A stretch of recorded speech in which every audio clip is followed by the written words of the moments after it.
Chapter 51, Raising a Child. Toby. Griya lifted a hand.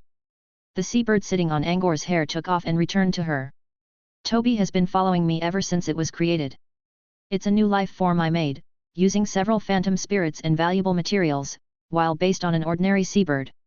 I tried many times to recreate the process, to make something similar. But I never succeeded. Toby is one of a kind, Griya explained while looking at Toby with a gentle look. Toby has been here for years. It doesn't have any special powers like other monsters, but it's intelligent.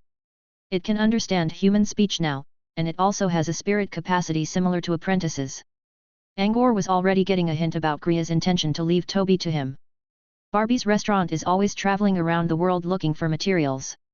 Toby is safe with me. But now, I'm approaching my bottleneck to break through. When a gourmet wizard needs to do it, he or she will need lots of unique cooking materials and recipes. I've swept through the entire southern region in these centuries. There might still be something left, but they won't help with my breakthrough now. This is why I've decided to leave the south and head for somewhere far away. An unknown general plane, even. I never thought about this before, but I've stuck at the bottleneck for hundreds of years. If I don't find a path soon, I'll never make it. I'm doing it now. Griya used a soundproof word when speaking, so only Angor heard it. The journey ahead is full of danger. I cannot protect Toby this time, so I hope that you can keep it while I'm away. Griya looked at Angor in the eyes. She had many choices, such as leaving Toby at the candy house or ask a close friend. However, when she told the ideas to Toby, the bird refused all of them. It only wished to stay with Griya. After so much hard persuasion, Toby finally chose someone. That person was not any friend or ally. It was someone who only met with Toby once, Angor. She did not know why Toby chose the boy, but when she considered Sunder's particular attitude towards him, as well as Angor's nature and his possible achievements, Griya did not protest. Since she knew Angor was going to leave with Sunders tomorrow, she quickly came to the Red Bud during the night. Toby understood all of the conversations. It also stared at Angor with its tiny, shiny eyes, waiting for an answer. So my guess was right. It's not like they need me to do that forever, but close, Angor spoke in his mind. Angor tried to refuse with the big and small pairs of eyes fixed on him. He was not even sure about his own future. God knew why Sunders suddenly came and adopted him as a student, whether Angor could satisfy the man's expectation, or what awaited him in Brute Cavern. Angor knew no answer to those questions. Yet Griya was requesting him. A real wizard who deserves respect, according to Sunders himself. Flora also told Angor that he should maintain a good relationship with Griya. Considering these, Angor clenched his teeth. Fine. It's not like things could get worse than this. If Sunders was ever unsatisfied with him, maybe Sunders would not be too hard on him considering Griya's pet was with him. All right. I'll look after Toby until Lady Griya comes back. PSH looking at Angor's expression that looked as if he was going on a suicide mission, Griya could not hold back her snicker. Don't be like that. You made it look as if I was bullying someone. Griya tidied her long hair a little. She added, don't worry too much. Toby is easy. When you reach the continent, you don't even need to feed him. He'll look for food on his own. Besides, Toby's smart. Who knows, maybe it will look after you instead. Griya watched Toby sitting on her palm for a long time. It went quiet. Griya's deep love towards Toby was clear for anyone. Angor was feeling a bit envious. Back in the common world, he got John and his brother, but when he went to the wizarding world, would he meet anyone he could trust?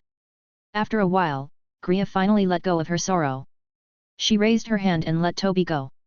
The bird flew around her head. Go now. Toby hesitated, then slowly perched on the same old spot on Angor's head. Ah, my hair. I gotta teach it not to do that later, Angor told himself.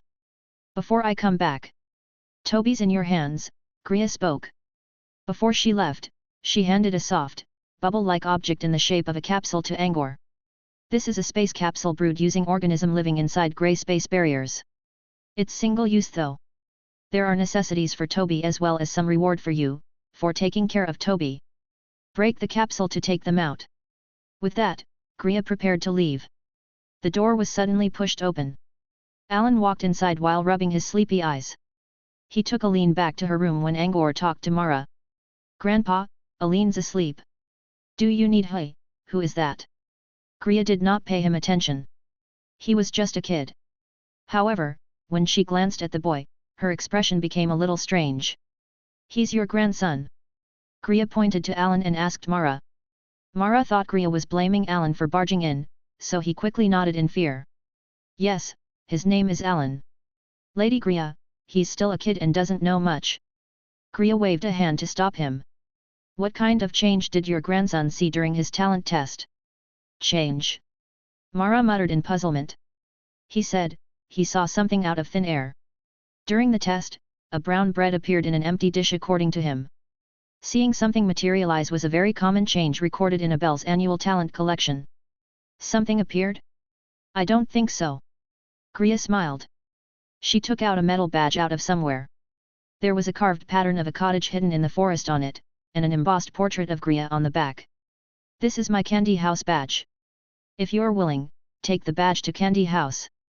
The gourmet wizards there are second to none in the entire south. Mara understood Griya's intention. Alan has the talent to be a gourmet wizard? Mara looked at his adorable chubby grandson. Really? He thought about Alan's daily behaviors. The boy was either eating or on his way to eating. Even the mirages released by Barbie's restaurant today did not force Alan to do anything harsh. He was only confused. Mara never thought about his grandson's actions. He only believed Alan needed to eat a lot for his growth. Now Griya mentioned it, all those facts pointed towards Alan's talent. Yet, people involved inside something could not see the whole picture. When Griya finally left, Mara began to hesitate. Should he send Alan to Candy House to become a gourmet wizard? Gourmet wizards were considered a cult. However, they had weaker positions in the wizarding world because they were not strong in combats. Many apprentices studying gourmet never made it to wizards. Added by the fact that they could not fight very well, they simply became cooks for stronger wizards. Not an outstanding achievement. Alan had the talent, and of course, he could choose another path.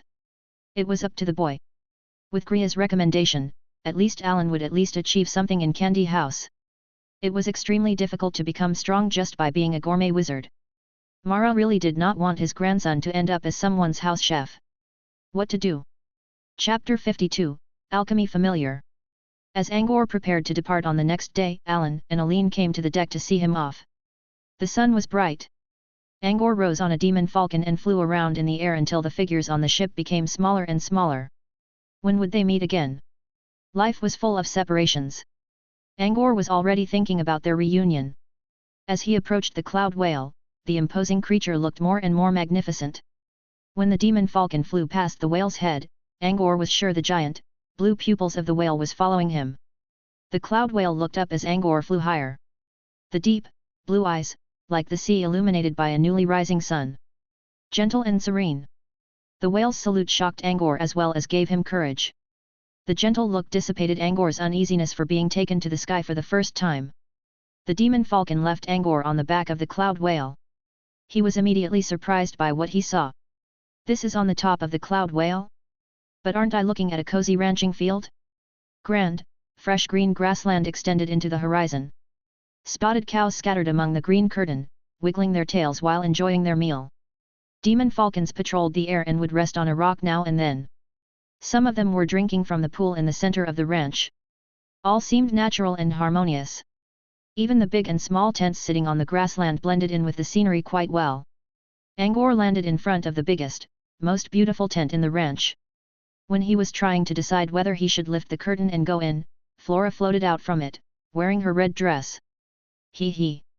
I know you have a lot to ask. Follow me. I'll answer them, said Flora. She paused for a moment before saying, the teacher is doing an experiment. It releases radiation, so your body will fail against it without protection spells. I'll take you to him later today. Now, let's go to your room. Hey, is that Griya's silly bird on your head? Flora raised an eyebrow and quickly grabbed Toby off Angor's head. Angor spent the whole night telling Toby to change its resting place. He did not really care for his image, but meeting people with constant messed up hair could be impolite. Though Angor tried very hard, Toby only raised its tiny head and looked at him with an innocent expression, as if telling Angor to make it simpler. Angor gave up in the end. Griya did say Toby could understand human speech, but she never said Toby could speak. If Toby decided to play dumb, Angor could not do anything about it. Still, he made a decision, that when he got the chance, he would buy a hat. A cheap one that looked like teacher's top hat. That would stop the bird from disturbing his hair. Toby was lying in Angor's hair to sleep because it felt soft and comfy. When someone grabbed him, Toby still showed a pair of sleepy eyes. However, when he saw Flora staring it like a guinea pig, he remembered Master's words about Wizard's strange habits and flapped its wings in panic. Flora's iron grip did not let go, so Toby could only tweet constantly. It sounded like it was screaming in a soprano. The silly bird was created by an artificial life spell. What's so special about it? Flora mumbled. How about cutting it up and see the inside? Toby shook its head madly. When Flora's face went closer, Toby's eyes rolled back. It fainted. Boring coward. Flora tossed the bird back to Angor. Angor fumbled to catch the poor thing. Kriya asked him to take care of Toby, so he absolutely did not want anything bad to happen. Maybe the warmth of Angor's palm was comforting. Toby slowly woke up. You're up? Such a chicken. And Lady Kriya said you can look after yourself. Angor sighed. He needed to pay a lot of attention to it after all. Why's the silly bird here? Kriya gifted it to you. Flora asked. Lady Kriya asked me to look after Toby for some time, Angor explained yesterday's incident, clear and brief. I see. Flora frowned. No special perks apart from understanding human speech? No way. Every living creature Kriya created had their own effect. The section ephemera creates a plane tunnel, the twisting protozoa can locate coordinate using historical traces, the oxmactorfly can help you grow exoskeleton like butterfly wings. Now a living creature without abilities? Interesting. Seriously, I want to look inside it. Flora approached Toby again with her curious expression. Toby quickly flew up in a panic and tried to stick itself inside Angor's clothes. Angor put Toby inside the chest pocket of his shirt. He was wearing a white undershirt and a brown checker jacket which gave him a more mature look. Toby's tiny head slowly emerged from the pocket.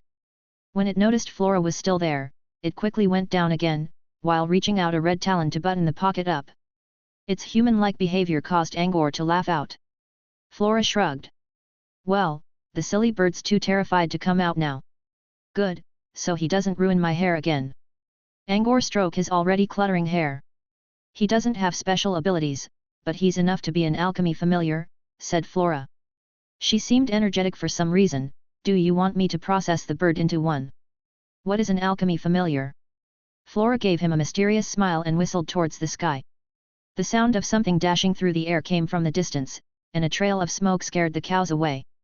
When the smoke cleared, a black owl was standing on Flora's shoulder. The black feathers were sharp as needles and full of might. A wisp of golden feathers sat on the owl's forehead like a crown, giving the creature a king's look. What a handsome owl! Angor spoke in his mind. He noticed the owl's cold, pale green eyes. It was not a beast's ferocious nature. It was more like an emotionless machine. This is my alchemy familiar, ISA. A wizard needed an extra pair of ears and eyes when he or she wanted quick information or did not want to show up. There were 3 ways for a wizard to do this. One was by using special spells, such as possession and transmit sound. The second way was using scout avatars. And the third, alchemy familiars.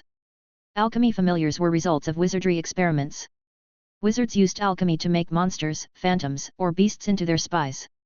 Scout avatars were also made from creatures, but a scout avatar possessed its own consciousness while an alchemy familiar's mind was as good as dead. The familiar's life energy was dependent on the wizard's support. Its eyes and ears all belonged to the wizard. A wizard had complete control over an alchemy familiar like controlling his or her own senses. An alchemy familiar did not have any consciousness. In Angor's view, alchemy familiar was the cruelest method. Although he could not deny the fact that it was also the most efficient and error-free approach. An alchemy familiar was like a part of a wizard's body, impossible of betrayal or being deceived by mind control spells. Angor considered. If he ever needed an extra pair of eyes and ears, he might need an alchemy familiar. But he would never dare to make Toby into one. Kriya's retribution was only the second reason. The first being his own conscience. He promised to take care of Toby, and a man could not go back on his words like that. Chapter 53, Growing Strong. Flora was disappointed when her suggestion was refused. Otherwise, she could do some research into the silly bird, maybe even backtrack and deduce some important data about Gria's artificial life spells. Pity. Still, this was not important for Flora. Suppose she could get her hands on the original data of the spells, she would not be able to reproduce the results as long as she did not learn Gria's path. She was curious only because of a wizard's natural desire for knowledge. Flora said she would take Angor to his room, so Angor tried to enjoy the grassland scenery on the cloud whale along the way. Yet, as he walked through the ranch, he felt something strange. For instance, when he walked past a square stone house, he caught a really thick smell of blood. And, ever since he began walking behind Flora, he got the feeling that someone's watching him from behind. The indescribable uneasiness on his back was making him uncomfortable. Every time he looked back, nothing was there. Every tent was shut tight. The occasional cows were the only creatures out there. But when Angor turned to walk forward again, the sense of being watched immediately returned. Angor felt strange all over himself. It seemed Flora noticed this as well, although she did not say anything about it. When walking near a metal building, Angor sensed something weird as if he was smelling rotten corpses. He was not sure if he was just hallucinating. The sun was bright, the grass was fresh. The cows and eagles were all enjoying the peaceful nature. The ranch was clean and beautiful on the first look. At least, that was Angor's first impression. However, the strange feelings, the bloody smells, the malevolent gaze and Flora's occasional smell all made Angor to hesitate about this. Maybe a bottomless abyss or some nameless evil was hidden under the sunlight. However, Angor did not intend to look into the completely different atmosphere compared to what he felt on the Redbud. Maybe this was what the apprentices meant by dividing wizards into black and white? The Redbud was not clean, but one would be fine as long as one did not look for trouble. Angor never shivered for no reason on the ship. Yet, since he came onto the cloud whale just a little while ago, he felt every nerve on his body tensed up as if a monster was out there somewhere, ready to devour him in the next second. Back when Angor was communicating with Flora, he believed he got really lucky by having a school sister like this. Now he was thinking otherwise. He barely knew Flora and Sunders. He was a student now, true, but that was hardly enough for Angor to determine someone's nature. Mara said that Flora was an infamous black wizard in the southern region, named the Blood Witch, while Sunders was someone powerful enough to slaughter wizards. How could Angor feel proud just because he joined them? Angor's future was still uncertain.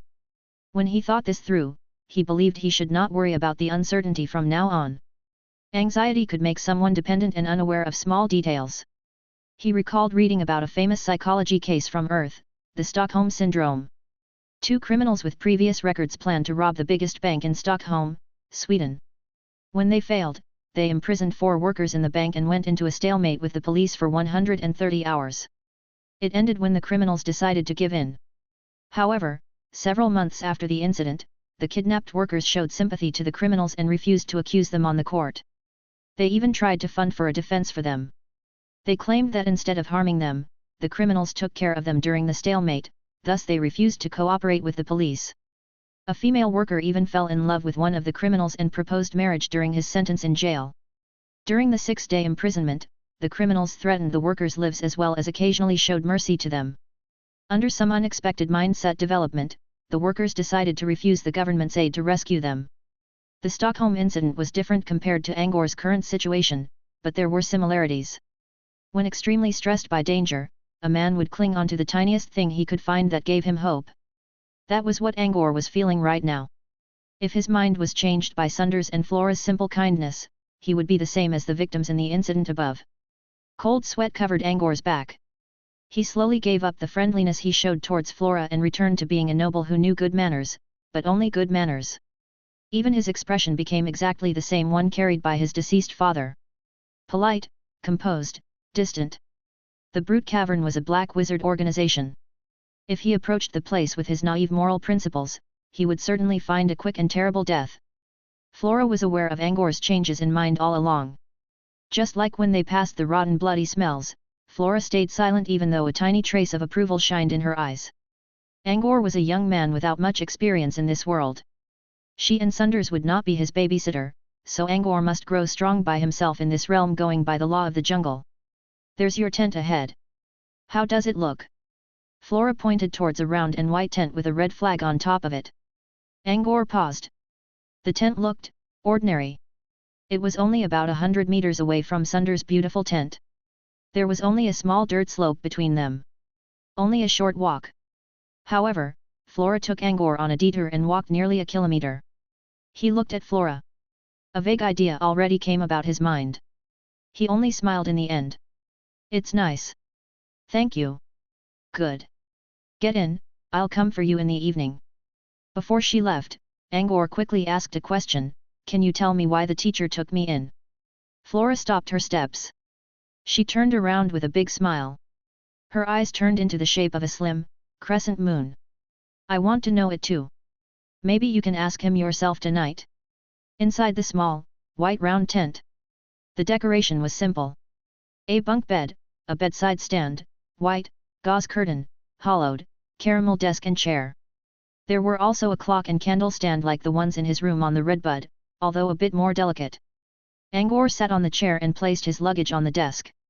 The mid-sized leather bag contained everything he had, clothes, wash supplies, and a pair of chamois leather hunting boots. There was also a small wooden box with Gria's section ephemera in it as well as several bamboo tubes containing dried morning dew leaves. Everything in the bag was trivial to Angor. He would not get frustrated even if he lost them. He always kept his most precious belongings close to himself, the hologram tablet and the alien eye. He put away his clothes and spaced out since he had nothing to do. He was thinking about using his tablet to read some novels. However, he was staying in someone else's territory, and Sunder's intention towards him was not clear, added by Flora's explanation about a wizard's extra pair of ears and eyes.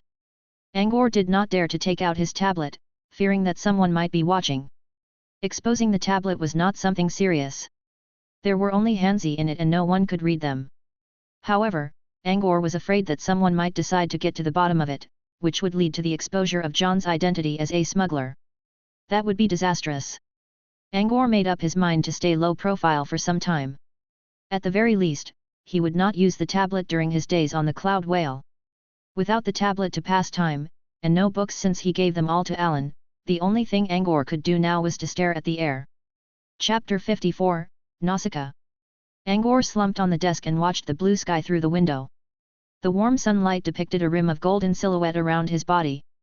The calm and cozy air made him sleepy. He missed this feeling. Ever since he came to the Redbud, he never truly relaxed. For one, his mood was not calm, and secondly, the ship swayed too much on the sea. He always felt like walking on cotton. But the back of the Cloud Whale was steady as the solid earth. It comforted Angor. Without anything to do, Angor slowly fell asleep under the gentle touch of the sunlight and the fresh smell of grass. A small cobblestone created a fine curve in the air, flew through the window and landed on the desk. It was not loud, but still disturbed Angor's sleep. Angor opened his sleepy eyes and spaced out, until another stone came in, bounced on the desk and stopped near Angor's hand. Angor finally cleared his mind and picked up the stone in puzzlement. Someone was pulling a prank? Angor reached outside the window and looked. The green grass shifted under the gentle breeze. The Cloud Whale had been flying steadily, while clouds occasionally came around and hid some of the animals in the distance. Angor looked left and right, without finding anything. As he scratched his head, a lazy, raucous female voice reached his ears. "Hey kid, looking for me?" It was a woman wearing a brown leather coat and silver scale shoulder armor over her well-developed figure. She was standing in the tent across to Angor. Because of the misty clouds, Angor did not notice her at first. Through the window, Angor could see the woman leaning against a desk while holding her chin in boredom just like himself. She was inspecting Angor with curiosity. Her other hand was flipping another stone, proving that she was the one throwing stones earlier. Angor could not see her body entirely, but judging from her long, wavy brown hair and her fine curves on the upper body, the woman must be tall and slim. Her face looked mature and elegant. She was holding her chin with one side exposed to Angor, indolently sexy.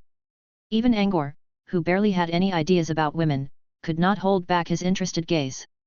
Accompanied by the gentle breeze, Angor and Nausicaa began their first conversation. Nausicaa, the lady opposite to Angor, was a talkative one who could easily lead a conversation. Even if Angor started a topic, she could slowly but surely take over the initiative by using expressions, body languages, asking derivative questions and using good wordings. Angor felt comfortable when talking to her.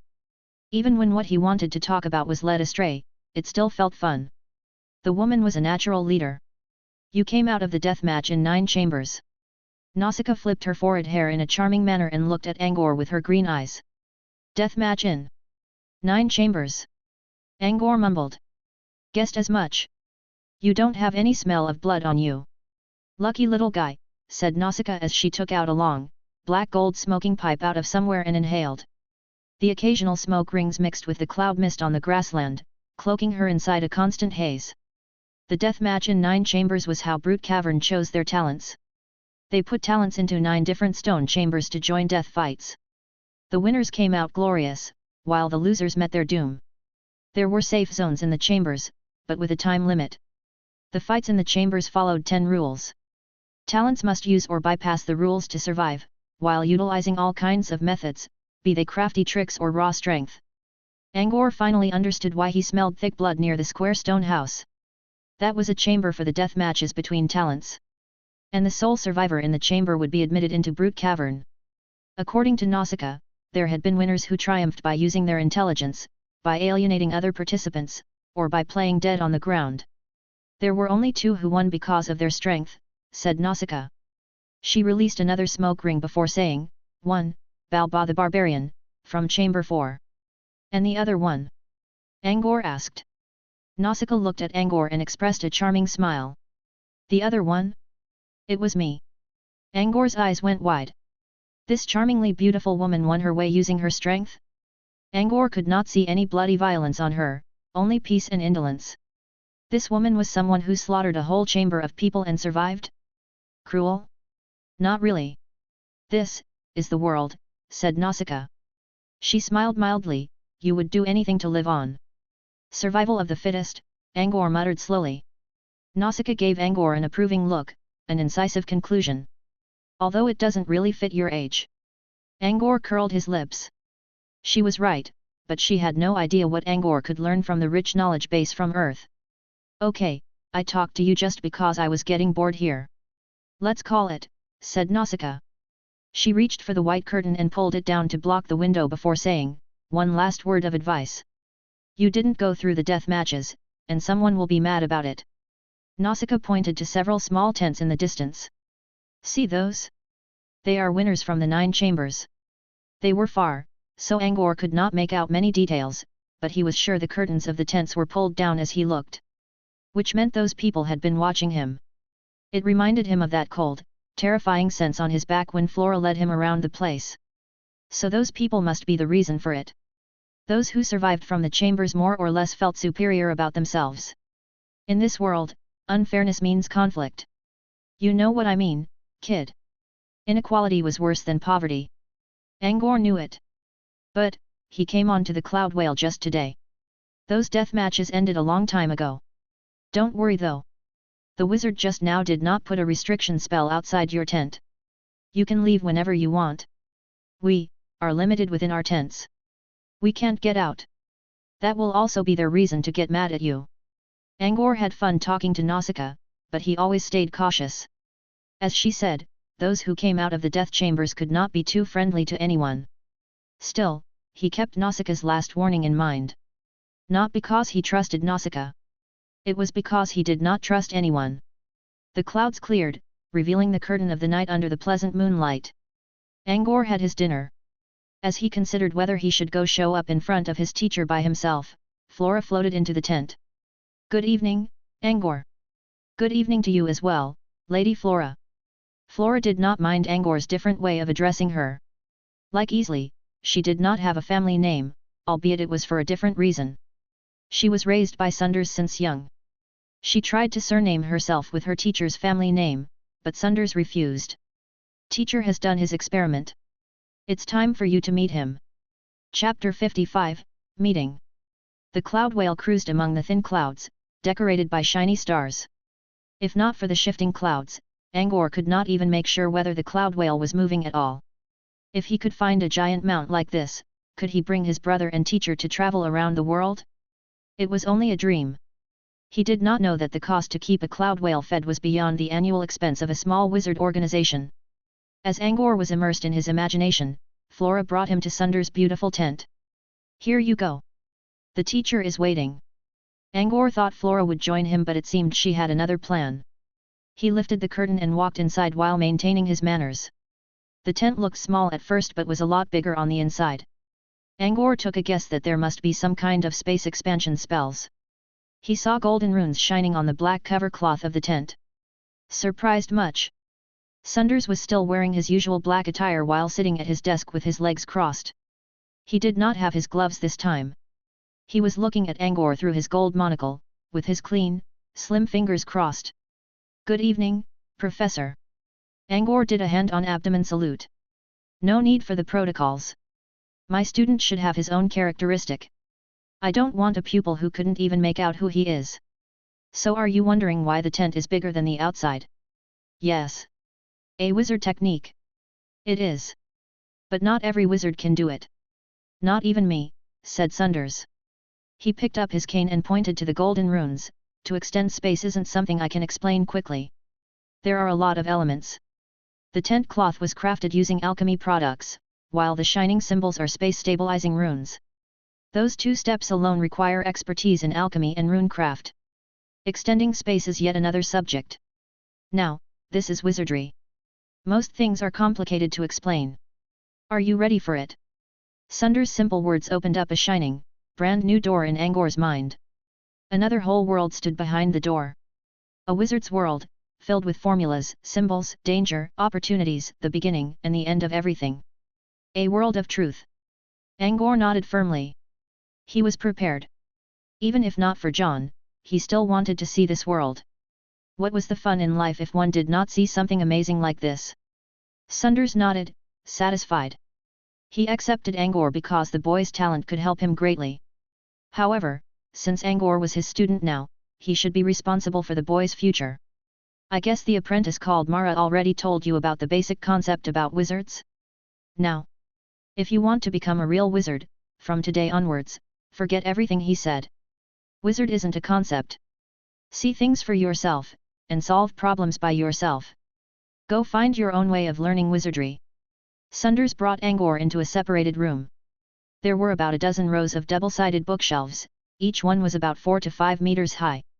A wheel ladder stood in the passage. How to see things or solve things is another question, said Sundars as he pointed at the bookshelves. He added, before that, you still have a lot of basic knowledge to learn. These are my personal collections. Before reaching Brute Cavern, you can come here anytime you wish, and you're free to read or learn anything. Just one advice. There are some channeling methods and low-level cantrips in these books. You can read about them, but better not study them without careful preparation. Of course, if your only goal is to become a wizard, go ahead and learn them, it's fine. Next, Sundars tossed a gold coin towards Angor. There was a line written in Curlicue, universal language on the coin's front, unbeaten rose, eternal glory. An image was carved on the back. A thorned rose pierced by a winged sword. A typical noble emblem. Angor looked at Sundars with a puzzled expression, not sure what he meant. A permit for entering the tent. With that, you can come here whenever you wish. Without the permit, a backlash from the spell array will shatter you into dust. Shattering someone to dust? Angor imagined it and shivered. He would not expect such danger when he was just going into a tent. Looked like he really needed to approach everything in the wizarding world with great caution. Otherwise, he would not even have time to regret. Okay now. To stay or to go back to your tent is up to you. Seeing Sundars was going to leave, and his biggest question was still unanswered, Angor quickly spoke, "Can I ask a question, Professor?" Sundars looked back and smiled at Angor's eager expression. No. Sundars walked away. Angor thought he got his chance when Sundars smiled at him. He even prepared his wording. Instead, Sundars refused right away and left without a second thought. Was that a joke? And what's with the smile? Angor felt frustration building up inside him. I know what you wanted to ask. I'll give you an answer on the day when you become an apprentice. Sundars' distant voice came from afar. This meant Angor still did not get an answer to his doubt. It seemed his uneasiness would remain. He still earned something new though. Without the tablet, he could read here, and it would be fun. Not to mention all books in the room were related to wizardry. As someone who spent the last dozen years studying science, this would be a feast for him, where old and new knowledge intertwined with each other. Looking at the valuable books, Angor felt his heart flying. He had another question though. There were not many leather books. Most of them were cheap papers. In Goldspink Empire, leather books were favored by noble families or authorities as a way to keep records, while paper books were common among ordinary citizens. Their prices varied greatly. Leather books were expensive and rare. But, Sunder's collection contained a few leather books sitting in the corner. On a closer look, they collected a thick layer of dust. Sunders did not pay attention to them. More than 10 rows of bookshelves and 95% of the books were paper ones. Maybe the paper books are the most common medium at Fey Continent. Angor picked up a random, thick paper book. The title was about 15 common meditation methods in the Sleepless Nation. Meditation method was referring to channeling method. People from the old times used meditation method more. As more and more people preferred expressive words in recent years, people changed meditation, which sounded more like idealism, into channeling. The new name was well accepted by wizards, so it got adopted. There was an interesting story about the debate around these two names. An apprentice who was bored at learning his dull channeling method published a refutation article on a small magazine designed for apprentices. The article itself was insignificant and not worth mentioning, but it created a war which lasted for several years. A name war between channeling and meditation. It was basically a debate about whether one should drink beer from a glass or a can, but between wizards. People only wanted to tease, while occasionally pumping some fuel into the fight. Even several formal wizards were dragged into the nuisance, creating a joke in the southern region. Maybe the apprentice who published the article never thought he actually created such an uproar. Angor opened the book and noticed the smooth and white paper. The surface of the paper was extremely fine, and the black, printed words on it looked really clear. This book was many more times better than those cheap, yellowish papers in Goldspink Empire. It was only a few minutes, and Angor's complaint towards paper books already disappeared. Such clean, easy-to-read books with the sweet smell of superior ink on them. Any book lover would enjoy reading these. Reading a book like this made Angor feel relaxed. No wonder all those leather books were collecting dust. Chapter 56, Book Collection and Bush Beating. Unexpectedly, the first page of the book was a map of the Evernight Kingdom. Back in Goldspink Empire, any map was considered military secret. Anyone who was not a military that obtained a map, even if unintentionally, would be badly sentenced. But here, the book had the map drawn on its first page, with details. From altitudes, topographic features, to different data numbers. Was this Evernight Kingdom so strong that they would not mind getting challenged, or was Fey Continent so peaceful that different nations were willing to share their secrets without worrying about wars? The landscape of Evernight Kingdom looked like a flipped-over turtle. Judging from the measuring scale on the bottom left corner, the kingdom was several times bigger than the old Earth. Angor checked the description behind. The Evernight Kingdom was one of the many nations in the south of the Fey Continent, and a middle-sized one at that. This is middle-sized. Angor realized that people were serious when they referred to the old Earth as the marginalized island. Compared to the Evernight Kingdom, a middle-sized nation, the old Earth was only an island for sure. Angor also noticed the traffic lines extending towards all directions. He thought they were government-controlled highways, but the annotation on the right showed that most of them were railways for steam trains. Did it mean the Fey Continent had entered the age of steam? Or the age of electricity? Angor could only guess. He went on. From the next page, the book began talking about wizard organizations in the Evernight Kingdom. Only two big organizations were explicitly introduced, the Sleepless City and Edge of Night. There were also 17 relatively common organizations. A country over 10 million square kilometers only had so few organizations? On second thought, talents were rare, so this was completely normal. The latter half of the book talked about common meditation methods used by the organizations in the Evernight Kingdom. Angor learned some principles about meditation from Mara, but no details. He always felt there was a barrier blocking his view.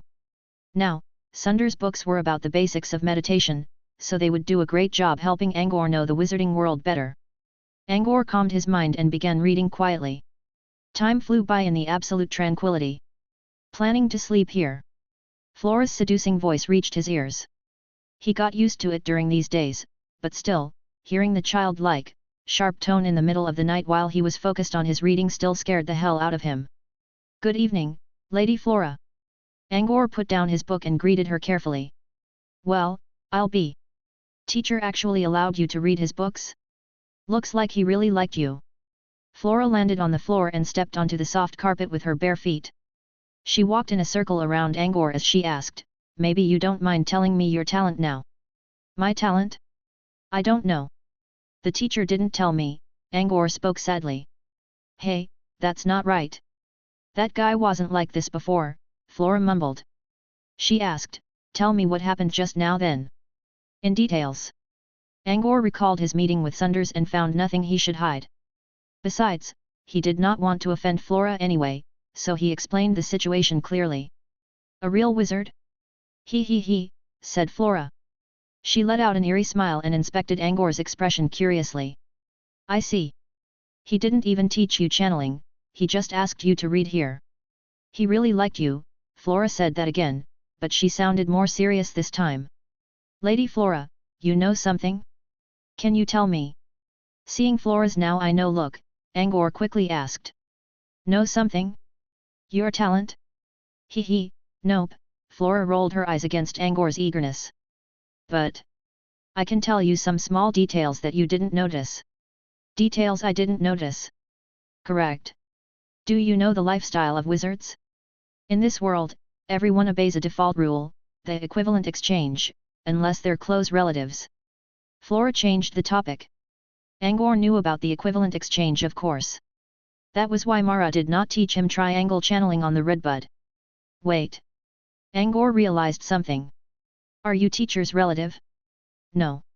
This is only the second day after you met, said Flora.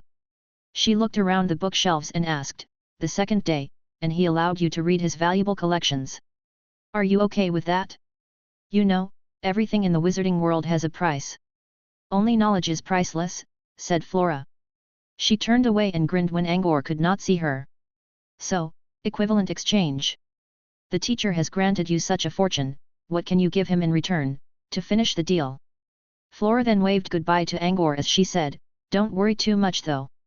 Maybe your talent is just too powerful so the teacher's willing to exchange all that knowledge for it. Flora beat around the bush and quickly left the room. She could not hold back her laughter any longer if she did not leave right away while looking at the boy's poor and terrified expression. Angor did not realize that Flora just followed her teacher's suit and joked on him for a second time. He was still pondering over Flora's words because they sounded so true. It was only the second day, and Sunders gave him such a big gift. The teacher was surely expecting something. Just like the saying from Earth, there was no such thing like a free lunch. If one could see one, then there must be a cost. So what could Sunders get from him? The only thing Angor could think of was his talent, which he still knew nothing about. Back to the first question. What was his talent? Why did Sunders take him away in such a hurry? What could he bring to Sunders? And how far did Angor need to contribute? Would it cost his life? As he thought about the bad consequences, he felt his mind running into a dead end. In the end, his eyes spun, and he fell on the floor, mind short-circuited. Flora peeked at Angor's reaction using her spell and could not help to grin. Maybe because of Sunders' attitude, or out of envy, she always wanted to give her little junior some bullying. What she said looked reasonable, but they were only to confuse Angor, who just came to the wizarding world and did not know about much yet. True, knowledge was priceless, but not all knowledge. The books intended for apprentices were as useless as toilet paper to wizards. Of course, Sunders' collection contained valuable books even the other wizards desired. However, they were meaningless to a mortal like Angor, and unless Angor actually remembered all thousands of pages in those books and took them away in his brain, there was no equivalent exchange involved. She exaggerated about the book's value just because she felt a bit frustrated and wanted to pull a prank on the boy. He was not even an apprentice yet, and Sunders already began to lead him towards a real wizard. Meanwhile, Flora had become a wizard herself and she was nowhere near a real wizard. However, the path of a real wizard was not something one could find with the help of another person. It called for the wizard's own ability to learn as well as finding destiny. Still, Flora was not happy about Angor's boosted starting point when he was just an ordinary kid. Looking at how Angor was struggling with his mind on the floor, Flora felt her bad mood becoming a lot better. She left while humming a song. Not long after, Sunders appeared at where she was and let out a sigh. He shook his head as if he was thinking about something. Chapter 57, Toby's Days. In the wizarding world, even if you're someone's student, you still obey the rule of equivalent exchange. Knowledge is most valuable to wizards, so, what can you give me in return? A figure in the darkness revealed its bloody mouth.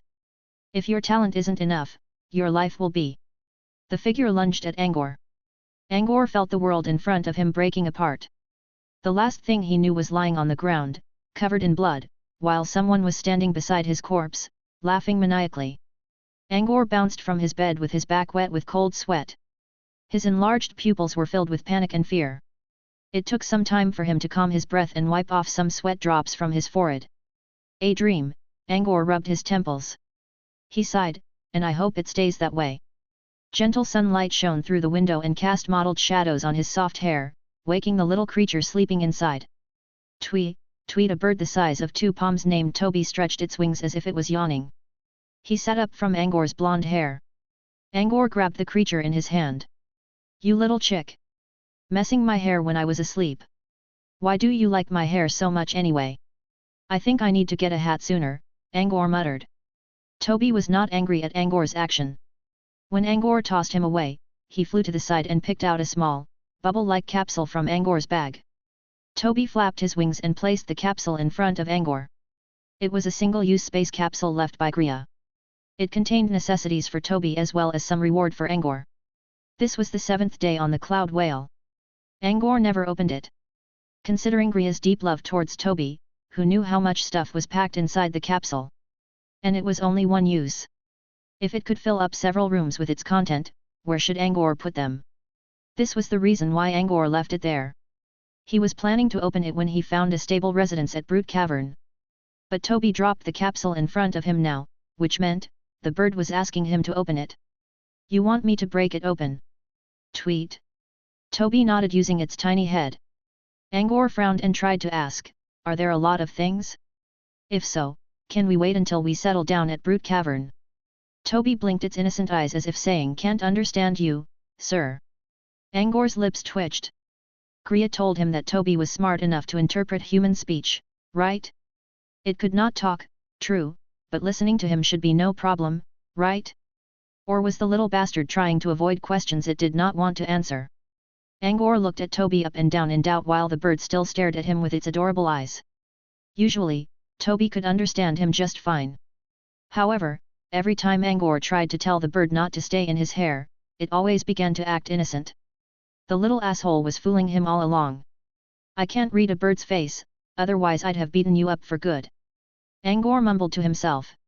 If Toby was a human, his expression must be saying something like, what can you do about it, hey? Angor considered and finally picked up the space capsule. What do you want from it so badly? Toby did not play dumb this time. It pointed a wing towards some clothes on the bedstand, those blue and white costume Toby had been wearing these days. Accompanied by a small pouch, they looked very similar to those male pigeon garment in a fairytale. Angor looked at the clothes, then back at Toby, who was not wearing anything now. You want to get changed? Toby quickly nodded. Why does a freaking bird need to change clothes, for God's sake? Your mailman garb is still good, why don't you just keep that on for some days? Angor nearly yelled that out. Even Nausicaa lifted her curtain from across and looked towards Angor's direction in puzzlement. Angor quickly nodded to her as an apology. Nausicaa gave the boy a charming smile and lowered her curtain back down. Angor shut his curtain as well. Then he turned and glared at Toby. Toby immediately returned to his "this cute little bird can't get what you humans are doing" posture. Angor felt stumped. He sighed and walked aside with the space capsule in his hand. Geez. Let's hope there isn't too much stuff in there. Angor pinched the capsule with his thumb and index finger. The capsule popped open, followed by some blurry, watery, and smoky objects that completely broke the law of dimensional space. When the space ripple vanished, a pile of things appeared in front of Angor. The pile almost occupied a tenth of the tent's available space. They did not look like much, but solid materials appearing out of thin air still shocked Angor. What frustrated him most was that 99% of the objects were spare clothes. Laced dress, shirts with contrast colors, gentleman attire, chef uniform.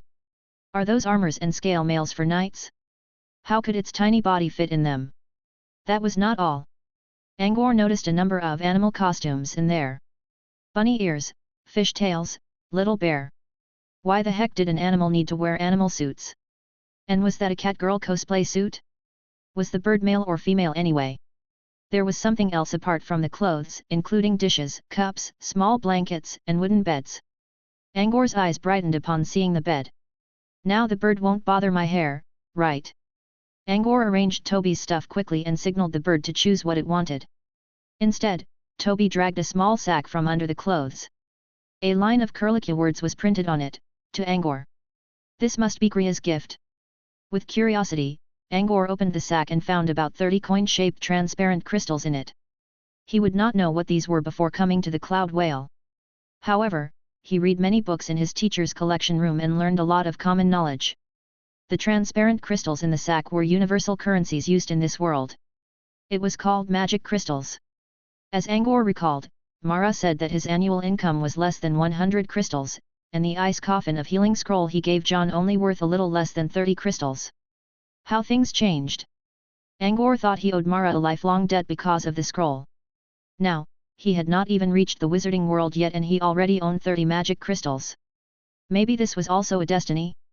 Angor carefully put the small sack inside his pocket. When Angor was done, Toby also chose a suit it wanted. It was a black gentleman suit decorated with a claret red bow tie, added with a top hat in the same black color. Angor helped Toby get dressed. When this was done, Toby picked up the hat, walked in front of Angor's face, and raised its head proudly. The meaning behind this gesture was clear. Angor got a mixed feeling. Did that little arse just sneer at him for having to go buy a hat on his own? Angor was confident in his idea. Considering Toby's terrible nature, it definitely would do something like this. Chapter 58, What is a Wizard? After washing up, Angor changed into some clean, casual wear and left his tent while Toby flew off somewhere on his own, wearing those fancy attire. He was going to come back in the evening anyway, so Angor did not think too much about it. During the week, Angor shifted between two places and the teacher's book room was his fixed destination every day. Even when he was having breakfast earlier, he was still thinking over the books he read these days. He knew he should not take more than he could chew, so he only focused on very basic books. He finished 100 essential questions for apprentices' spells, explained, the effect of spiritual models, basic, monosource. He started to draw an outline of wizards in his mind. Sunders had yet to teach him anything and Flora had not given him any extra nuisance. The outline was completely drawn by himself, by reading different books, breaking down various definitions, finding out basics, and adding his own theories. His own definition for a wizard. The wizard in his mind did not have facial features nor clothes. It was only a blurry figure. However, he believed that as he read more and knew more, he would become more complete, and finally turn into someone that looked just like himself, and by which time, Angor would be a wizard himself. Angor believed this was why the teacher asked him to look and solve questions by himself. Rome was not built in one day. People had different ways to approach truths, and one should walk his or her own path instead of following others. He understood why Sunders required him to forget Mara's words. Wizard was not something that could be defined, because everyone saw a wizard in a different way. Now, Angor was slowly trying to perfect his own wizard image using his own knowledge and experience. Angor walked towards the teacher's tent following the usual path. When walking past the tents of the winners from 9 chambers, he still felt different gazes fixed on him. There were contempt, malevolence, indifference, arrogance. He felt uneasy at first, but he got used to them. Wizards that survived death matches all had their own traits, but was it not sad that everyone had become cold-blooded? In the general plane, wizards were bloodthirsty and cruel creatures. Maybe this was because of the harsh living condition. Even moderate people had to adapt when surrounded by hungry predators, or they would only be shredded into bits. Was this why most wizards have extreme personalities? While full of expectation about his own future, Angor also prayed that he would not forget why he started his path and that he would never become one of the rumored wizards. Living without a baseline might give someone freedom, but indulgence was always easy while self-control called for a lot of effort. When Angor was little, he was lazy about his daily duties. Studies, writing practice, getting up early, reading. He slacked off from them whenever John was not paying attention. When John lectured Angor about it, he would say that while it took someone 21 days to develop a good habit, it would take only a second to give it up. To develop a good habit was to control indulgence. although those topics were irrelevant now. Angor ignored the unfriendly gazes and walked to the teacher's tent. As usual, he took a seat in the book room and began going over the books one by one. Before becoming a wizard, he did not intend to dig deep into anything. He only tried to complete his image of a wizard. An entire day quickly passed. As the twilight of dusk shone through the window, Angor stretched himself, dusted some ash from his pants, put away the books, a little reluctantly, and prepared to get back to his tent. When he stepped out from the book room, he saw Sunders for the first time during the week. The man was sitting at his delicate desk, reading a classically designed handwritten copy. Seeing Angor, Sunders put his book down and looked at him with a casual look. Angor greeted him politely. Sunders gave Angor a neutral nod. Angor knew that the teacher did not really care about manners. Flora was always making mischief in front of him, and Sunders never minded it. Still, Angor's past education told him not to go beyond his border. At the very least, not before he got to know Sunders better. "Do you have any new ideas after reading all these books?" asked Sunders, even though he did not ask what exactly Angor had read. Angor tilted his head and gave it some time before he expressed an answer. "Not any new ideas, but I do have some thoughts." "Such as?" "The only truth I've learned from these books is that it's really difficult to become a wizard." Sunders did not comment on that answer. "Do you know what is a wizard now?" Angor shook his head without a second thought. "No, I don't." Sunders smiled. "Keep looking then until you find an answer." Another week passed. The cloud whale was still gliding on the sea. Naturally, flying was a lot faster than sailing. However, it had been 2 weeks now, and they still had not reached the Fey continent. Angor felt both surprised and glad about it. He was surprised at the size of the sea. It was probably bigger than the 5 oceans from Earth combined, and he had only seen a portion of it. He could not imagine how big this world was.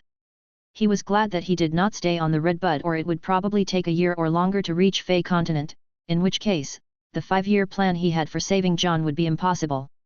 Sunders did not disappear this week. Each time Angor finished his reading, Sunders would ask him the same question: "Any new ideas? What is a wizard?" And Angor always gave him the same answer. One day, when Angor told Sunders "I don't know" again, Sunders did not tell him to keep looking until finding an answer. Instead, he smiled at Angor in satisfaction. "To not know is the best answer. I hope you'll find your own path towards wizardry soon." Angor was shocked. Sunders continued, "I checked the books you were reading. Good choices. To start from the very basic, instead of aiming high from the beginning, was a wise decision." Sunders complimented, "Do you have anything to go by, about how to become an apprentice wizard?" Angor considered for a while. "Building a model out of spiritual power and use that to stabilize mana flow determines that one has become an apprentice." "Correct. Do you know how to build a spirit model?"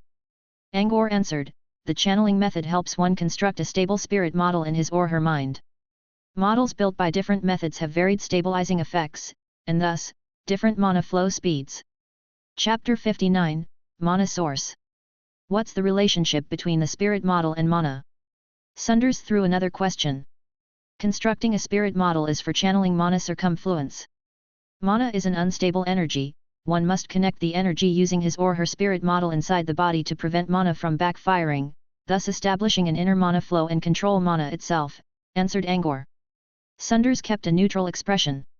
When Angor was finished, he slowly said, "A fine answer. I see you've been working hard. However, whether this answer suits you remains to be seen on that very day."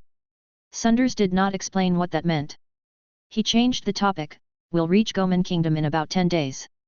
It's on the western frontier of Fey continent, that's where we'll get ashore. Before that, I'll give you a choice."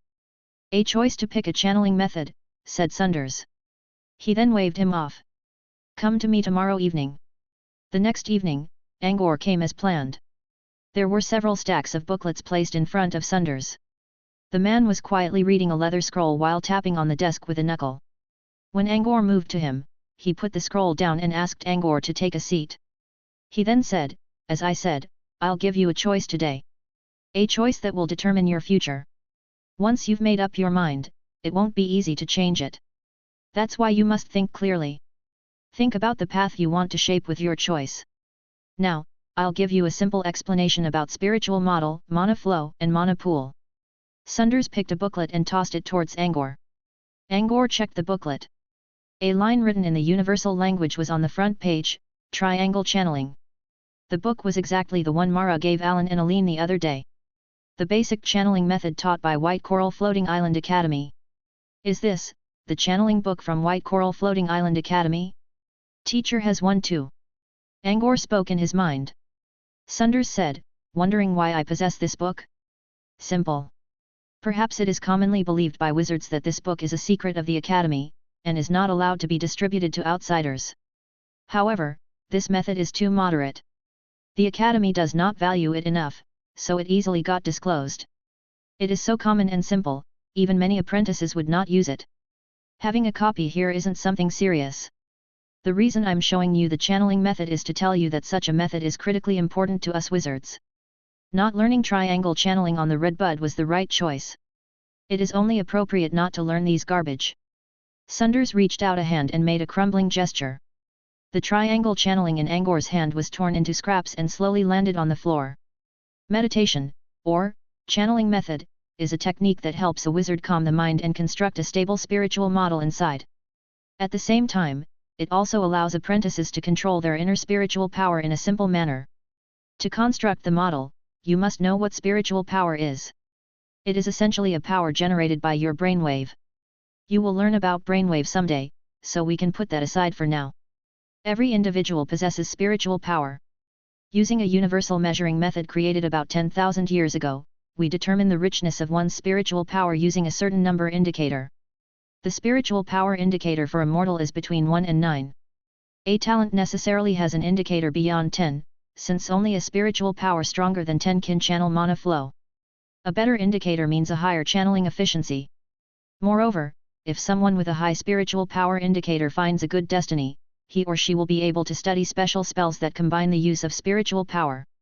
A mortal with an indicator of less than 10 can still try to channel mana, with a 100% chance of getting backfired by the uncontrolled rampaging power that follows. Angor knew about mana backfiring. Those who experienced this usually had a terrible end.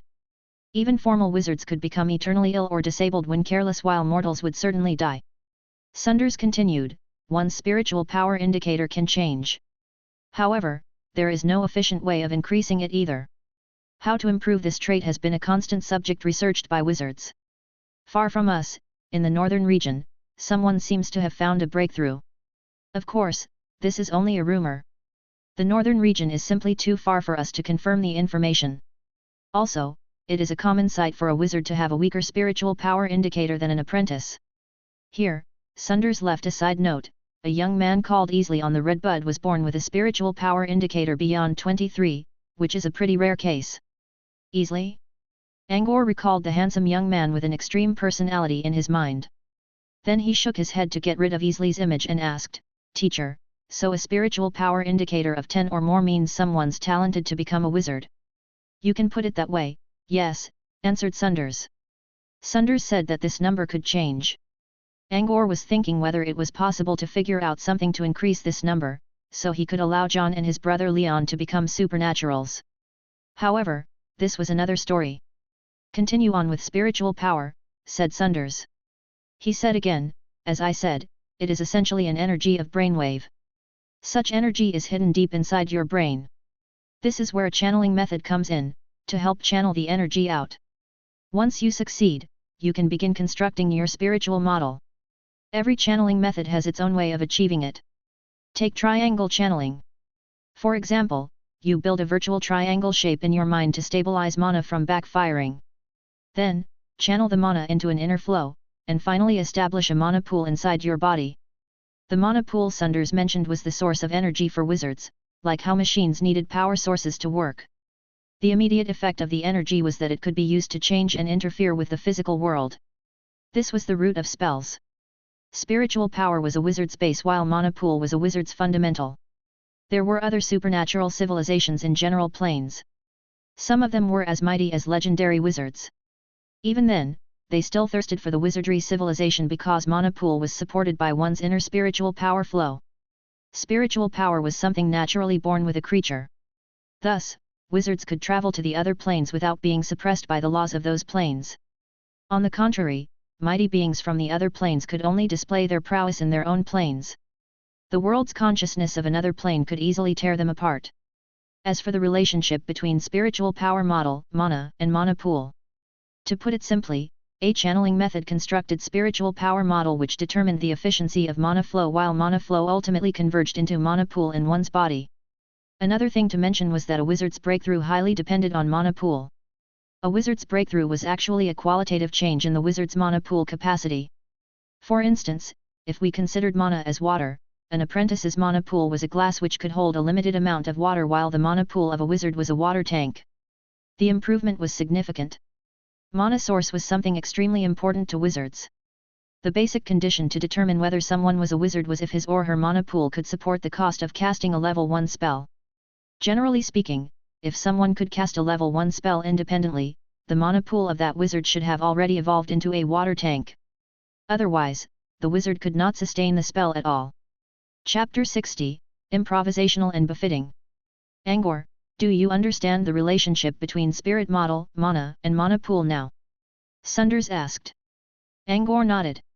Sunders' explanation was clear and easier to interpret compared to the complicated definitions listed in the books.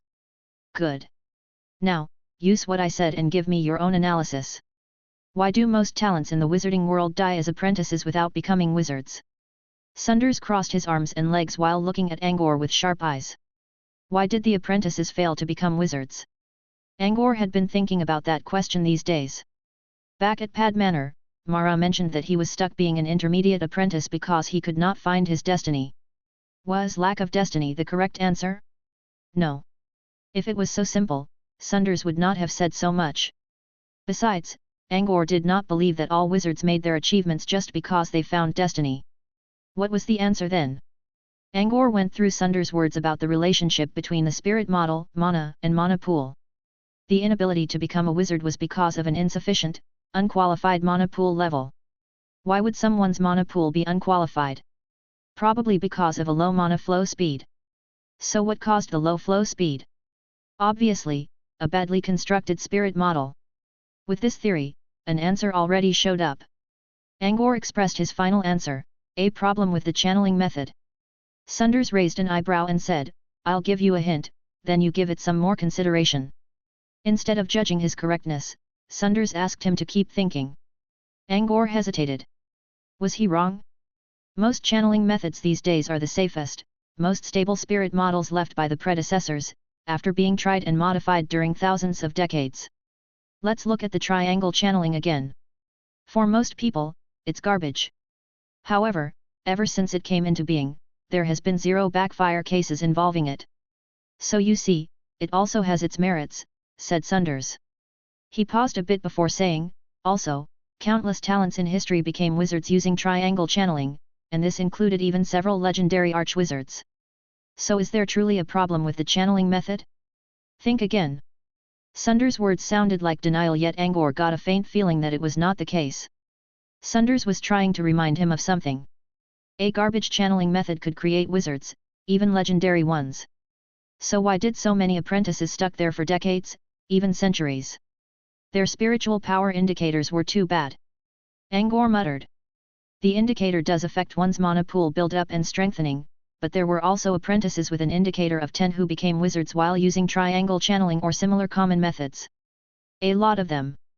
So this is not the main reason either, Sunders explained. Then what in the world stopped apprentices from breaking through? As Angor was thinking, Sunders picked up a white velvet feather quill from his pen rack, took off its cover, dipped some red ink, and began drawing shining spell runes on a leather scroll. Symbols emerged from under the quill tip. It slowly floated into the air and vanished. It was an extremely dreamy and fantastic sight. Every symbol was glowing like a firefly. Angor was stupefied by the scenery until one of the symbols landed on another blue pen on the rack. An idea glinted inside Angor's mind. A pen and a quill. A pen cap could be used to hold a quill too. It would not do a good job, but at least it would work. But the cap of a quill was impossible for a pen to stick in. Forcing it would only crush the small cap in half. Improvise and befitting, Angor's eyes brightened up. Sunders grinned. He put down his quill and waited for Angor's further explanation. The triangle channeling, or all the similar channeling methods for the common public, are improvisational methods for certain talents, or even suitable methods for some. It will be easier for these people to break through into wizards. But for the rest of the talents, triangle channeling isn't even suitable as an improvised way. Studying it for years on end will instead cause problems. When he was finished, Angor looked at Sunders with an expecting expression. Sunders was silent for a while before he finally smiled. Good. Mostly correct. To be a wizard, you must have a fast mana flow. How to increase that speed has always been a lifelong subject for wizards. You already mentioned it. A high spiritual power indicator affects flow speed. But there's another question here, like you just said, if your spirit model does not suit you, it will not help you quicken the mana flow. This is where we reach a key point. Finding a spirit model that suits you best is the real condition whether you can keep up on the path of wizardry. I suggested you not to learn the common channeling methods in the books. They may be the most stable methods concluded by different wizards after thousands of decades. They can hardly go wrong. But their efficiency depends on the user, and might not suit you well. If you spend 100 years on a model that does not work well on you, you would waste your life. Angor thought about Mara. Mara spent decades to become a high apprentice, not because he could not find destiny, but because he chose the wrong way from the very beginning. Why do different models work differently on people? No one has an answer to it yet. Almost every major wizard organization keeps gathering data to experiment on it, and they still haven't reached a conclusion, said Sunders. He pondered and said, my guess is that people all have different life passwords. Sunders did not explain what a life password was. Angor had no idea, but he guessed it could have something to do with DNA. Sunders continued, we can say that more than 80% of all apprentices idled their lives away because they didn't choose a fitting spirit model. And many of the remaining people don't do well with their channeling methods. As you said, they have to improvise. It's difficult, but they can still become wizards as long as they have enough resources, find their destiny, and work hard. This is why few apprentices made it to wizards. Chapter 61, A Fork in the Road. At this point, Sunders explained about some of the experiments on the fitness of channeling methods. The quantization for the fitness of a spirit model was proposed by the Wizard of All Runeborg. It's too controversial, so the idea was only known between wizards, rarely by apprentices. Runeborg defined the fitness between a spirit model and its user as 0 to 100. Someone with the fitness of over 20 is considered impressive and is very likely to become a wizard. As I mentioned, common channeling methods like the triangle channeling can both make someone a wizard or cause them to waste their lives. Such methods have absolutely no guarantee over their fitness level. Someone lucky enough might do well with the triangle channeling and break through the barrier preventing him to become a wizard, thus finding immortality. Other people who have 0 fitness may never make it into elementary apprentices. Of course, apart from the common channeling methods, almost all wizard organizations possess their own, valuable methods. They are valuable assets because they have their baselines for fitness levels.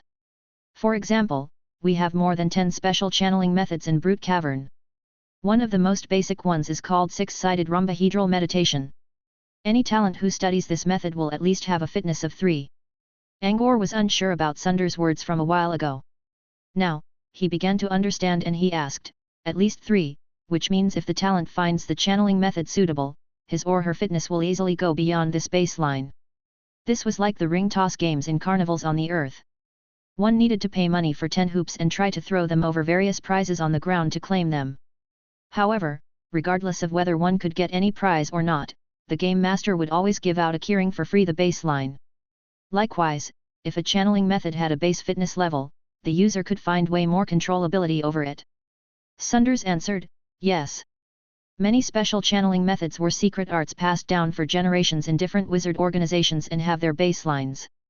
That's why they're sought after by everyone. I see. But why not allow the apprentices to learn special methods from the start? Angor asked. Were they only trying to hide their own valuable secrets? Even if the organizations make their special methods open to the public, they still won't guarantee the talents for becoming wizards, said Sunders. He continued, do you know what fitness level you need to become a wizard for certain? Of course, Angor did not know. He took a guess. A fitness beyond 20 made someone possible to become a wizard, so 60. Angor gave an answer he thought was relatively correct. Sunders shook his head and said, according to Ruborg's theory, a fitness of over 95 means a 100% chance for a wizard. Not many people can achieve such a fitness level. It's not necessary for major organizations to reveal their special channeling methods for something that can be hardly achieved. But they can still use these methods for pertinent strategies. Generally speaking, you need to pay a great cost to acquire a special channeling method from a wizard organization. Sunders looked at Angor. That's all I'll tell you for now. I said I'll let you choose a method yesterday, so let's do it now. Angor's expression went serious as Sunders continued, the first choice. I'll teach you the core channeling method taught in Brute Cavern, Monta's octahedrite channeling. It has the highest base fitness level among all special methods used in Brute Cavern, 13. To gain, you must pay. The cost for learning it is to sign a contract with Brute Cavern that lasts at least 100 years. During the time, you will be subject to the organization's arrangements, any arrangement, unconditionally. A century-long contract, and an extremely unfair clause at that. Angor felt a bit terrified. He wished the other choices would be better. The second one. Read the initial glory located on the third shelf in the book room and create a spirit model on your own. Sunders did not mention any cost. Creating a spirit model independently was not something easily manageable by oneself. The process of creating most models asked for the full effort of entire organizations, hundreds of years, and repeated recalculations to complete. Besides, Initial Glory was a book that described how the first meditation method was created. The book did not have much value. One could probably get several dozens by spending one magic crystal in wizard marketplaces. The third choice. I'll recommend a special method for you. I don't know about its fitness baseline because it's too special. And I don't have it here. It doesn't even exist in the wizarding world. The book is located in another plane called the Nightmare Realm. Questions troubled Angor's mind when he returned to his tent. He threw himself onto the soft blanket without removing his clothes. Even Toby, who danced on his back, did not prevent Angor from going over his own thoughts. Sunders gave him 10 days to consider. He needed to reply before they reached Goman Kingdom. Angor accepted the decision since he also needed some days to think it over. He could not decide right away because every choice was hard for him. To sign an unfair contract with Brute Cavern which would last for a century? Angor did not want that. He did not even know how things worked at Brute Cavern. How could he agree to become their puppet? But after he heard the other two options, he began to feel that the first one might be the easier one. The second choice was to create his own spirit model. It sounded easy but was actually far from it. Sunders warned him that this might be the most difficult choice. Countless wizards wasted their lives on this path. Angor could not imagine what it was like, but seeing Sunders' serious attitude, he did not dare to try that option carelessly. It took wizard organizations hundreds of years to build a usable spirit model. Could he do it all by himself? And in a short time? Not likely. Angor gave up the second option. The third choice was yet even stranger. Sunders said he earned a glimpse at the special channeling method by chance in the Nightmare Realm before he became a wizard. While he was at the Nightmare Realm, he memorized the book fluently by heart, so he planned to get back to the wizarding world and change his wizardry path using this very method. Strangely though, as he returned to the wizarding world, he forgot everything related to the content of the channeling method. The only thing he remembered was his experience, and how the channeling method seemed really important to him.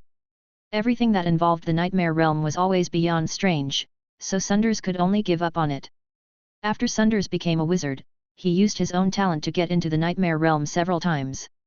He saw the book again, but like the first time, he could remember the book clearly at first, yet as he returned to the wizarding world, he could no longer recall anything. Also, the Nightmare Realm was one of the most particular general planes ever discovered. It was impossible to record the channeling method using small tricks.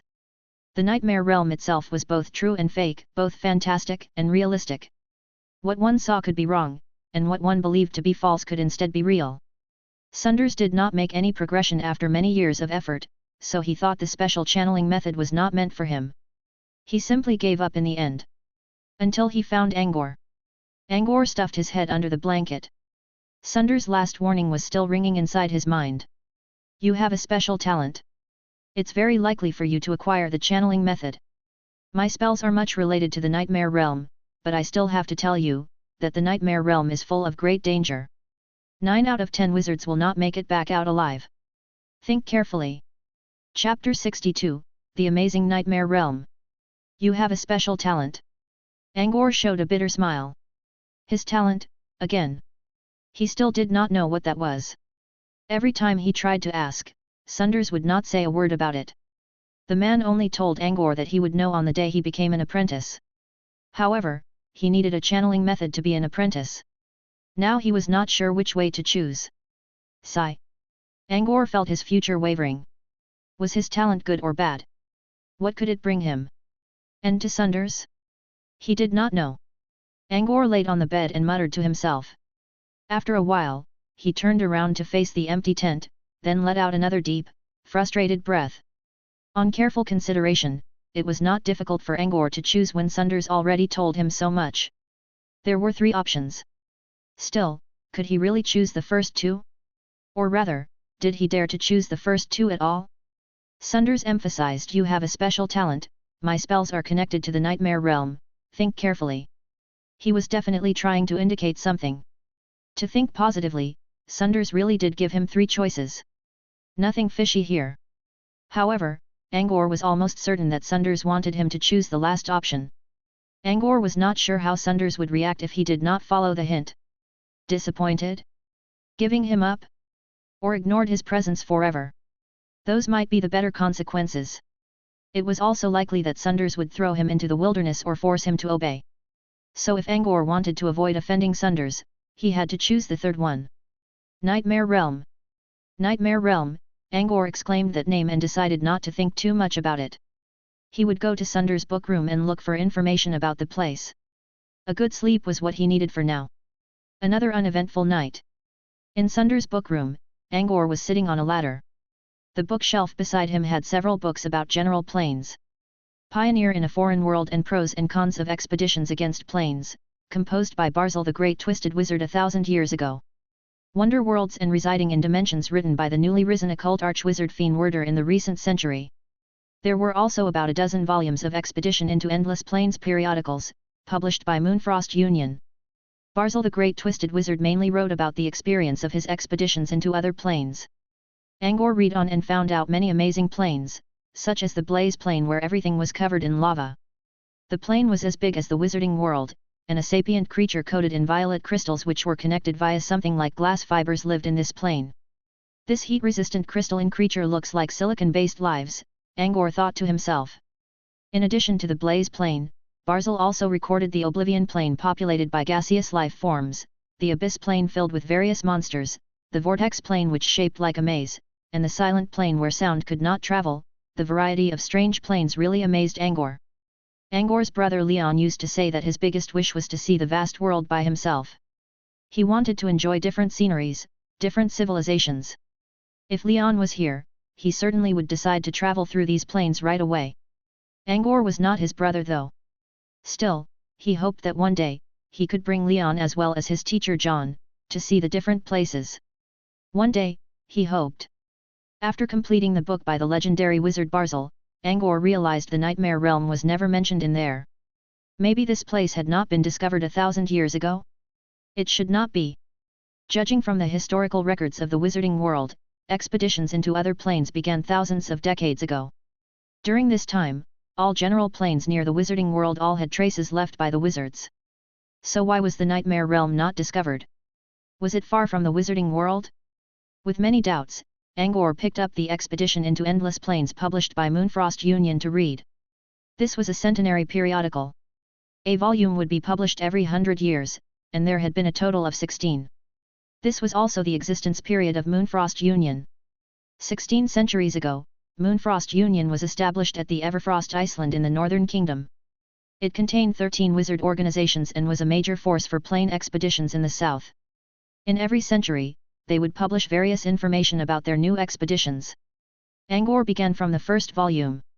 He followed the index and kept going until he reached the 14th volume, which was published 200 years ago. Here, Expedition into Endless Planes officially recorded the Nightmare Realm.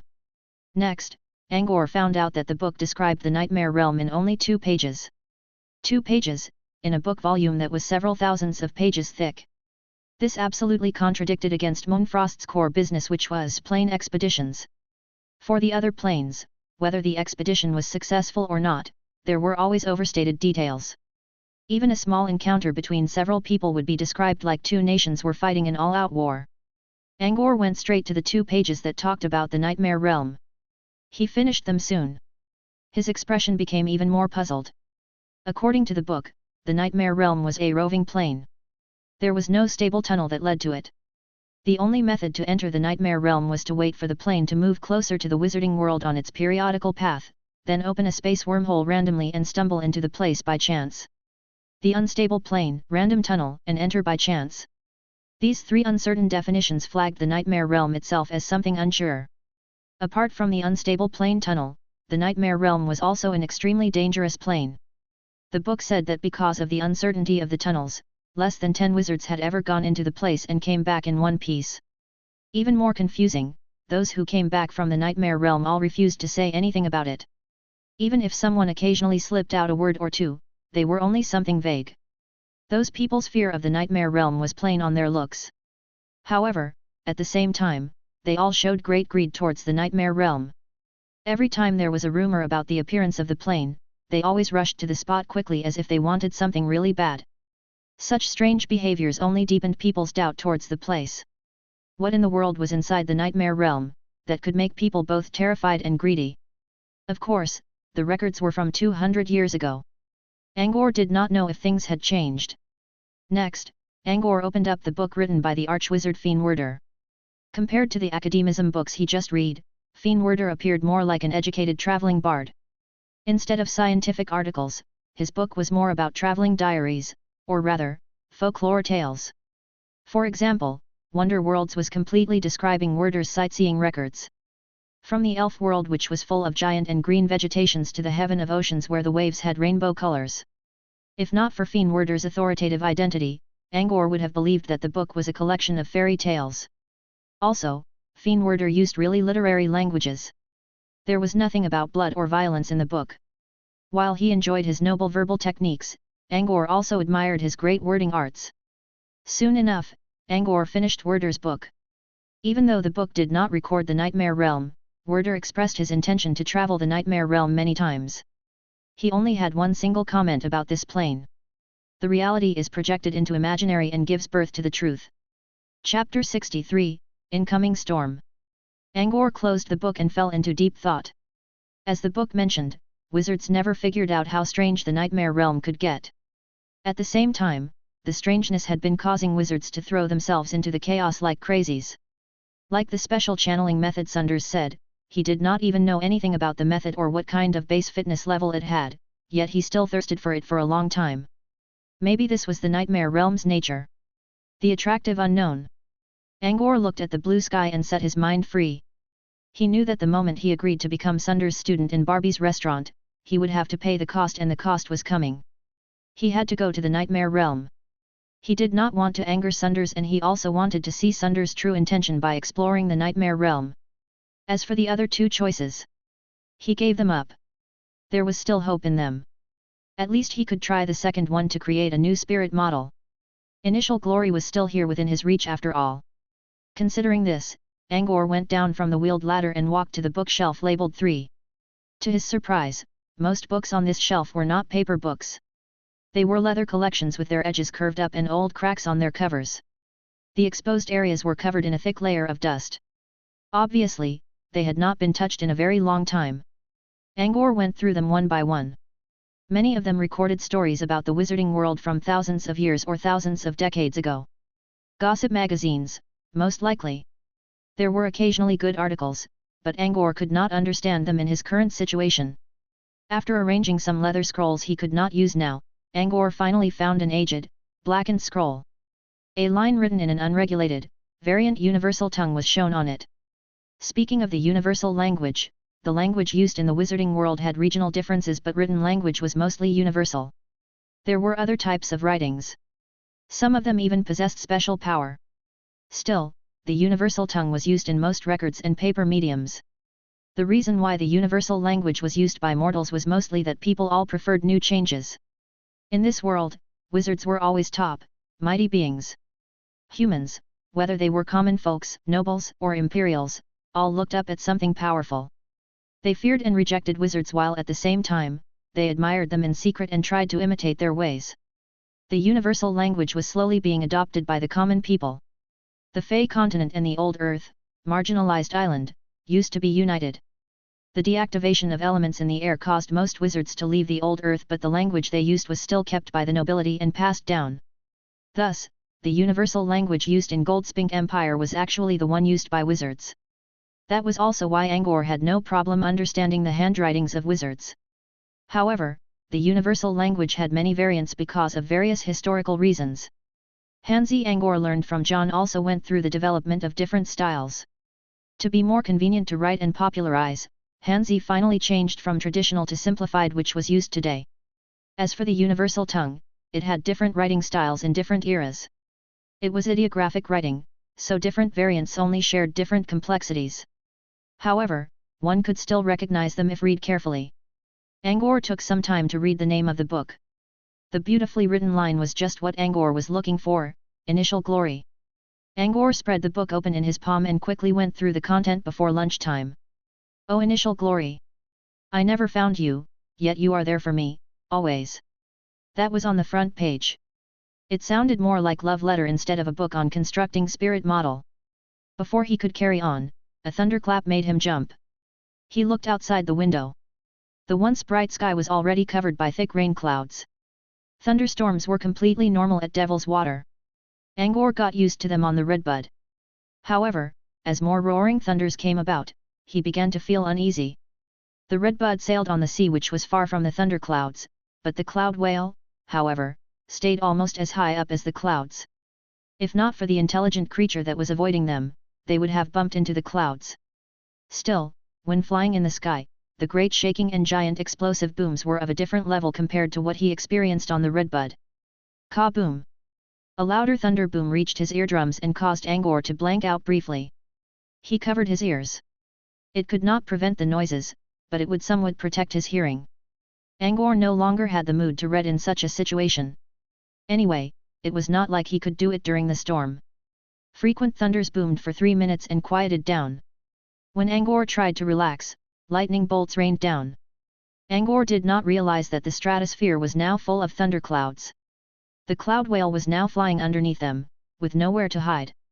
Lightning struck at the cloud whale continuously as if someone was throwing away their junk for free. The cloud whale was sturdy enough to disregard the bolts and glide nonchalantly. The small creatures on its back, however, not so much. From the small window on the tent, Angor saw several cows turning into burnt crisps. Even some demon falcons who always patrolled around proudly sometimes got stricken down. Some trees were aflame. The fire spread to the grass nearby, creating several smoke pillars all around the ranch. Looking at the terrifying scene, Angor began to worry.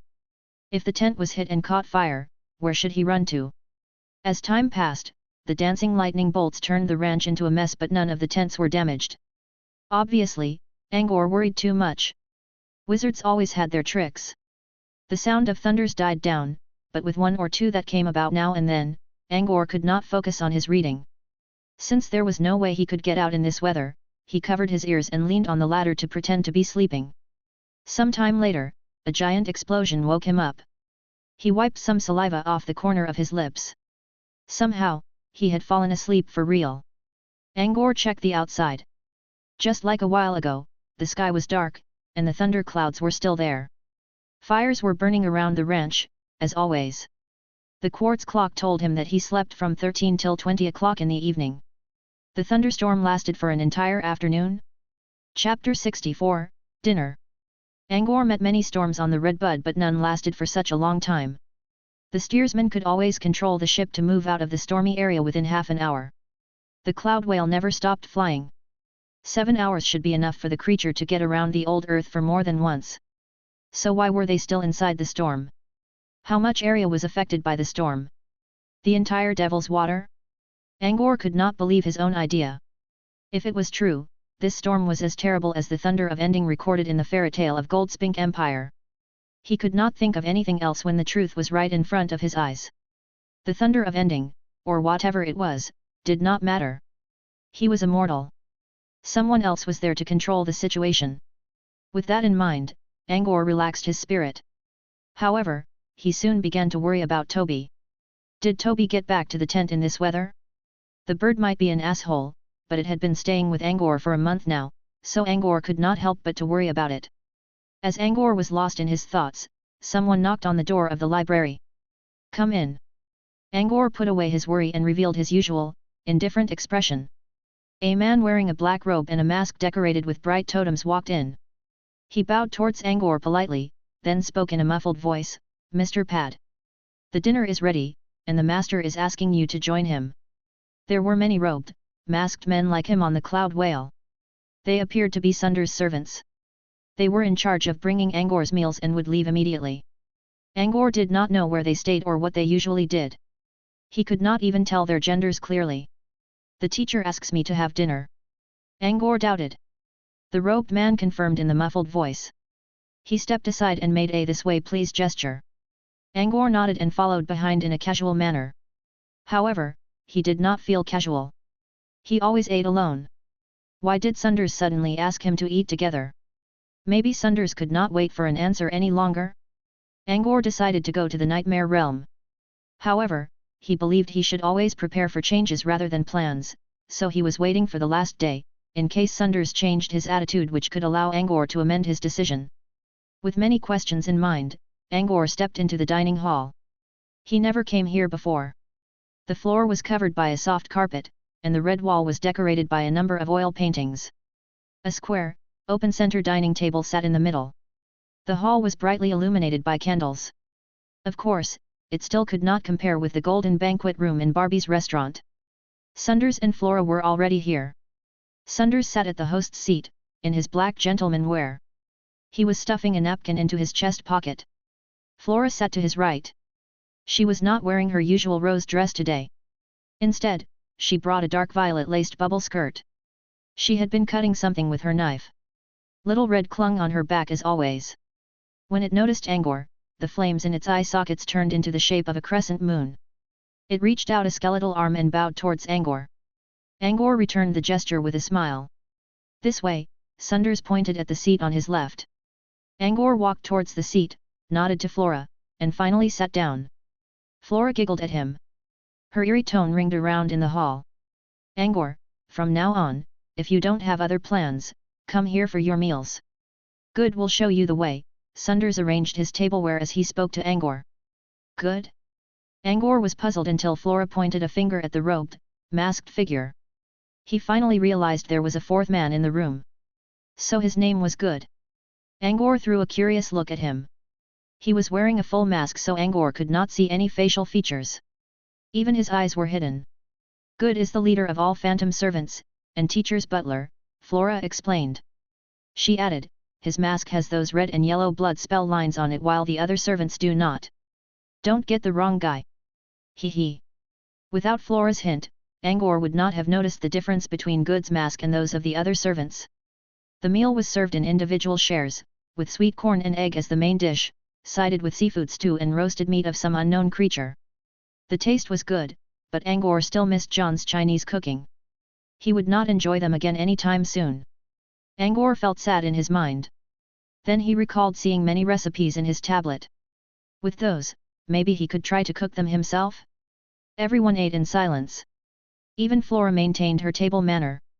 After they were finished, no one spoke. The embarrassing quietness lasted for another 10 minutes.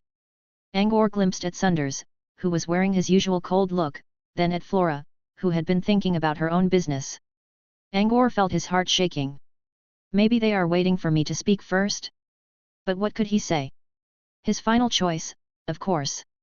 Angor hesitated. Well, he had to give them an answer in 10 days anyway. In the end, Angor chose to break the silence. Teacher, I've been thinking in the last night, and I'll choose the third. Before Sunders could reply, Flora spoke first. Third? What third? She sounded puzzled. Then she followed by another eerie giggle, hee hee. Are you doing some shady business in private? Angor did not quite understand Flora. She did not know about the options Sunders gave him. Then what was with the silence? They were not waiting for anything? Sunders' response confirmed Angor's idea. Made up your mind so soon? I warned you to think carefully. Sunders raised an eyebrow and spoke doubtfully. Seeing how Sunders was a little unsatisfied, Angor felt like crying. He thought they were waiting for his answer. So it was not the case at all. Well, he already spoke that out, now he must go with it. Angor looked at Sunders and nodded firmly. Yes. I've thought this through. PSH. As if. Sunders paused for a moment. Okay then. Wait for me to come back, and I shall prepare to enter the nightmare realm. To the nightmare realm, said Flora. She looked between Sunders and Angor with widened eyes. Him. Sunders nodded. That channeling method book should give him a good starting point. So he wanted to go to the nightmare realm for the book. Flora remained silent. She had been following Sunders for years, so she knew what he was planning. How could Angor obtain something when Sunders spent nearly 200 years and failed? Flora pondered. She finally focused her guess on Angor's talent.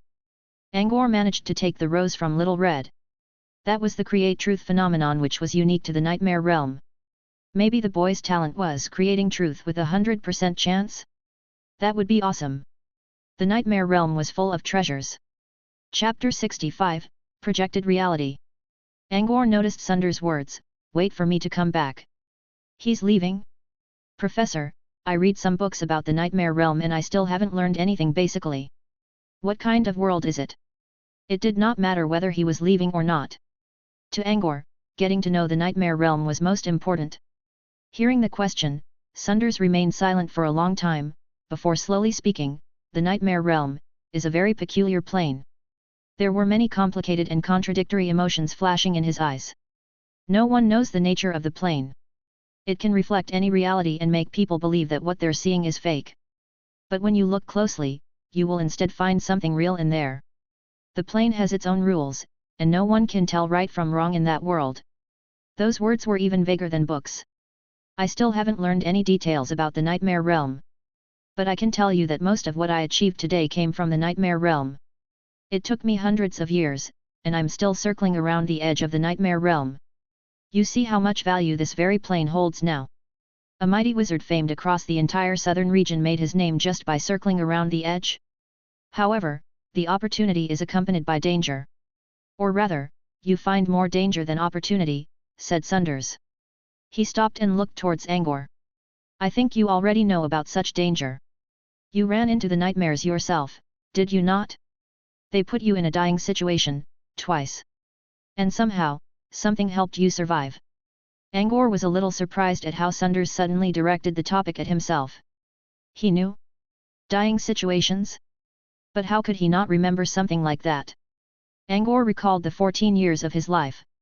He was born into a noble family and shared a good relationship with his parents and brother. His family was not big but was still a dominating one in Gru town. As the youngest son in the family, Angor walked his life smoothly without running into much trouble. Besides, why would Sunders know about such incidents anyway? You forgot? The rabbit hole illusion weaved by the monster in the nightmare realm, and the woman with a sutured face. Looking at Angor's puzzled look, Flora rolled her eyes, you said those yourself. Now you need us to remind you. Rabbit hole, and the sutured woman. It suddenly came to him. During his Wonderland travel, he did fell into danger twice. However, he always thought what happened during his talent test was an illusion, so he never took it seriously. His life was in danger? And that place which looked exactly like Pad Manor was the nightmare realm. If so, Angor could understand Fiendwerder's words about the nightmare realm in his book Wonder World. The reality is projected into imaginary and gives birth to the truth. The fake Pad Manor with a strange atmosphere was the projected reality, while the Pad Manor in the real world was projected into the nightmare realm. Many of his doubts could be explained this way. But, what did Werder mean by projected into imaginary and gives birth to the truth? Sunders spoke, no one could explain anything about this plane. I said it could reflect all realities. Here, it doesn't mean the world we live in. Reality refers to worlds with sapient life forms living in them. When I entered the nightmare realm for the first time, my landing point had a giant, silver pyramid standing there. I didn't have any idea at the time. After many years, I participated in one of the plane expeditions towards another plane where a tunnel still wasn't established. No one ever entered it before. People only discovered the grey space barrier between the plane and the wizarding world. As the expeditionists, we were the first ones to step into the plane. Sunders sighed, Do you know what was the first thing I saw in the brand new plane? Sundar's expression already gave Angor an answer. Yes. The giant silver pyramid I saw in the nightmare realm several years before the expedition. Sundars let out another deep sigh. He then said, I thought I stumbled into the nightmare realm again, so I prepared to warn the other wizards to retreat because you could never be careful enough when dealing with something related to it. But later, the place proved to be somewhere else. An ordinary plain, without any resources or even fertile dirt to plant food. The only thing worth noticing was a sapient creature called half-golem. It was a good sample for wizards who are interested in life-form experiments. This is only one example, and may not be enough to prove that the nightmare realm can reflect all worlds with sapient creatures. However, after I had some discussion with the other wizards who also entered the plane before, they all had similar experiences. So we got a conclusion, that the nightmare realm has the ability to project realities with sapient creatures in them. Listening to Sundars, Angor thought in his mind. Following the convention in the academy field to make bold assumptions and careful verifications, there should be a precondition for this conclusion, or rather, an assumed condition. For example, to make a projection of a certain world required the fact that a sapient creature from this world entered the nightmare realm before. We cannot explain the nightmare realm easily. Your experience this time might be both a challenge and a destiny to you, said Sundars. The talk about the nightmare realm ended here. Sundars did not comment much on Angor's choice. Angor even felt that he was wrong about how Sundars was plotting something. Maybe he would be completely fine if he chose to sell himself to Brute Cavern or create his own spirit model. Then again, it was too late to think about that now. He had already given his answer. Good removed all dishes from the table and asked the other servants to bring some baked pastries and milk. The milk was specially prepared for Angor. He tried very hard to conceal his particular taste, but it seemed he did not do a good job at it.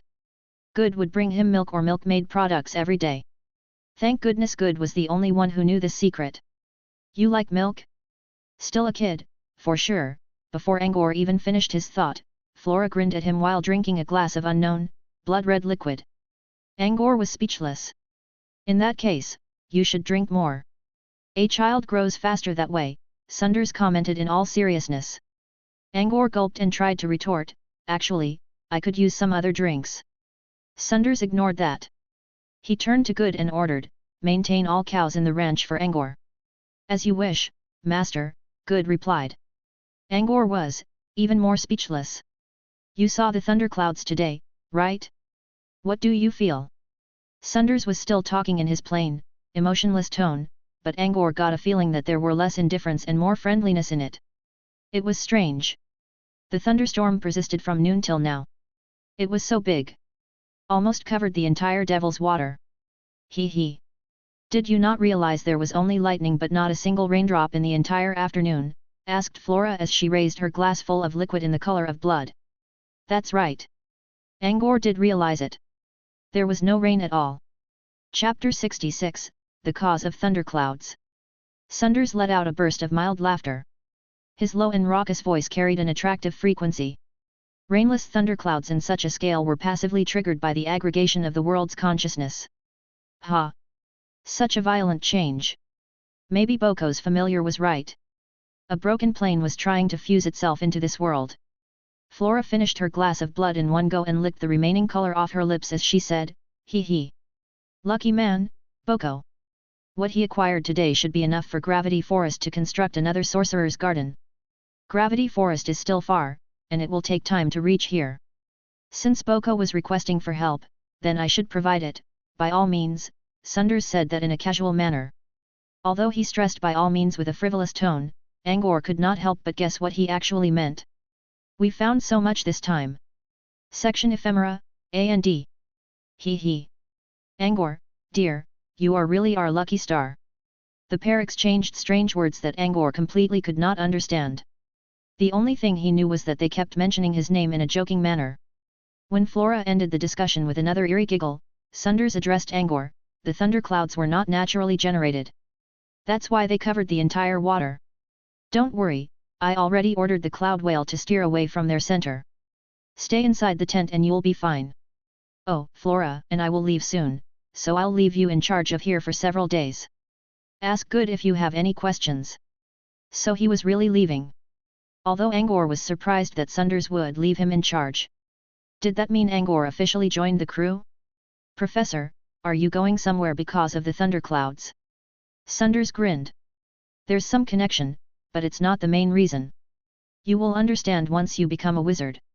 But for now, the knowledge may do you harm instead. With that, Sunders straightened his bow tie, put on his black top hat, took his black walking cane, retrieved a black golden cloak from Good and put it on in a stylish manner, before he finally left the tent. Flora floated by. Angor sweetie. If you feel lonely, you can let those kitties out to play with you. Hee hee. Then she followed behind Sunders. She even turned to wave goodbye at Angor while not forgetting her eerie smile. Of course, the kitties she talked about referred to the winners from the death matches. There was no way Angor would let those ruffians out. Those people had been harassing him with their stares every time Angor was outside his tent. Who knew what would happen if they cut loose? Angor did not even dare to release Nausicaa from her tent, although she had been relatively friendly to him. For one, the other winners might get jealous. Secondly, Angor did not believe that Nausicaa was someone easygoing. Letting her out probably was not a good idea. Angor knew he was inexperienced in this world. He only read a lot from books. Being in a strange place, staying cautious was always wiser. With the pair no longer here, Good was the only one with Angor. If Good did not make any movement, Angor could not notice his presence at all. Angor was becoming curious and asked, "Good Mr. Butler, are you a wizard too? Why are you wearing a mask?" He was trying to address Good in some other polite manners, but Sunders never told him Good's family name. Angor did not even know Good's gender or age. "Mr. Pad, I'm not a wizard. I'm a phantom servant from the Dark Evil Empire," Good replied politely. "The mask is an alchemy item the master gifted me. It could strengthen my natural ability." The Dark Evil Empire was a nation built by an underground race. The place never saw the light, so most residents living there had chaotic and evil natures. Many criminals would flee into that place as well. The Phantom Servant was a native race in Dark Evil Empire, so they were usually leaders because of their natural power. Angor asked Good to go away after having some casual talks with him. The thunderclouds were still gathering outside. Worrying about Toby's safety, Angor requested Good to bring the bird to him. Good had been taking care of both Angor's and Toby's meals during the month, so Toby knew him well. Good fulfilled his order soon. He even brought Toby's tiny wooden bed. Toby was standing on Good's shoulder proudly with raised head and puffed up chest. When it saw Angor, Toby tweeted something Angor could not understand. Seeing the spirited Toby in perfect shape, Angor shook his head and expressed a bitter smile. As Lady Gria said, he should not worry about Toby at all. With Toby safe with him, Angor spaced out while looking at the thunderous weather. When will it stop? Hope everything will be fine. Angor asked Good to put some blanket on the floor of the book room. He was going to sleep here tonight. Lightning bolts would still flash past the window now and then, so the book room did not feel dark even without candles. Usually, roaring thunders would make people restless. However, hearing the occasional explosions under the soft blanket while surrounded by the fragrant smell of fine ink, Angor felt exceptionally relaxed. Enjoying calmness in such weather helped Angor think more clearly instead. Angor went through Sunders' words during dinner. So he did enter the nightmare realm during his talent test, and that suture face woman nearly killed him. What troubled Angor most was that even though the woman failed to kill him, she still left a wound on his back. The wound was just as strange as the special channeling method mentioned by Sunders. Angor clearly remembered how the wound was bleeding while in the nightmare realm, yet when he came back to reality, nothing was there. Another thing was that how did he end up in the nightmare realm in the first place? If his body went to another world, Mara must have noticed it. If not, how did he travel through worlds? His spirit went there? Or was it his soul? Would the sutured woman kill him for real if she succeeded? Angor knew no answer to those questions. He could only wait for Sunders and ask him. There was no real wound where the women hurt him, but in several cases, he felt the itchiness was telling him that something was definitely wrong. When Angor tried to ask Gria about it in Barbie's restaurant, Sunders had barged in and interrupted him. Now Angor thought about it, maybe that was exactly what Sunders tried to do to prevent his question. That might have something to do with why Sunders accepted him as a student. Many things came about Angor's mind. In the next moment, he remembered his brother Leon and his teacher John far away at the old Earth. What were they doing now? Was his teacher well? Did his brother successfully inherit his title in Waterford? By the way, Leon agreed to take him to the Ocean Theatre in Waterford and join Master McGeeve's solo concert. He might never have the chance again. Chapter 67, Gathering of Mites. Such an exceptional occurrence of thunderclouds quickly attracted the attention of various major organizations. In the sky above a small town in the south of Goman Kingdom, there was a group of wizards in green robes flying by. They flashed through the trees swiftly. Each step in the air made they advance hundreds of meters. The extreme movements would break the law of space now and then while creating great sonic barriers. An old woman with white hair was in the lead. Her weak limbs made her look like someone about to collapse any moment, but she was the fastest among all. Her earrings were decorated with cranberry charms which tinkled as she flew. "The thunderclouds are getting too vast and we can't hide it any longer," said the old woman suddenly. Spells flashed in her eyes. The situation on the sea from dozens of kilometers away was clear for her to see. Rampaging lightning bolts had already occupied the entire place. "We need to hurry. Gosh, let's hope Boko can get a hold of the situation." The group following behind heard her words and nodded. Boko was too greedy. If he didn't try to seize all the profit for himself and break the balance earlier, there wouldn't be such a drastic disaster.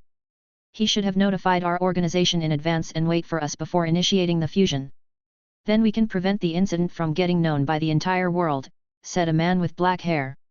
He complained, "Lady Danae, Boko is too reckless this time. He should get punished for not caring for Gravity Forest standing." Lady Danae was the old woman in the front of the group and the only level 2 wizard in Gravity Forest. "Enough, Saipan. If you were the one in Boko's shoes, would you tell the organization about it first?" Lady Danae sneered. Saipan was taken aback by the reply and remained silent. Several oceans away from the Devil's Water, off the southeastern coast of Fey Continent, a giant ray fish with a wingspan of 100 meters dashed out of the calm waters and began to glide towards the Devil's Water swiftly just above the sea surface. It could use the ocean waves to move forward several kilometers in each leap, making itself impossible to be caught by human eyes. A group of people was standing on the back of the creature. They were dressed in different clothes, but each of them had a piece of fish scale on his or her skin. The locations of their scales were different, as for their shapes, sizes, and colors. A wizard would easily recognize them. They were from one of the top 10 organizations in the southern region Song of the Deep, which sat in the bottom of the sea. There was an advanced nation at the west of Fey Continent. All cities and towns were built using steel and reinforced concrete. The nation of steel, Ivory. Ivory was not big, but it had an important standing among all nations on the Fey Continent because all railways, steam trains, and most mechanical products in the other nations were imported from there. Ivory was well respected by both mortals and wizards. The biggest alchemy city, the floating mech city, was also located inside Ivory. Among the misty clouds, a giant mechanical city 100 of square kilometers large sat in the middle of the sky. When the weather was clear enough, mortals could sometimes witness this miracle with their bare eyes, although no one could really reach it. The gap between mortals and wizards had always been something that could not be crossed. Today was just one of the clear days. A steam warship cladded in metal suddenly dashed out of the city. The mortals working in their fields could see the flaming trail behind the leaving machine. They were shocked in place by what they just saw. It was the first time they ever saw such a giant metal monster. When it completely disappeared on the horizon, the peasants yelled in amazement. This story would be their after-dinner gossip for the next decade or even century and become a legend among all mortals living in Ivory. A team of wizards in white robes flew upwards from the ice-covered land in the north. Their robes all had a pattern of a crescent moon covered in frost. Inside a swamp surrounded by venomous gas, several figures with shining green eyes let out a burst of terrifying laughter and vanished.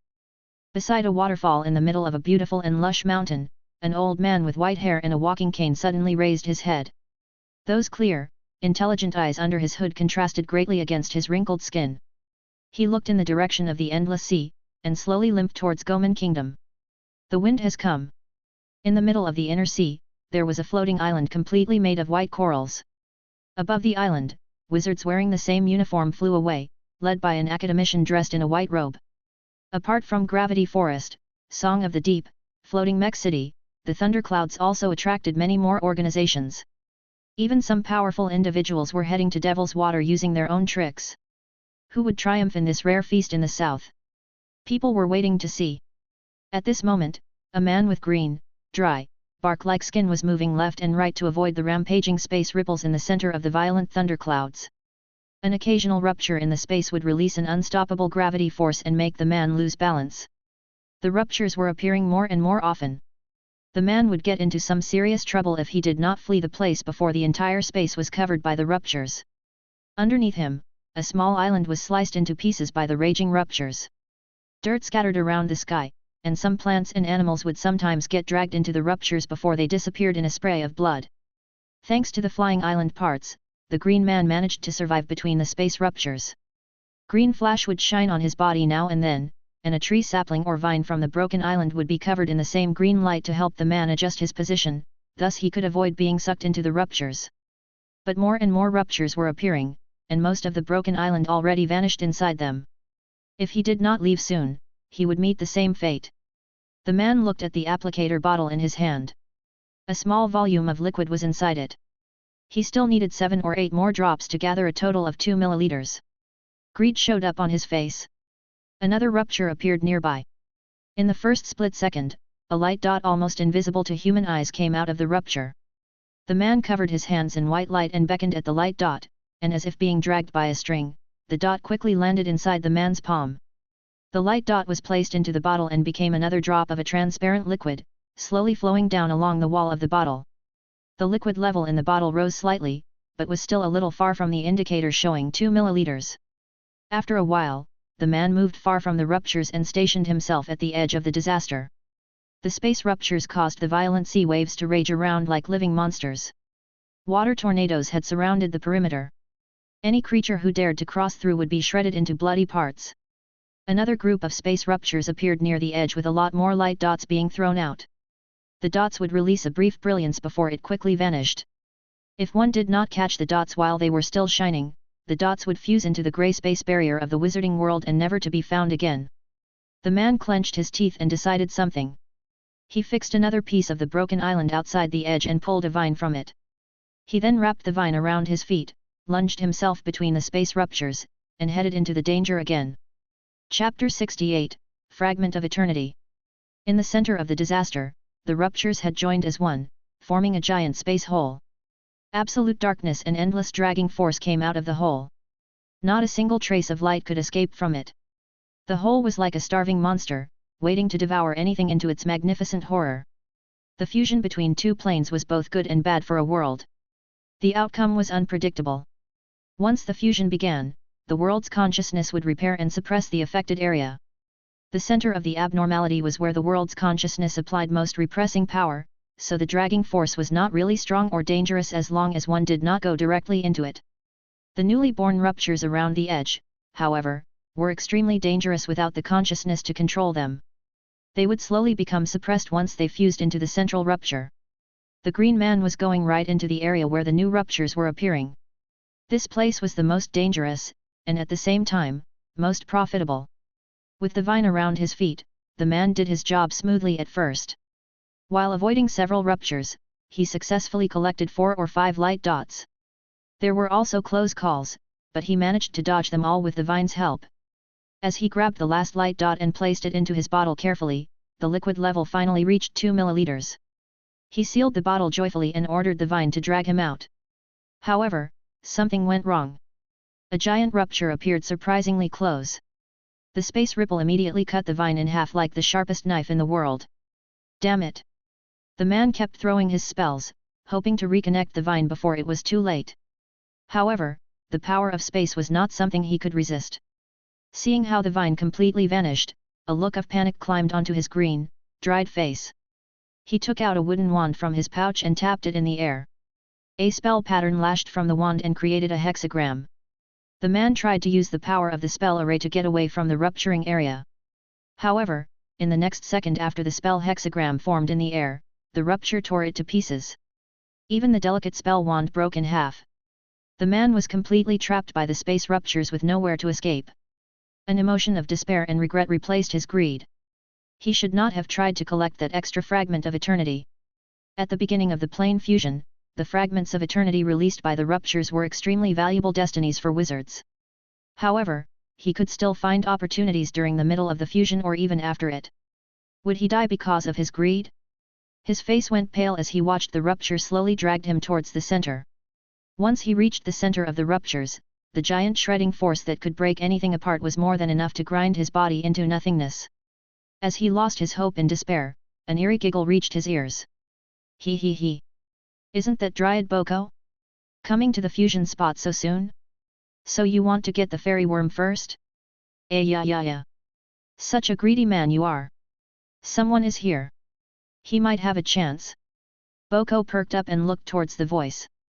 A young girl wearing a dark violet bubble dress was slowly floating down the sky using her beautiful umbrella.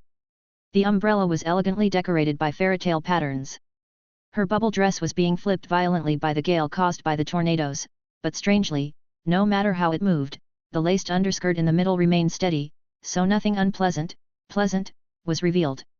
The woman with an umbrella was Flora, who had just left the cloud whale and headed to the center of the thunderclouds. Flora the Blood Witch. Boko's voice came through the space ruptures. It was unclear whether he was surprised or happy. Come on, it's not polite to call a lady's name so boldly. Boko had completely no will to tell jokes. His life was on the line and Flora brought him hope. Flora! Help me! Boko's voice sounded distant as he was finally drowned out by the water tornadoes.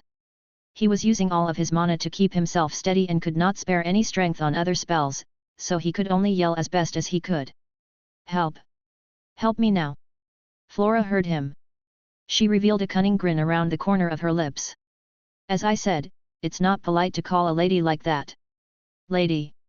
Lady Flora! Help! Hello? What's that? I can't hear you. Of course, Flora was adept at spells that transferred people's voice. Boko became panicked. I said help. Help me. Quickly. Oh, you want me to help? I thought you came here because you're confident. So you went in there by mistake? Ah, poor guy, Flora commented nonchalantly, which made Boko furious. He had to bear with it now. He struggled to dodge another rupture but his cape was torn to shards. Yes. I came by mistake and is trapped now. Save me. Please. I beg of you. Boko was never someone who knew pride or ego, so he could ask for help while totally ignoring his image. Flora had enough fun with her jokes and she said, that's no problem. But you know, equivalent exchange? I can save your life, and you gotta pay a good price for it. My life does not have much value, said Boko. He was serious about that as he said, 100 magic crystals. PSH. Seriously. Flora stood in the air with her umbrella above her head and looked down at Boko. Boko realized his price was too pathetic. He hesitated before saying, 200. Flora only smiled.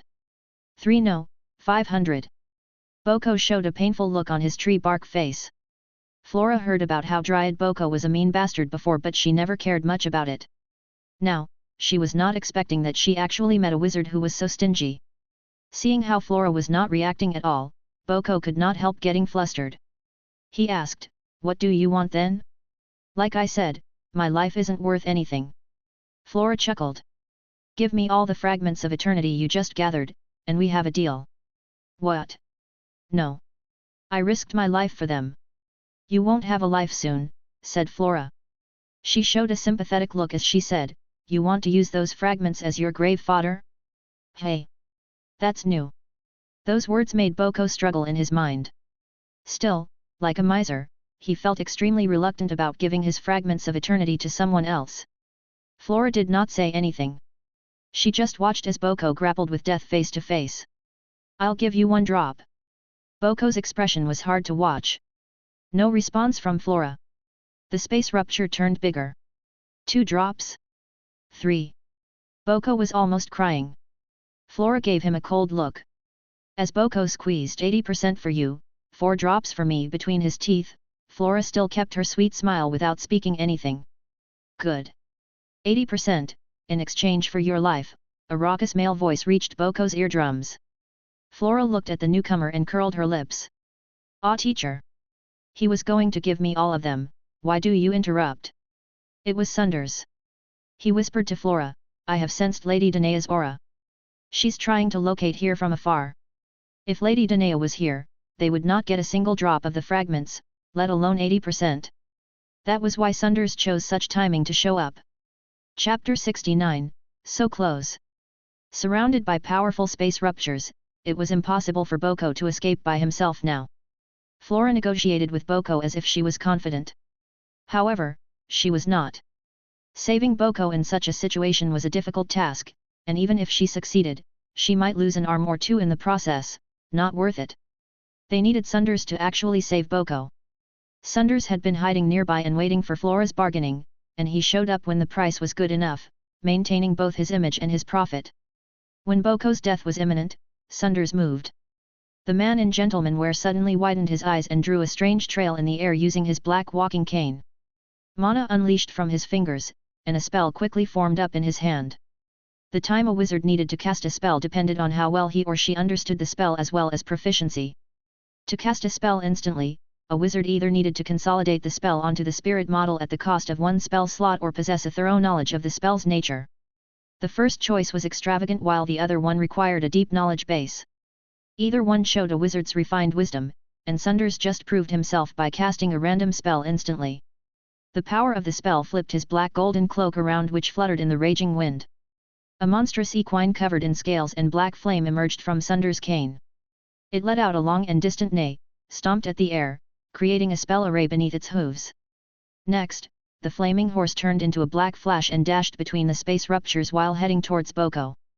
In the next moment, Boko's figure reappeared on the spell array created by the flaming horse while the horse replaced Boko by standing among the ruptures. Boko was unsure of what just happened and looked left and right in panic. When he realized he was out of danger, he sighed in relief. A spell of the Phantom Master. Nightmare Substitute. Boko looked at the flaming horse in his original position and exclaimed. Nightmare Substitute was one of Sunders' signature spells. He could use a Nightmare Substitute to escape any deadly situation. It was a unique skill even in the wizarding world. Boko expressed his surprise for a moment and looked at Sunders. Sunders reached out a hand and hooked his finger at Boko. Boko quickly moved to the man with a joyful expression. Not you. Give me the fragments of eternity. Boko froze up. His expression was filled with pain and hesitation. He stuttered, I think we can. Hand them over. Sunders was firm. Boko was almost crying by now as he stuttered, maybe we can talk this over. Enough. We made a deal. I saved you and you will pay for it. Give me now or I'll throw you back in there, said Sunders. He was getting impatient. He simply summoned a nightmare to carry Boko on its back. Another order and the creature would immediately charge into the ruptures. No. Put me down. Boko was already exhausted dealing with the ruptures, and since he was a bloodline wizard who used the blood of plants, his stamina was weaker than the other bloodline wizards. The fire was something he feared by nature. Now the black flame on the nightmare only made him want to faint. Okay. I'll give them to you. Boko screamed. Sunders did not order the nightmare to release him. It was only when Boko took the applicator bottle from his space pouch that the nightmare finally let him climb off. Sunders kept his deal. He took 16 drops from the 20 fragments and left 4 for Boko. Boko kept a sad face as if he was attending his family funeral during the exchange. Even though Sunders was someone way more powerful than him, he still did not hide his greed and hatred. The rumors about the stingy man were real. Sunders smiled when he got what he asked. The 16 drops of fragment of eternity were worth the trip. Great destiny could be found during a plane fusion. This was common knowledge among wizards. However, they still needed to be strong to find such destiny. Only legendary wizards were powerful enough to compete. The southern region had not witnessed any new legendary wizard for 1,000 years. Whatever destiny there was, it could not be reached by ordinary people. The weaker wizards could only collect leftovers around the edge, and even leftovers had good and bad ones. Fragment of Eternity was the major material used for Sorcerer's Garden and could not be found normally. One only had the opportunity to acquire a few at the beginning of a plane fusion. It was one of the most valuable leftovers. 16 drops of fragments were not enough to construct a full-sized Sorcerer's Garden, but should be enough to make a smaller one. A Sorcerer's Garden was a standard asset for major wizard organizations. Only a few selected individuals possessed them because the essential materials were hard to find. However, even a small Sorcerer's Garden could greatly help a wizard improve his or her strength. Sunders felt content, while Boko sulked in his own sorrow. Teacher! This way! Flora called. Boko wiped his tears away and looked at Flora. She somehow built a giant blood magic array in the air using a good amount of magic crystals and other materials. Boko looked carefully. He realized that the magic array was used for protection and amplification, as well as teleportation within a small area. Such teleportation could easily go wrong in the affected area of the plane fusion. He did not know why Flora put up such a magic array. His doubt was answered soon. Several kilometers away, between the gap of the water tornadoes, a group of wizards wearing green robes were hurrying to the scene. An old woman with white hair and cranberry ear charm was taking the lead. Lady Danae from Gravity Forest. Of course, Boko understood why one of the masters of his own organization had come. Why Flora set up a spell array in advance, as well as why Sunders only asked for 80% of his fragments. Because Lady Danae was coming. Perhaps Lady Danae could not defeat Sunders, but there were a lot of them. Flora's magic array was to prevent them from ganging up against herself and Sunders. Boko regretted his decision to the bones. It was only another dozen seconds and he would have been saved without having to hand over his fragments of eternity. Boko gnashed his teeth at Sunders, who was not even looking at him. Only Flora caught the gesture and directed a sweet smile at Boko. To Boko, the smile meant the worst taunt in the world. Yet, he could not do anything about it. Lady Danae spent lots of resources to locate Boko's position and traveled to the spot using a plain passageway. She hurried to the fusion spot only to see Boko wearing a sad face. Lady Danae looked at Sunders and Flora floating not far and cringed. The pair, combined with Boko's condition, something was absolutely wrong. How many fragments of eternity have you gathered? Lady Danae quickly asked. Chapter 70, A Balance Between Offense and Defense. Only 4 drops. Lady Danae threw a stare at Sunders, anger appeared on her aged face. She snapped, Sunders, this was your plan all along, eh? You knew Boko is greedy, so you watched him trap himself in the ruptures, did you not? Sunders only grinned without saying anything. He stood inside the magic array in a relaxed manner and watched Lady Danae's outburst nonchalantly. His arrogance was plain on the look. Lady Danae felt really uneasy against Sunders' attitude. However, when she thought about the fact that a group of elites from Gravity Forest was standing behind her, she also returned her own gaze at Sunders. Even though she was not expecting Sunders' mere presence to be enough to inflict great pressure on them, the elites behind her were either looking aside or trying to show negligence about the situation. The black-haired man, Saipan, was the only one who was seemingly supporting Danae by keeping his own angered gaze on Sunders. Lady Danae, that was wrong of you. Boko was already inside the ruptures when we arrived, Flora spoke in her usual smiley manner. No one could tell whether she was telling the truth. Even Boko was not exactly sure when Sunders arrived to save him. There aren't many such coincidences in the world, Lady Danae humphed. Saipan spoke to her, my lady, should we? He placed his hand on his neck and made a slitting gesture. Lady Danae only grumbled at him, you see that spell array at their feet? It's capable of both offense and defense, a perfect protection and a teleportation effect in a small area. It's an intermediate spell array. Must have been drawn by a master of spell arrays. Saipan checked. As she said, a faint spell array was shining beneath them. Even without the spell, we couldn't keep them here, Lady Danae sighed. There was nothing she could do about the loss. Hey, Professor, they gave up. Flora giggled. They have to. The fusion will soon begin stage 2, and the grey space barrier here will turn fragile. One wrong move and the world's consciousness will deal with her, said Sunders. He was not worried about having to fight Danae at all. Lady Danae was also a level 2 wizard. She was more than twice as old as Sunders, so she knew a lot. To fight in such a situation was to suicide. Sunders still remained careful.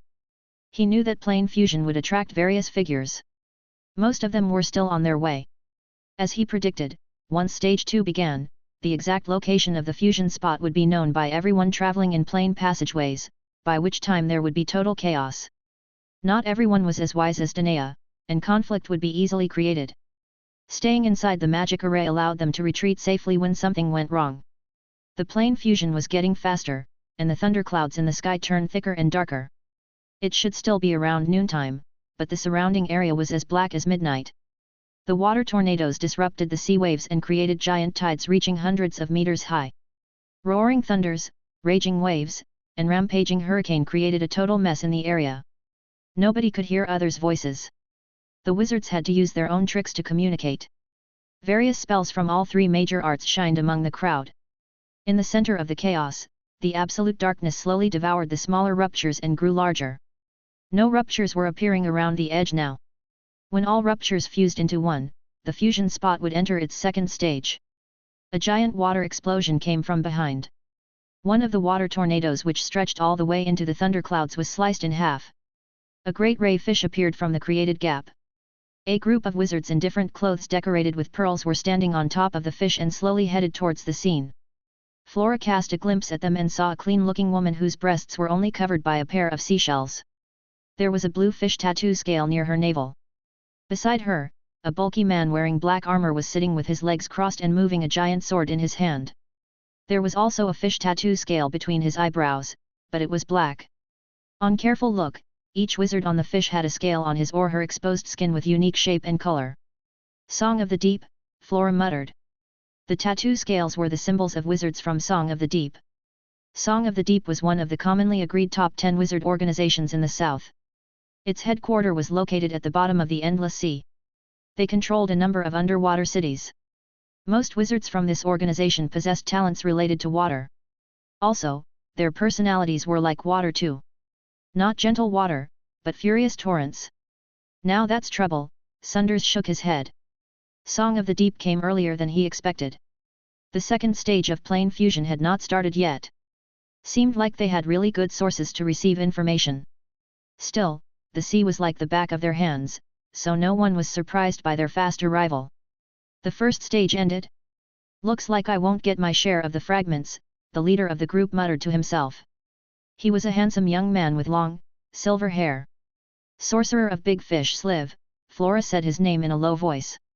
He had a young appearance, but his actual age was greater than Sunders. Sunders never actually tried to remove the traces of age from his face, so his middle-age image was the natural result after living for centuries. Sliv, on the other hand, constantly spent his mana to maintain his good looks. Stay away from that man. He's dangerous enough. He does anything without thinking about consequences, Sunders whispers to Flora. Understood. Saipan from Gravity Forest heard Sliv's muttering. Sylv used Amplify voice spell on it, caught a new idea, and yelled out for everyone to hear, De-Aam. Flora took all of the fragments of eternity. That caught everyone's attention. Saipan smiled in content while Lady Danae gave him an angered gaze. The bastard had no idea he just offended Sunders, badly. Sunders was an extremely powerful being and the brute cavern behind him was a bunch of unreasonable ruffians. The Song of the Deep might still have several gentle wizards, but every single individual from Brute Cavern was someone that enjoyed utter chaos and disorder. Gravity Forest had always been a peaceful and neutral organization. If they offended Brute Cavern, no one knew what would happen next. Sliv looked towards Saipan and smiled. Then he addressed Sunders. Aha, Mr. Sunders, the Phantom Master. We haven't met in a long time. Sliv stepped in the air and approached him. When he was about 100 meters away, Sliv hurled an abrupt water arrow at Sunders. The arrow was blocked by the spell array. Sliv smiled widely as he said, "Oh no. My hand slipped." He then changed his attitude as he said, "A multi-layer spell array. Man, you're being really careful." Hearing Sliv's unpleasant voice, Flora complained in her mind. "Oh no my arse." Like Lady Danae. Sliv carefully inspected the spell array with a frown and decided to halt. He moved back to his own group. Sylv was bad at dealing with spell arrays. He also knew that the array must be the work of a master which would probably take hours to breach. Meanwhile, Sunders and Flora were free to retaliate or teleport away. A perfect balance between offense and defense. Chapter 71, Path of Infinity. As the last rupture was devoured by the black hole in the center, the plane fusion began its second stage. A white dot emerged from the central point and slowly grew larger. People could see jagged edges around the dot as if spinning vortexes surrounded it. So this is the second stage of the plane fusion, Lady Danae exclaimed as she watched the growing vortexes. A plane fusion is a complicated process. But only 3 time points are useful to wizards, so we divide the fusion into 3 major stages, said Lady Danae who had lived for more than 500 years. She was a well-experienced academic. She began to explain knowledge about plane fusion to her younger pupils. Everyone listened carefully. Even Flora and the wizards from Song of the Deep did not bother her. At the same time, multiple plane passageway exits appeared several dozens of kilometers away from the fusion point, bringing around 30 wizards with them. Some were riding creatures, some were flying on their own, some were carrying alchemy devices. The most eye-catching one being the giant steam warship from Floating Mech City. These were the people from various major organizations in the southern region. They all came to seize destiny during the fusion of the planes. The situation was getting worse. Where there were people, there were conflicts. The organizations usually shared some foul relationships with each other. Now that they gathered in one place, many wizards already began to regard their opponents with hostility. Dangerous spells would have been hurled around if the leaders of the organizations did not control their people.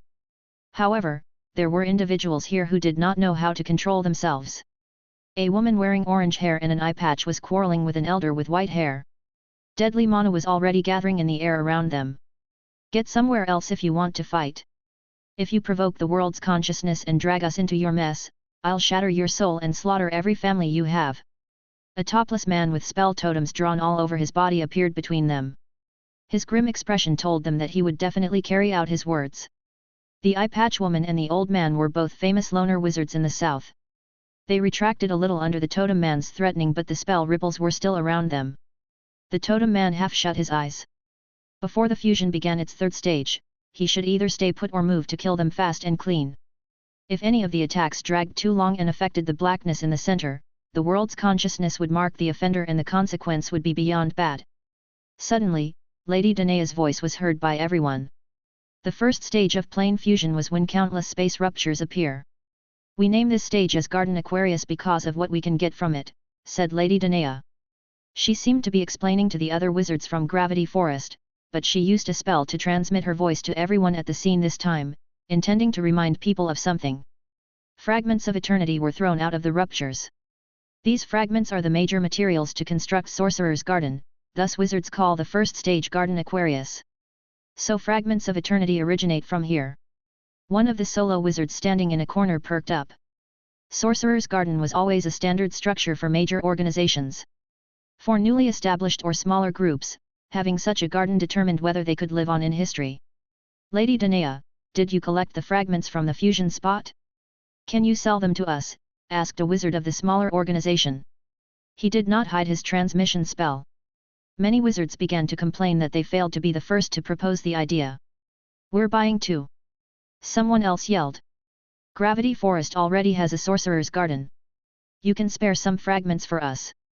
We'll give you a reasonable price. Hand them over, or else, he. A group of wizards in black robes and shining, green eyes looked at Lady Danae up and down. Everyone's attention was attracted by the talk of fragments. Flora grimaced. She and Sunders took most of the fragments. Things are going wrong, Professor. Should we prepare? She whispered to Sunders. In his mind, Sunders was also accusing Danae of speaking too much. He was confident to take on any wizard on the spot, but there were 2 level 2 wizards here. He could win in a 1-on-1 or even 1-on-2 fight, but battling the whole lot of them could be troublesome. He glanced at the fusion spot already going into the second stage and put on a serious expression. Sunders took out an object from his pocket shaped like a crystal ball and pumped in some mana from his fingers. The crystal ball changed color, and an image showed up inside it. Inside the crystal ball, the cloud whale was cruising the sky slowly. It headed towards Goman Kingdom, completely oblivious of the thick thunderclouds above it. Sunders grinned, give me the core of reversal spell array. Flora quickly took out a scroll.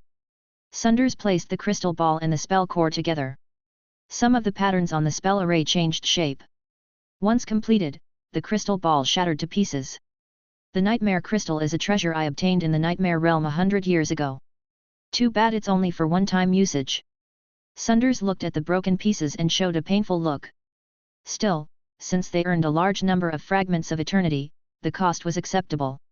Sunders returned the scroll with a different spell pattern to Flora as he said, now the teleportation effect is no longer limited in a small area. I have set the target on the cloud whale. We'll get there instantly if something happens. The cloud whale was another treasure from Brute Cavern. There were countless spell arrays drawn on its body. The cloud whale would well withstand the attacks from a group of wizards. Besides, most wizards only trusted themselves, so teamwork was a rare sight. Now, the situation was getting chaotic. Many people were asking Lady Danae about selling her fragments. Even the major organizations offered their prices. Lady Danae remained calm.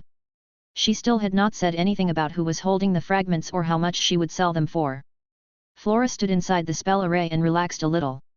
She was not afraid of anyone on the scene, but getting attacked by all of them was not something she could manage. Lady Danae had her own idea as well. Boko had 4 fragment drops. It was not much but was still valuable, so she did not want to lose them. On the other hand, she would avoid offending Sunders. As an extremely powerful being from an organization who would not hesitate to shield their own kind, it was a very bad idea to become their enemy. This was why Lady Danae stayed silent. Sliv also knew that Sunders had acquired most of the fragments, although he did not say it out. He was too arrogant a man to fear Sunders. Rather, he was plotting to seize all profit for himself. Lady Danae talked about plane fusion to prevent conflict, but seeing how everyone was focusing on the fragments of eternity, she had no choice but to continue her explanation. The second stage of the fusion was what you are seeing now. See the white vortex in the middle of the darkness? It's slowly growing. Once it fully expands, the black hole will disappear.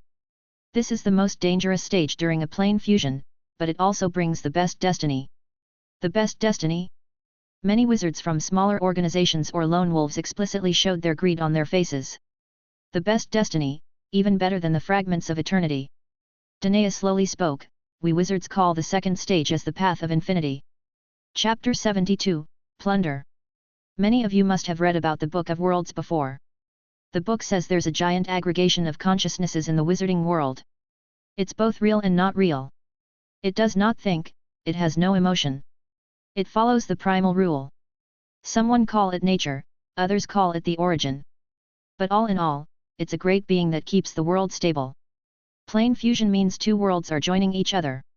It's a destiny for wizards, but it's also a double-edged sword for our world. A joining new world means the original limit of our own world will be expanded, but at the same time, much origin power will be lost.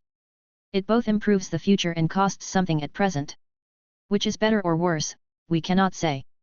The path of infinity is a tunnel between 2 worlds that are slowly established after the world's consciousness stops the black hole from expanding, by using its own origin power. That white vortex is the tunnel itself.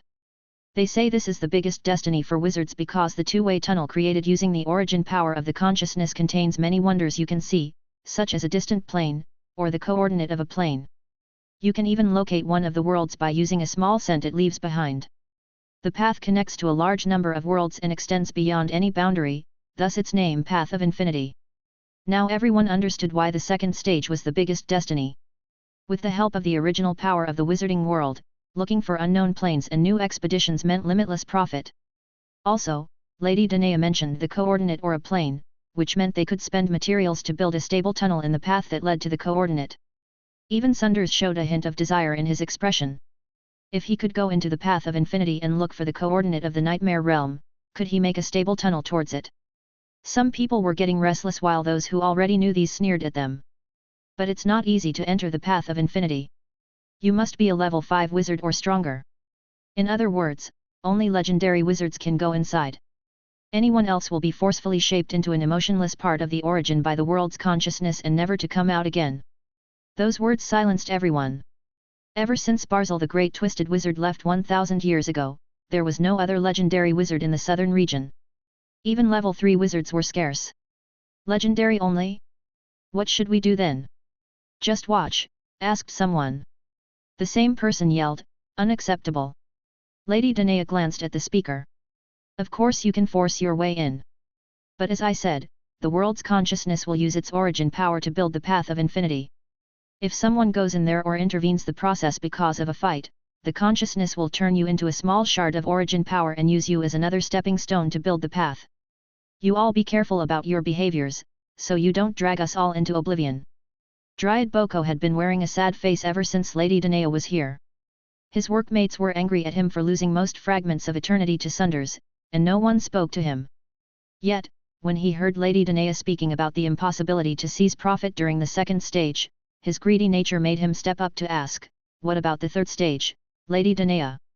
Danae looked at Boko and felt both angry and powerless. He made the right choice by paying something for his life. That was the common rule among wizards. Secondly, Boko discovered the plane fusion by chance and did something to quicken the process. Boko did nothing wrong. He even helped people notice the incident. Yet, every time Danae thought about the fragments which should have been the property of Gravity Forest, she could not help but to cast a cold eye at Boko. Danae let out a sigh. She was about to explain the third stage anyway. The third stage was the final stage of plane fusion. The tunnel between two planes will become fixed, but there's a time limit for it, during which we can go through the tunnel to retrieve resources from the other world. When the time ends, the other world will fuse itself onto the wizarding world as an appendage, and it will be difficult to find its entrance again. Wizards call this stage as the time of plunder. Are you saying we can find destiny by plundering? Someone asked. Lady Danae nodded, correct. The disaster caused by the fusion will eliminate most powerful beings in the other world, and it's a perfect chance for us to seize their resources. Without powerful locals, plundering resources was an easier and safer task compared to the plane expedition. That was why many wizard organizations sent their people here. Of course, there were both good and bad resources. They did not know anything about the other plane. Like Schrodinger's cat, nobody could tell what was inside until they opened the box. Hajajaja. Who was the first one to discover the plane fusion? You can see the other world at the beginning of the fusion. Tell us what you saw, or, Hajaja. The speaker was the team leader of Floating Mech City, Puppet Master Bogula, one of the 3 level 2 wizards on the scene. He was a man with red hair and full cover soft armor which released a dark violet glimmer. Bogula spoke with his head tilted to one side. His stylish red hair hid half of his face, and he was licking at his lips with a slim, snake-like tongue. Combined with his occasional, terrible laughter, his handsome face was totally ruined. Everyone went silent when Bogula spoke. Every wizard in the south more or less heard about his terrible endeavors. The man adored beautiful women because beauty could help him get new innovations. There was a rumor that every puppet he ever made was once his lover. Hearing Bogula asking for the first witness of the fusion spot, Boko tried to hide behind others. Who knew whether Bogula would suddenly see him as another beauty and do something terrible? Lady Danae would not want Boko to become the center of the attention either. She was angry at him but Boko was still on her side. Sunders and Flora knew who was the witness. When Boko found the trace of the plane fusion, he immediately sent a familiar to Gravity Forest to contact them, but the familiar was intercepted by Sunders. That was why he and Flora arrived before everyone else, saved Boko, and earned a big share of the fragments of eternity. Too bad the familiar was not Boko's only way to convey the message, so Lady Danae still made it in time. Otherwise, Flora would totally get all of the fragments by blackmailing Boko. They chose not to reveal Boko's name. Lady Danae sighed in relief. If Sunders would not do it, then no one else would sell Boko out. However, in the next second, a sharp male voice came up aloud. Boko? You were the first one to see the fusion, no? Then tell us about the opposite world. Chapter 73, Bogula. Danae whipped her head and saw Saipan staring at Boko with all the hatred he could muster. Saipan did not say that aloud or use amplify voice spell, but since all wizards had their attention on Gravity Forest, they still heard that clearly. Danae only felt as if she was going to vomit blood in anger. Saipan was always being petty, but pettiness was not something rare for wizards, so she did not care much about it. However, how could the man not know how to read the situation? He just sold his teammate out. Danae clenched her teeth. Her expression became as dark as the thunderclouds above.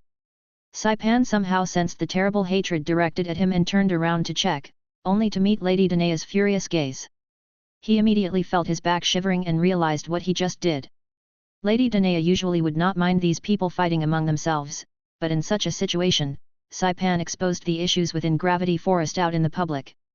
Every organization had its own problems and everyone knew it, but that did not mean they were willing to reveal them.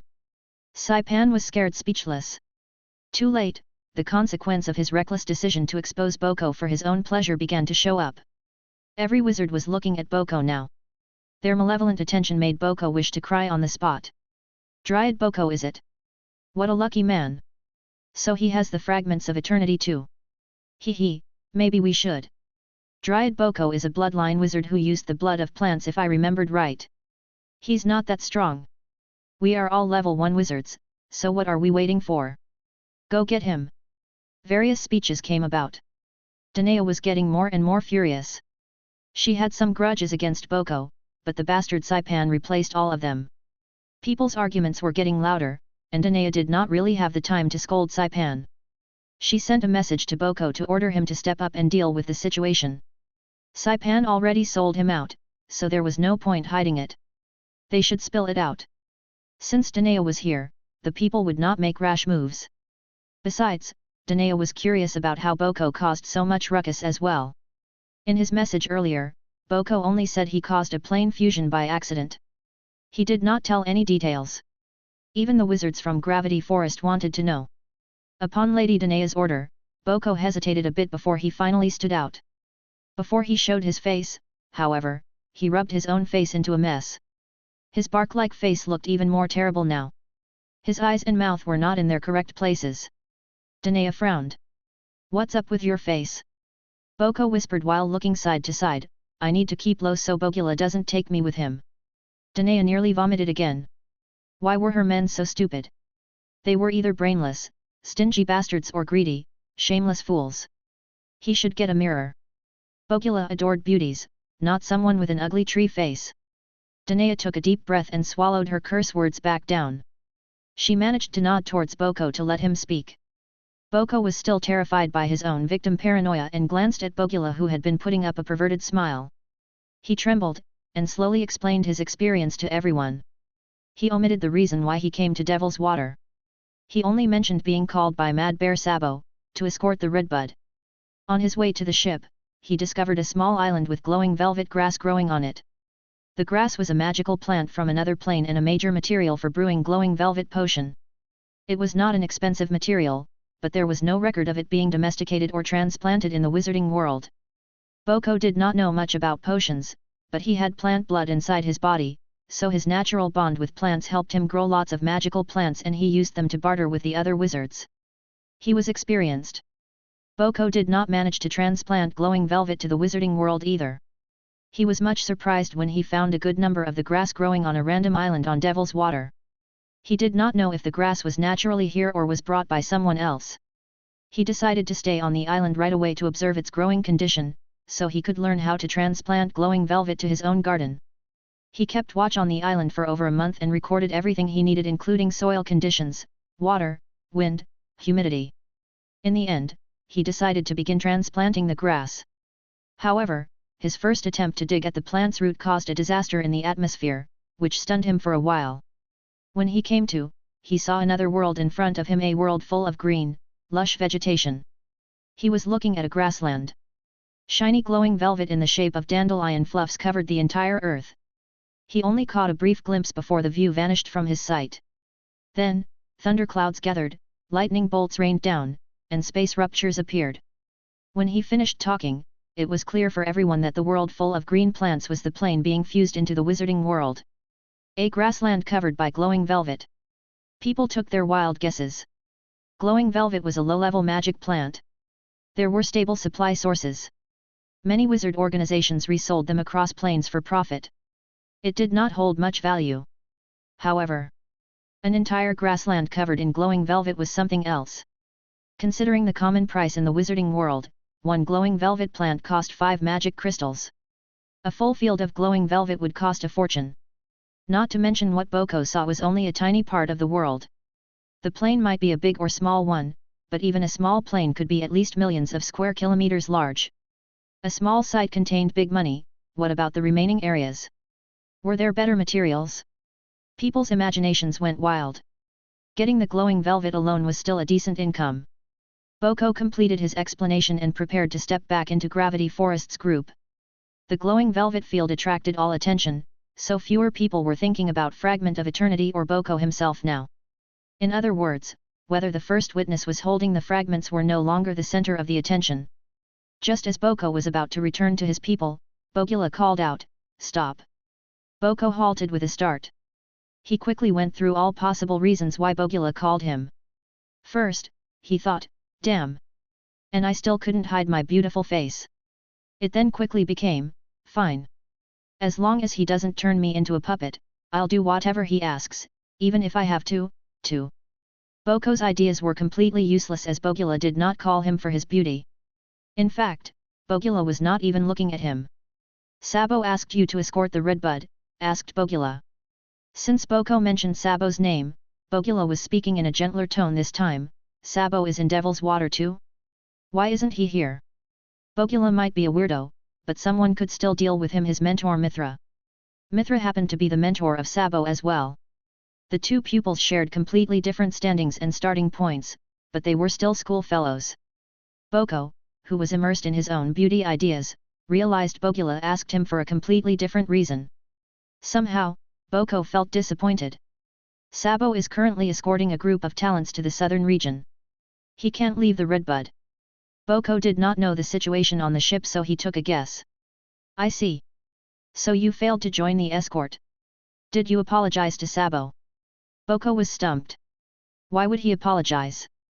Still, Boko quickly nodded, seeing how Bogula was saying I'll kill you if you didn't do it on his face.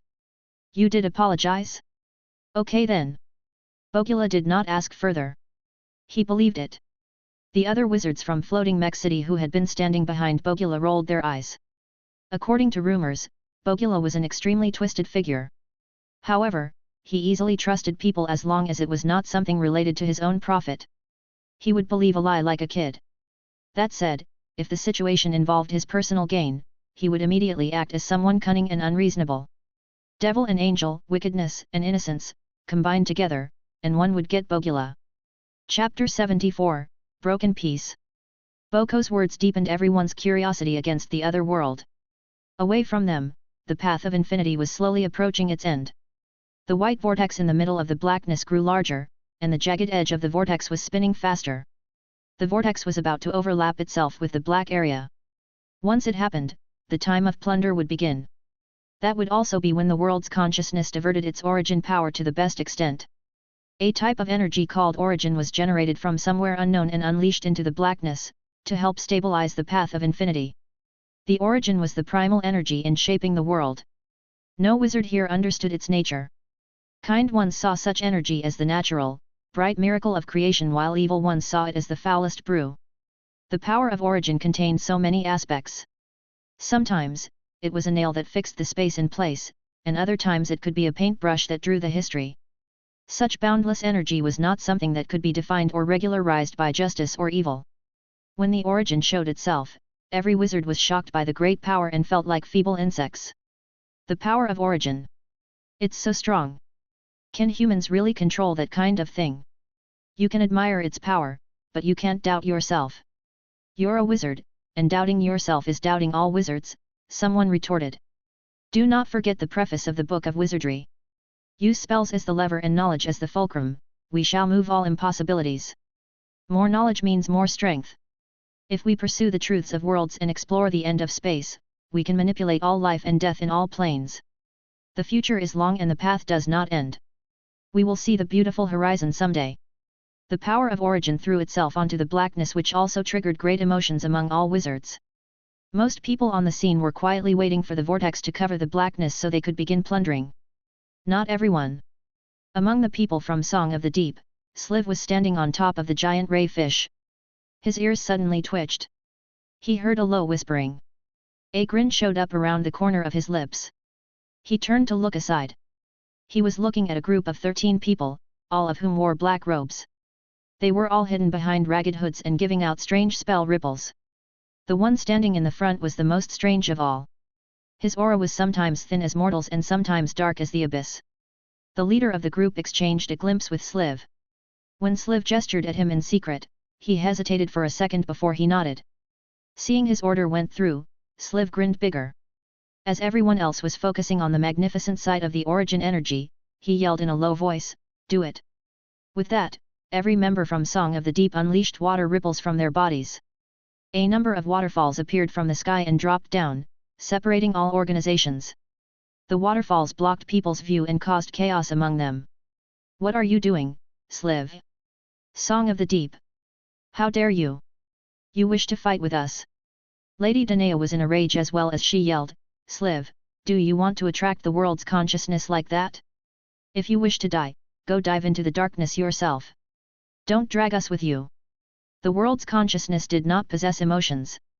Lady Danae was certain that if someone made a move now, the consciousness would take note and shape them into extra origin energy. They would never live again. "Yes. All of them, not Sliv himself. The world's consciousness would not distinguish small details. It was equal to all. Someone was already casting their spells to break the waterfalls blocking them. When Lady Danae saw the spells, she said quickly, "Don't use spells. The space here was too fragile because of the plane fusion. If the spell energy exceeds the limit, we will cause a great chain reaction, and the world's consciousness won't give us any time to regret." Lady Danae was an authoritative academism wizard. Not everyone trusted her strength, but they still believed her experience. Upon hearing the warning, people all stopped their spells, fearing for their own lives. Lady Danae was right. "I sure don't want to get involved by your spells." The terrible tone was from none other than Sliv from Song of the Deep. People did not really have to look to recognize his voice. "You are the one causing the trouble. Stop your spell now." Sliv spoke with an innocent tone. "Spell? What spell? Don't make wrong accusations. Stop lying." "I will." "Wait. Look closely. Are there mana ripples in the waterfalls? Let me see." "Oh, no there aren't." Lady Danae reached out her spirit feelers to feel the waterfalls as well. She was a level 2 wizard, but she did not have a high spiritual power indicator. Centuries of training and learning only gave her an indicator of 25. When her spirit feeler reached the waterfall, she felt the pressure of water. And that was about it. There was nothing else. No mana ripples. "This isn't a spell," Lady Danae spoke. "Yup. No spell. It's Bridget's water manipulation talent." Sliv smiled and patted at the giant ray fish beneath him. The fish was called Bridget. As a summoner studying occult art, Sliv gained his title as Sorcerer of Big Fish for a good reason. "What do you want then?" "I warn you, the path of infinity is almost completed. Cancel the waterfalls now, or you'll become the enemy for all of us once the space becomes stable," Danae warned him. "Don't worry. I need to deal with something first. It will end pretty fast." Sliv's voice gradually vanished like a drop of ink in the water. Flora was surprised much when the waterfalls appeared. She did not believe someone actually made a bold move when the world's consciousness was just around the corner. "What's the meaning of this, Sylv? Do you want war?" "Sliv. Talk to us." When Flora tried to join the yelling, Sunders spoke in a low voice, "Stop. There's a psychic sound barrier around us. Our voice won't get out." "Psychic sound barrier?" asked Flora. She questioned, "What kind of art is it? Or someone's creation?" Sunders shook his head with a serious look as he explained, "Neither. It's a special ability from the haunt world, psychic." Clap, clap. The pair heard someone clapping. "The Phantom Master does live up to his name. You even know about psychic. What a knowledgeable man." A figure emerged from the waterfall. Water flowed along with his long, silver hair, gradually revealing his handsome look in front of Sunders and Flora. The leader of Song of the Deep, Sorcerer of Big Fish Sliv. Chapter 75, Powerful Being from Another World. Psychics will have their power greatly reduced once they leave the haunt world. If someone can put up a psychic sound barrier in the wizarding world, it should be at least a 2-star power wielder, Sunders explained in a low voice. The haunt world had its own special power called psychic. This power stayed dormant inside every creature in the haunt world, and only special training could bring it out, allowing the creature to use psychic power. The haunt world was a plane with low-level mana. The most powerful beings were called 3-star psychics, who could cause damage similar to those dealt by level 3 wizards. However, once they get away from the haunt world, their power would weaken. At best, a 3-star psychic would be degraded into a 1-star psychic in the wizarding world. To Sunders, the psychic sound barrier around them was similar to something cast by a level 2 apprentice. The caster should be at least a 2-star psychic in his own world. This was strength hindered for being in a foreign world. Wizards could roam freely in different planes because they were only mildly affected by such hindering, while a wizard on the path of truth would not be affected at all. Wizards used their knowledge as their power. As long as they could think effectively, their power cannot be suppressed too much. "You asked a 2-star psychic here to hunt us down?" Sunders questioned Sliv. "Hunt? Nah. I just want to do business with Mr. Sunders," said Sliv. Bridget carried Sliv through the waterfall. The man's silver hair was flowing in the wind, giving him an outstanding look. "Business? You asked for a company from a foreign world just to do business?" Sunders expressed sarcasm. "Hee hee. You are still thinking about the fragments of eternity. Flora spoke. That's correct. Lady Flora, read my mind. I simply want to buy some fragments. Sliv revealed a tight-lipped smile. Forget it. Who are you to? Flora tried to taunt, but Sunders stopped her. If it's business, let's hear your price. I'll gladly sell you some fragments if the price is good enough. Sunders was calm as he spoke. But Professor. Flora complained upon hearing Sunders' words.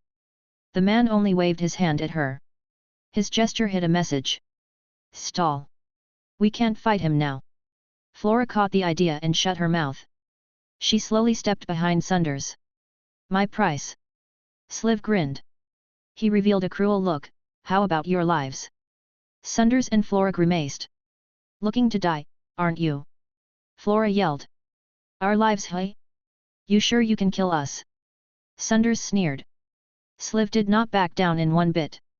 I certainly can't. But the world's consciousness can.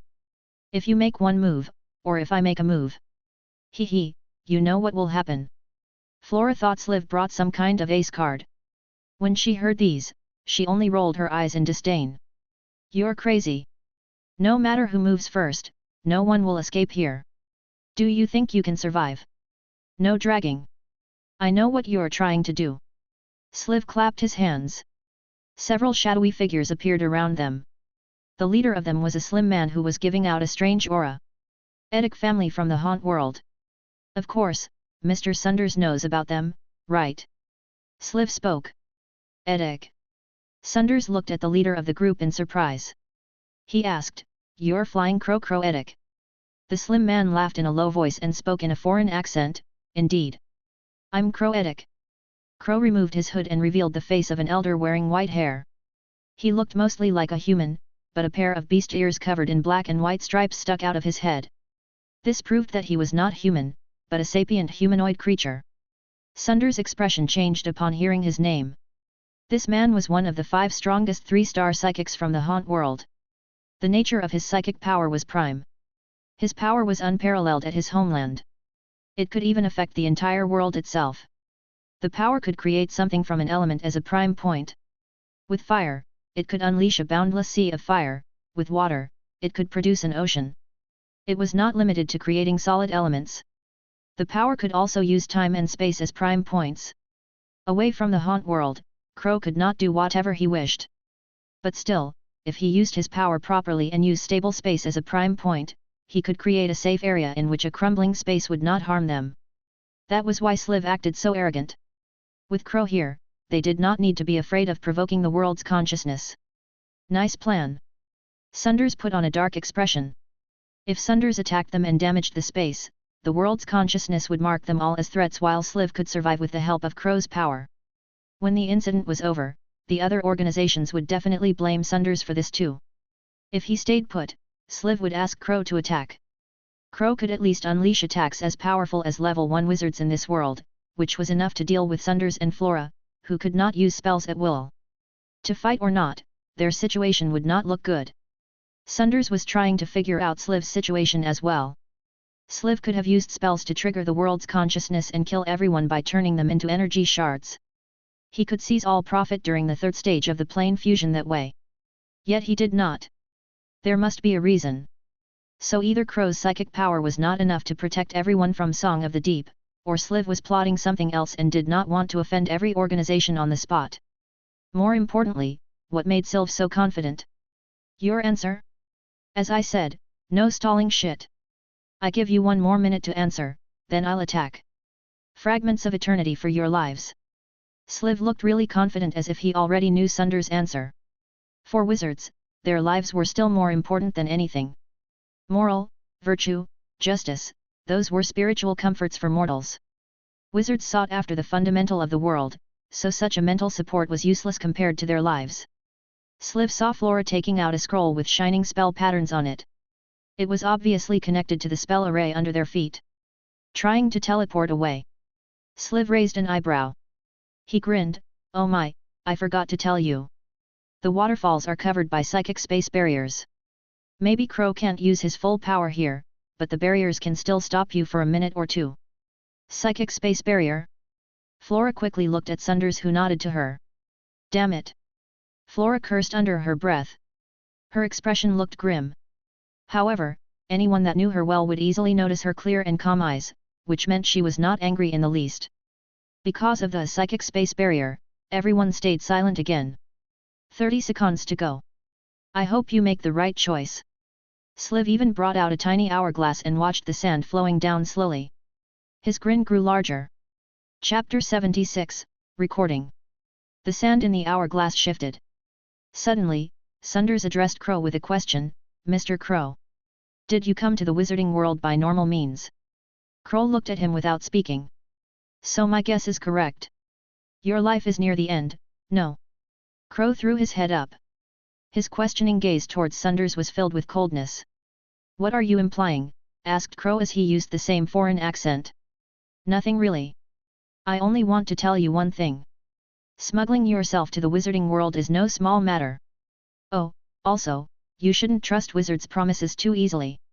With that, Sunders looked at Sliv again. Sorcerer of Big Fish Sliv. Next time we meet each other, I hope you bring a residential permit for Crow. Otherwise, you will be meeting someone else instead, the law enforcers from Supreme Cult. Next, Flora threw her scroll in the air under Sliv's shocked stare. A strange-shaped rupture appeared in front of them. As Sliv watched in disbelief, Sunder led Flora into the rupture and disappeared. Sliv could not believe his own eyes. He messed up a sure chance. And how in tarnation could they use their teleportation? Sliv directed an angered look towards Crow. Crow shook his head. The psychic space barrier wasn't triggered. They didn't leave via a plain passageway. Sliv extended his spiritual feeler as well. There were no space ripples around. Damn it! Then how did they escape? A replacement spell? Can't be. There weren't spell ripples either. Sliv almost went mad. He was not planning to let Sunders live at all. He already ordered the wizards from Song of the Deep to prepare to keep Sunders here forever no matter what the man chose. Otherwise, they would face terrible consequences. Retaliation from Sunders or Brute Cavern was another thing. The biggest problem was Crow's identity. A wild smuggler from another plane was not a big deal, but an extremely power smuggler was. If the Supreme Cult accused Sliv of exposing wizardry secrets because of Crow, he would be in real trouble. However, just by revealing secret would not help Crow get into the wizarding world if he did not have a guide. Sliv did not reveal any secret for that matter. He only made a deal with Crow. He hired Crow as an in-house bouncer for Song of the Deep while paying him life extension potions. If the Supreme Cult investigated him, his best bet would be claiming that he only made a deal with Crow around the potions. However, if something went wrong, the cult could accuse him of revealing secrets about alchemy potions to a smuggler from another world. That would be disastrous. Damn it all! Sliv clenched his fists with nowhere to vent his anger. His bold move did not earn him anything besides grudge from Sunders. To prevent being investigated by the Supreme Cult, he must do something about Crow as well. Everything went wrong. What Sliv was not expecting was that something even worse was waiting for him. The cloud whale glided leisurely under the thunderclouds. After being showered by the lightning bolts several days ago, the ranch outside was in a bad shape. Thank goodness the weather turned better. The thunderclouds were still there, but the lightning grew weaker. Angor moved back to his own small tent. Today, Angor took a nap at noon and left the tent with a great spirit. Without Sunders and Flora around, he felt relaxed. Even Toby did not disrupt his good mood by tweeting on top of his head. He strolled into Sunders' beautiful tent. Toby launched itself from Angor's hair, circled around, and flew towards the dining hall. Butler Good made a small compartment for Toby. There were all kinds of food and toys for the bird in there. Angor went straight to the book room and shut the door and curtain. After making sure he did not miss out anything, he took out a bronze pocket watch from his clothes. Aline gave him the watch when he left the Redbud. The pocket watch had an oval-shaped flip cover, which was decorated by an embossed flower pattern. Opening the cover would reveal a white and clean dial inside. Angor did not open the cover. Instead, he screwed the back cover open and revealed the delicate gears and springs behind it. He carefully picked up a square crystal as thin as insect wings from the side of one of the gears. The thin crystal was a valuable gift left by John the hologram tablet. To keep it safe, Angor never took it out while Sunders and Flora were still on the cloud whale. Since they left, Angor would well use the tablet as best as he could. Sunders said that Angor was free to read all books in the library before they reached Fey continent. There were a lot of books here. More than 100,000 paper books were placed on the bookshelves in good order. Angor could not remember them all, so he only chose a few to read before reaching Goman Kingdom, and he only finished about 100 of them. Now that Sunders was away, Angor got a new idea. The tablet could record images, so he could keep all the books in it. On the second day after Sunders left, Angor became a cameraman and spent most of his time photographing the books. This was the 5th day of his career. He had finished recording 99% of the books. There were only a few leather collections left. It went smoothly. When the oil lamp on the desk dimmed, he finished the last book. Angor checked the time. It was still too early for dinner, so he activated the tablet to arrange all the pictures he took. He did not check the content of the books during these days, but he still had a vague idea about the distribution of books in Sunders' collection room. All the books seemed to be collected by Sunders personally. There were 11 double-sided bookshelves, all of which were 4 meters high. There were about more than 100,000 books on them. The first 2 bookshelves mainly contained books related to apprentices and common wizardry knowledge. Starting from the 3rd bookshelf were books about formal wizards. The 3rd shelf was mostly aged leather books. Most of the leather covers were cracked. The books mainly contained traveling stories of wizards in ancient times or anecdotes. There were also some ancient spells. The book Initial Glory, which recorded the creation of the very first meditation method, was also here. The 4th held more books about wizards, but there were more biographies and tips on wizard training than spell books. The 5th to the 10th shelf were most attractive for Angor. There were many miscellaneous arts, such as drawing spell patterns, basic alchemy, material extraction, illustration manual for monsters in Abyss Plane. They were only elementary books though. Sunders' book room did not contain anything about in-depth content. Angor guessed that Sunders arranged the books before letting him in, to make him find his own path by reading about various knowledge. Chapter 77, All was received. Sunders' book collections were hard to find elsewhere. Some of them were even unique copies.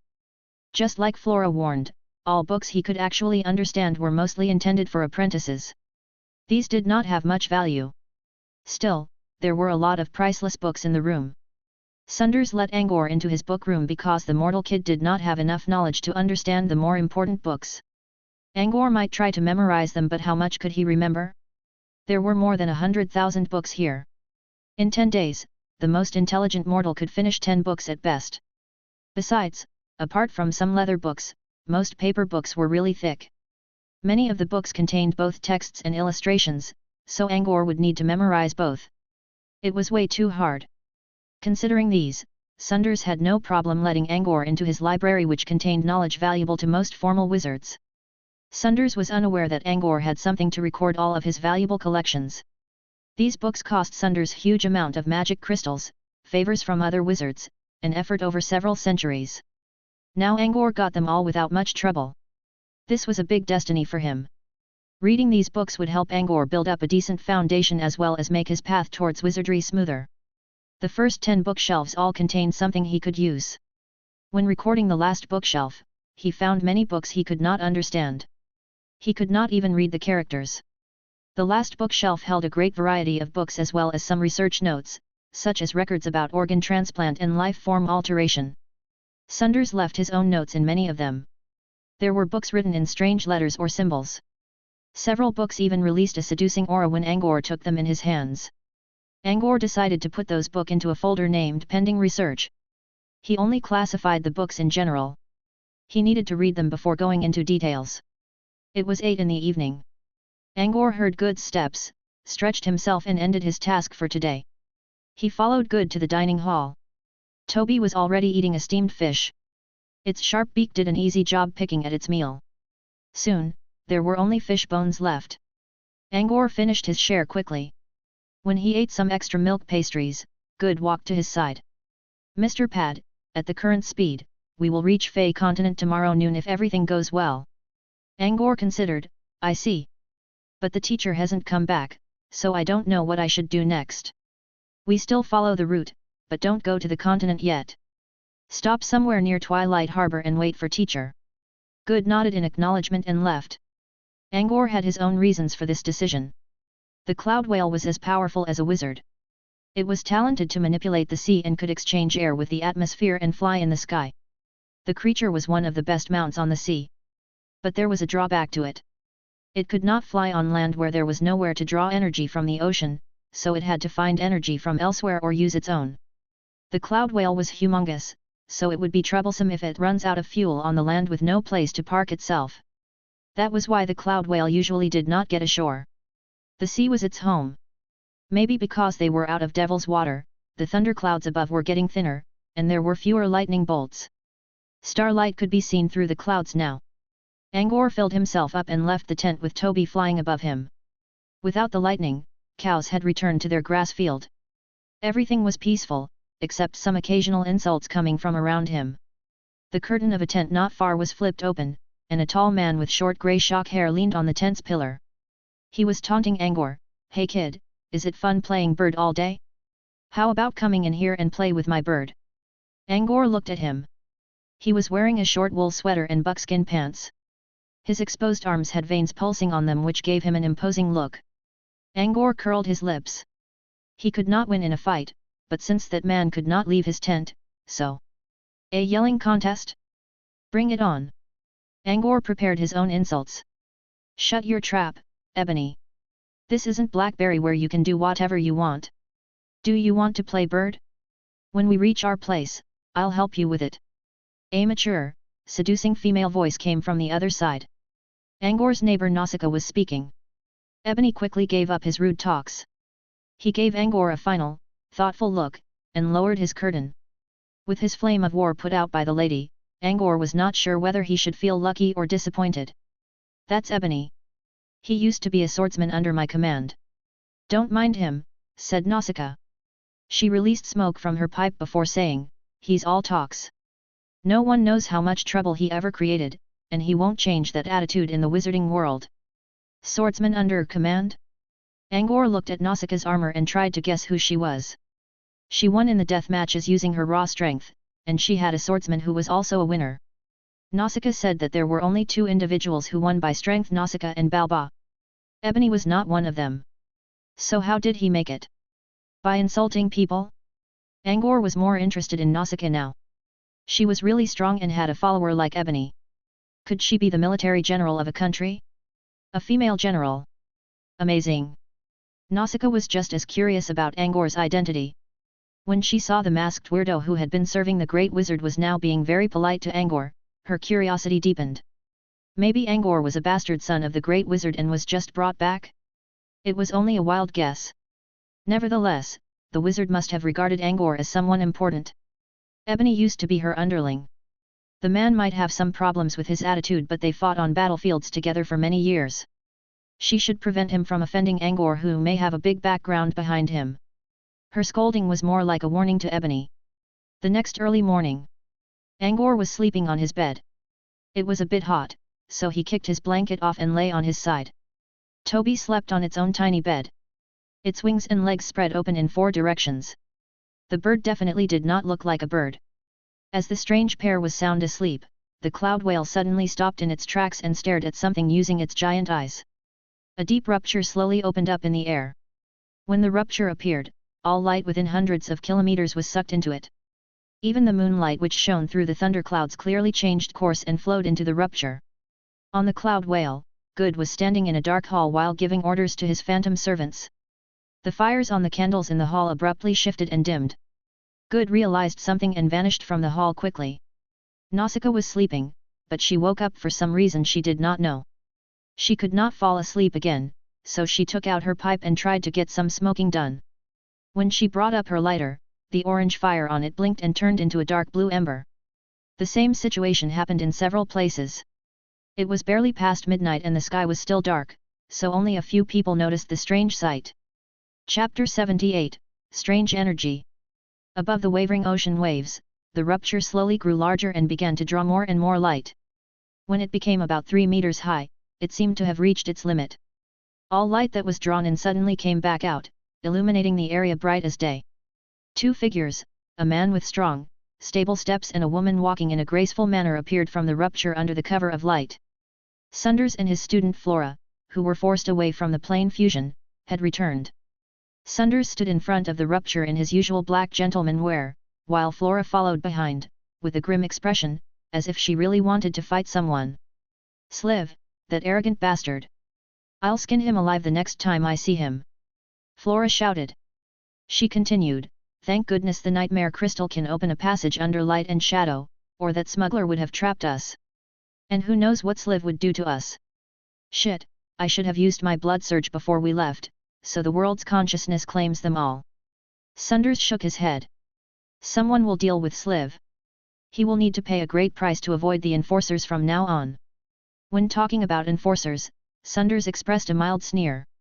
He absolutely did not want to deal with those brutal wizards who colored themselves as the supreme cult. However, such a group was like an extremely sharp knife and could help one greatly if one knew how to use it. We already acquired the fragments of eternity. It's just a nightmare crystal, still worth it, said Sunders. He smiled and put a hand on Flora's shoulder, let's go. Don't keep Good waiting. Flora looked forward and saw Good waiting for them politely. He was also standing in the air. Flora pondered. It was such a pity that they could not go plunder resources from the other plane. However, as Sunders said, the fragments were already valuable enough. Flora decided to let it go. Such conflicts were very common among wizards. She calmed down and followed Sunders back to the cloud whale. After they left, the rupture in the air did not close up as it should. Instead, strange energy was unleashed from it. On the cloud whale, Angor was still sleeping and did not realize his teacher's return. The boy was biting his lips, probably dreaming about delicious food. A strong wind pushed the curtain open. Some light spots appeared from Angor's chest, which still did not wake him up. In the beginning, they appeared like fireflies scattered in the air, but soon, they fused into one as if something was trapping them to one spot and they became a single dot. The relatively small light dot released an extreme brightness. The light dot moved around in the air and slowly vanished into Angor's chest. There was no apparent reason or cause why the light dot came. Later on, it would act like a newly opened tunnel, attracting something else to it. The wind outside grew stronger. The cover cloth on the tent flipped violently. Countless light spots suddenly showed up around Angor and gathered, like dancers coming up to the stage. Unlike the fused light dot earlier, these light spots rushed into Angor's chest like a swarm of bees. Where no one was looking, the tunnel created by the nightmare crystal remained there, and numerous energy rays came out of it. A legendary space wizard who studied occult would easily observe the flowing energy from a higher perspective. The scattered energy was slowly being released from the tunnel. Without a host, it would quickly dissipate in the air. However, for some reason, the energy all disappeared to another direction instead of vanishing on the spot. Next, a strange force gathered up all the energy rays spread in the air and pushed them to the direction together. The strange energy flow joined as one. More surprisingly, the tunnel which should have already disappeared slowly became stable. Energy flow rushed from the tunnel like crazy as if a powerful water pump was drawing them out. Shining energy rays rushed through the air, leaving countless trails behind. Common wizards could see nothing because the energy flows were not traveling through reality. Sunders went back to his tent and was discussing Sorcerer's Garden with Flora. He suddenly paused his action and looked around, puzzled. What's wrong, teacher? Flora asked. Sunders remained silent for a second and shook his head. I sensed a strange ripple. Strange ripple? What ripple? Flora closed her eyes to sense the surroundings. However, she did not catch anything. After a while, Sunders mumbled in a small voice, it felt like the origin. Angor was totally oblivious of the swarming light dots around him. He was dreaming about running through a golden wheat field. The plants were so soft that he felt like running on the cloud. Every step could bring him high in the air despite gravity. In reality, Angor was slowly flying too. He did not fly on himself. The necklace around his neck was dragging him up. It seemed the necklace did not intend to wake Angor. It simply kept Angor in the air gently. Angor did not even change his sleeping stance. Angor made the necklace himself. It was only a plain-looking charm, but the pendant on it contained the culprit that brought John from Earth to this world, the alien eye. Inside the netted metal pendant, the alien eye sucked all the light spots around into itself like a whale inhaling water. The originally transparent crystal put up a pale, golden shade. The alien eye absorbed all of the light dots. Their number was decreasing quickly, but more light dots surged inside from the window. A moment passed, the alien eye gradually returned to its original color while Angor slowly landed on his bed like a feather, gently and steadily. He only frowned a little when he felt the hard wooden floor beneath him again. At the same time, the remaining light dots vanished. With the energy flow gone, the space tunnel outside finally closed up. Chapter 79, Sliv's Misery. The disturbance on the Cloud Whale ended as the rupture disappeared. However, another incident far away had just begun. At the plane fusion spot dozens of thousands of kilometers away, Sliv stood on Bridget with a grim expression. He had not removed the waterfalls, but Sunders and Flora who were trapped here were gone. Sliv complained about the imperfect plan and tried to find a way to avoid the consequences. The other organizations outside also made their moves. An explosion indicated that the waterfalls were sliced open. Before Sliv could react, the waterfalls around him shattered. 3 agile figures flipped around in the air and landed on Bridget in a triangle formation, surrounding Sliv inside. Sliv looked at the 3 people in shock. They dared to use their spells in this situation? They were not afraid of getting dragged into the world's consciousness? Upon closer look, Sliv realized they were all beautiful ladies with really nice bodies. They had different hairstyles, but they all shared the same blonde hair color and blue eyes, as well as 3 identical long swords which were almost as high as their body height. While Sliv was trying to figure out who they were, someone already exclaimed out their names. With the waterfalls broken, people could see the situation again. Of course, they saw Sliv being trapped by someone. Those are Bogula's beauty puppets. Someone pointed to the 3 ladies standing on Bridget. The next second, the ladies moved. Their swords created an air-piercing sound in a blink of an eye. Sliv quickly jumped up to avoid the deadly triangle slash. An intense close-quarter fight started in front of everyone. People were unsure of what had happened. Everything began too fast. Sliv created those waterfalls which were quickly broken down by 3 ladies, who then suddenly attacked Sliv. They were still thinking about what Sliv was up to. Now things really went out of control. When getting attacked by the beautiful women, Sliv finally understood why they could move. They were not using any mana at all. They fought with their raw muscle strength, so the world's consciousness would not be provoked. Sliv also heard people talking about the puppets. He could clearly see the different details on their stunningly pretty faces. Even the beauty spots on their cheeks seemed so real. However, their eyes gave out their secret. All of their eyeballs were black, with blood-red pupils in the middle. Also, Sliv could not find any human emotions in those eyes. Cold machines. So they are puppets. Sliv dodged another sword slash. Panic showed up on his face. Sliv was a summoner. At the plane fusion spot, he did not dare to use his summoning spells. He could not ask Crow to save him either. Sunders and Flora were the only ones that knew Crow's existence, so Sliv could still manage the situation. If Crow was exposed to the public, he could no longer control what would happen next. When dodging another 2 mighty slashes, Sliv considered himself lucky that he injected the bloodline of Mist Feline into himself. Due to his talent restriction, he never focused on training his bloodline art. He only spent 30 years on it and developed its power for about 10%. Still, a Mist Feline could bestow a wizard an agility boost, that was why he could avoid all of the attacks. He slipped away from their circle using another tactical dog roll. He realized that he did not survive because of his talent. Rather, the 3 ladies were giving him chances to evade each attack, and he must use all kinds of awkward moves to use those chances. They were fooling him around. Hey, Bogula, let's talk. No need for the pointy stuff. Sliv was furious, but he had to bear with it. Hajaja, Bogula tilted his head. He was not looking at Sliv at all. Instead, he was admiring his creations dancing around in the fight. He was licking his lips with that snake-like tongue to vent out his uncontrollable desire. Sliv gnashed his teeth in anger. He jumped away from another attack with his butts high in the air. He always maintained his image as an elegant handsome, but now he felt his face burning in embarrassment. God damn it! Level 2 wizards weren't pushovers. His plan was easily defused by Sunders when he thought it was perfect. Now, Bogula's puppets slapped his face again by fighting him head-on when Sliv thought no one would dare to make a move when trapped in his waterfalls. The wizards around also realized Sliv's situation. Looking at how Sliv struggled around the combination attacks using different clownish moves, Danae shook her head as she said, considering Sliv, he would rather die than being insulted like this. An elder in a white robe who was holding a walking cane agreed, they are doing a perfect job in preventing Sliv from channeling mana, so the world's consciousness won't mind us. The old man appeared as someone extremely aged with many wrinkles on his face. His clear green eyes and those pure white eyebrows and hair gave him a gentle look.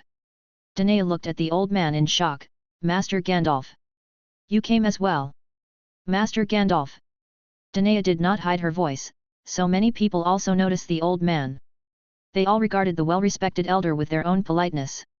Gandalf was only a level 1 wizard, but he owned good fame in the southern region because of his morality.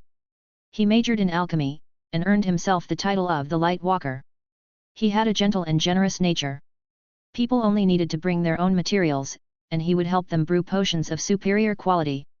The prices of potions in the southern region were insanely high because of the lack of alchemists, and Gandalf was like a living destiny to the other wizards. The only problem was that Gandalf liked to travel around, so it was always hard to find him.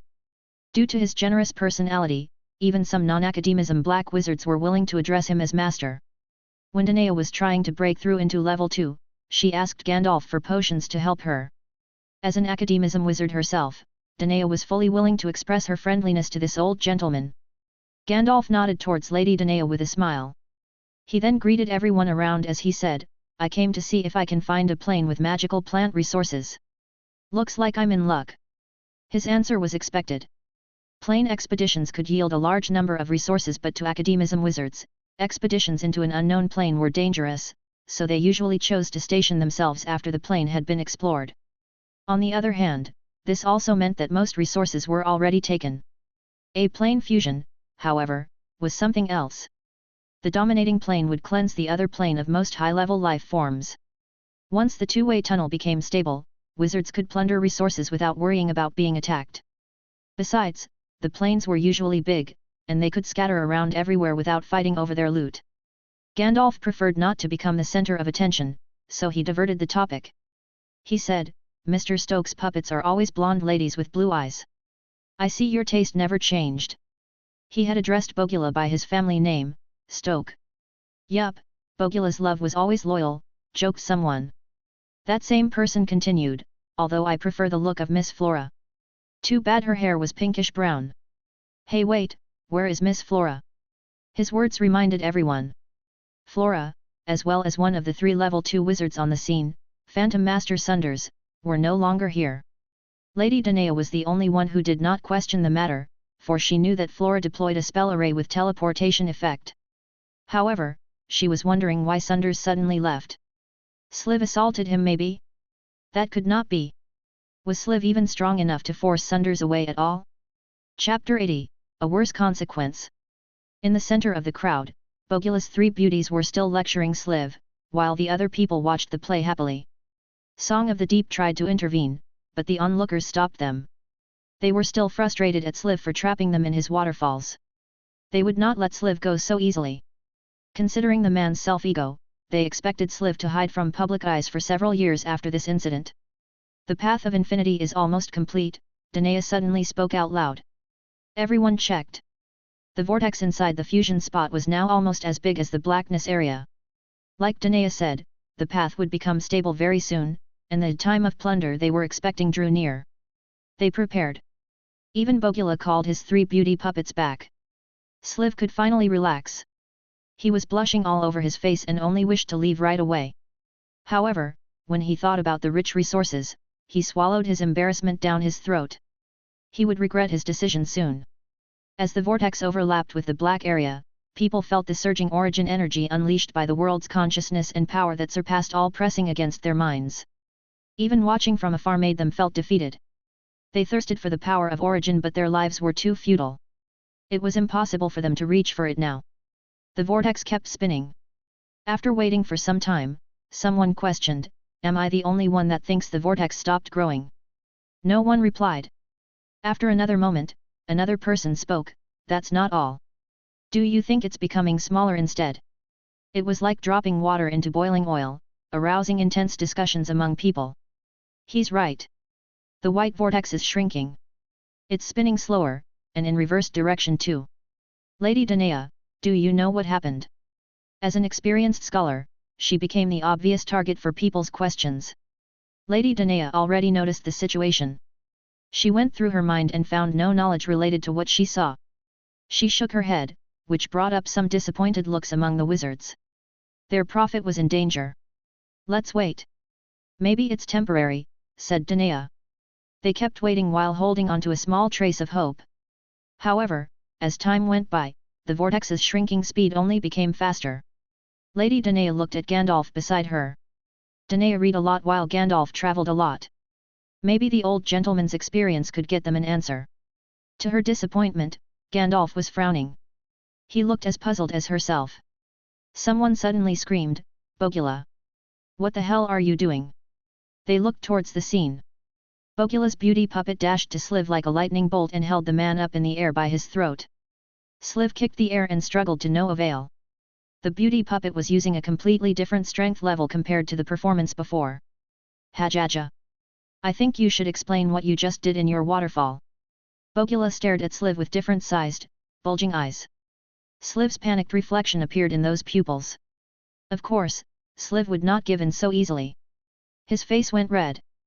Maybe he was choking, or because he was embarrassed, or both. Sliv clenched his fists. Rage built up in his eyes. Let me go. Haja was Bogula's answer. Let me go, you son of a bitch. Sliv bellowed. A mighty mana aura came from his body. Countless spell patterns appeared behind him and assisted each other like spinning gears. Shit! He's using spells. Sliv's action startled everyone. They scattered away in all directions using various tricks. Falling behind meant being dragged away by the world's consciousness. Numerous monsters emerged from the spell arrays behind Sliv, shredding the space around them. Monster sharks with countless tentacles, flying fish with goat horns. They were all fishes. However, these were different from the fishes one would normally see. The summoned fish monsters quickly tackled the beauty puppet to the ground. Soon, the puppet was torn into a lump of non-human scrap. Bogula laughed maniacally and snapped his fingers. The puppet exploded to pieces under an unknown force. Next, dozens of beauty puppets appeared around Bogula. At the same time, various fish monsters summoned by Sliv also swam around. A fight was imminent. Strange. The world's consciousness isn't reacting. The summoning spell already ruptured the space, it should have done something by now, commented Lady Danae. She had gained some distance before she turned back to look. All the people who were escaping stopped and looked back. Lady Danae was right. Someone used such strong spells and the world's consciousness completely disregarded it. Someone spoke out, "Look, the vortex is disappearing faster." That was not all. People could sense that the power of origin was decreasing drastically as well. What was going on? Nobody knew. The path of infinity was vanishing, the origin power was fading, and the world's consciousness was non-responsive.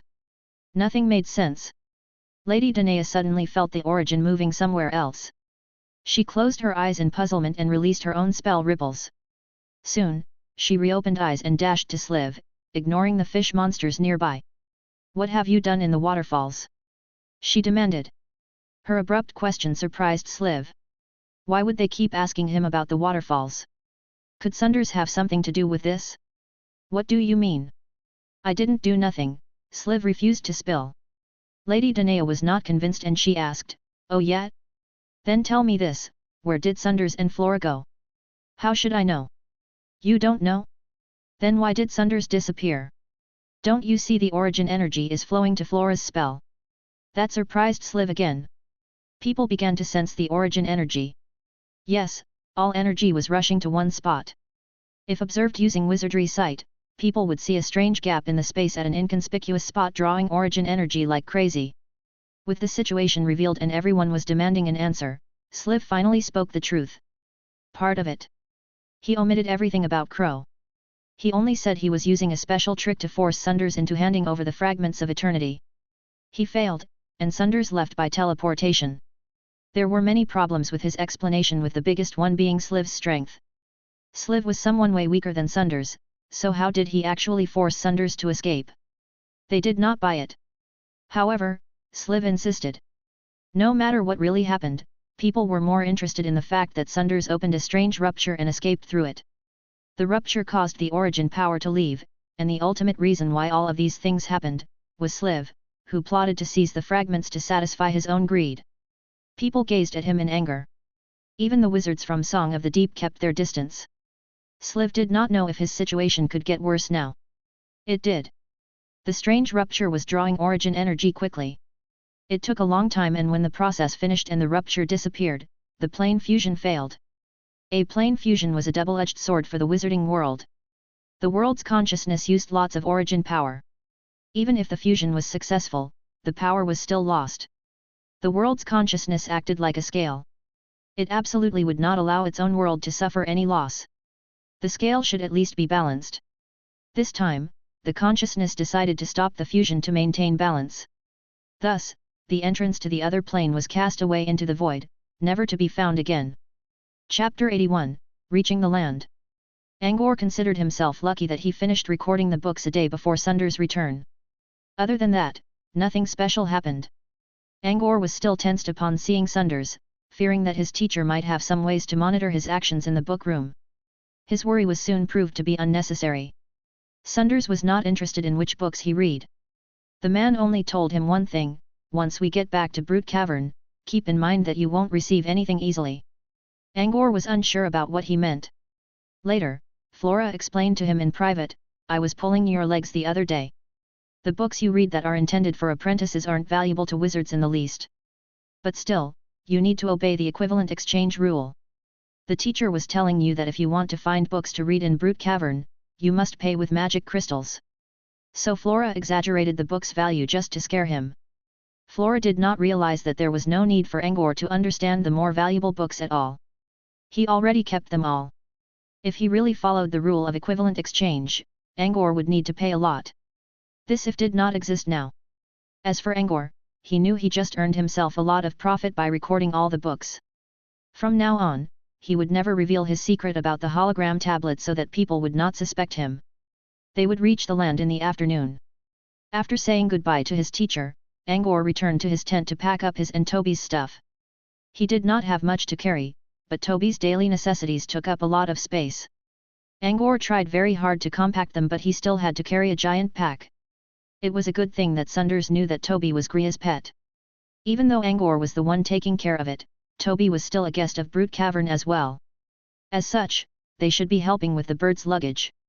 Butler Good, I'm really sorry for the trouble, said Angor as he handed Toby's package to Good with a little bit of embarrassment.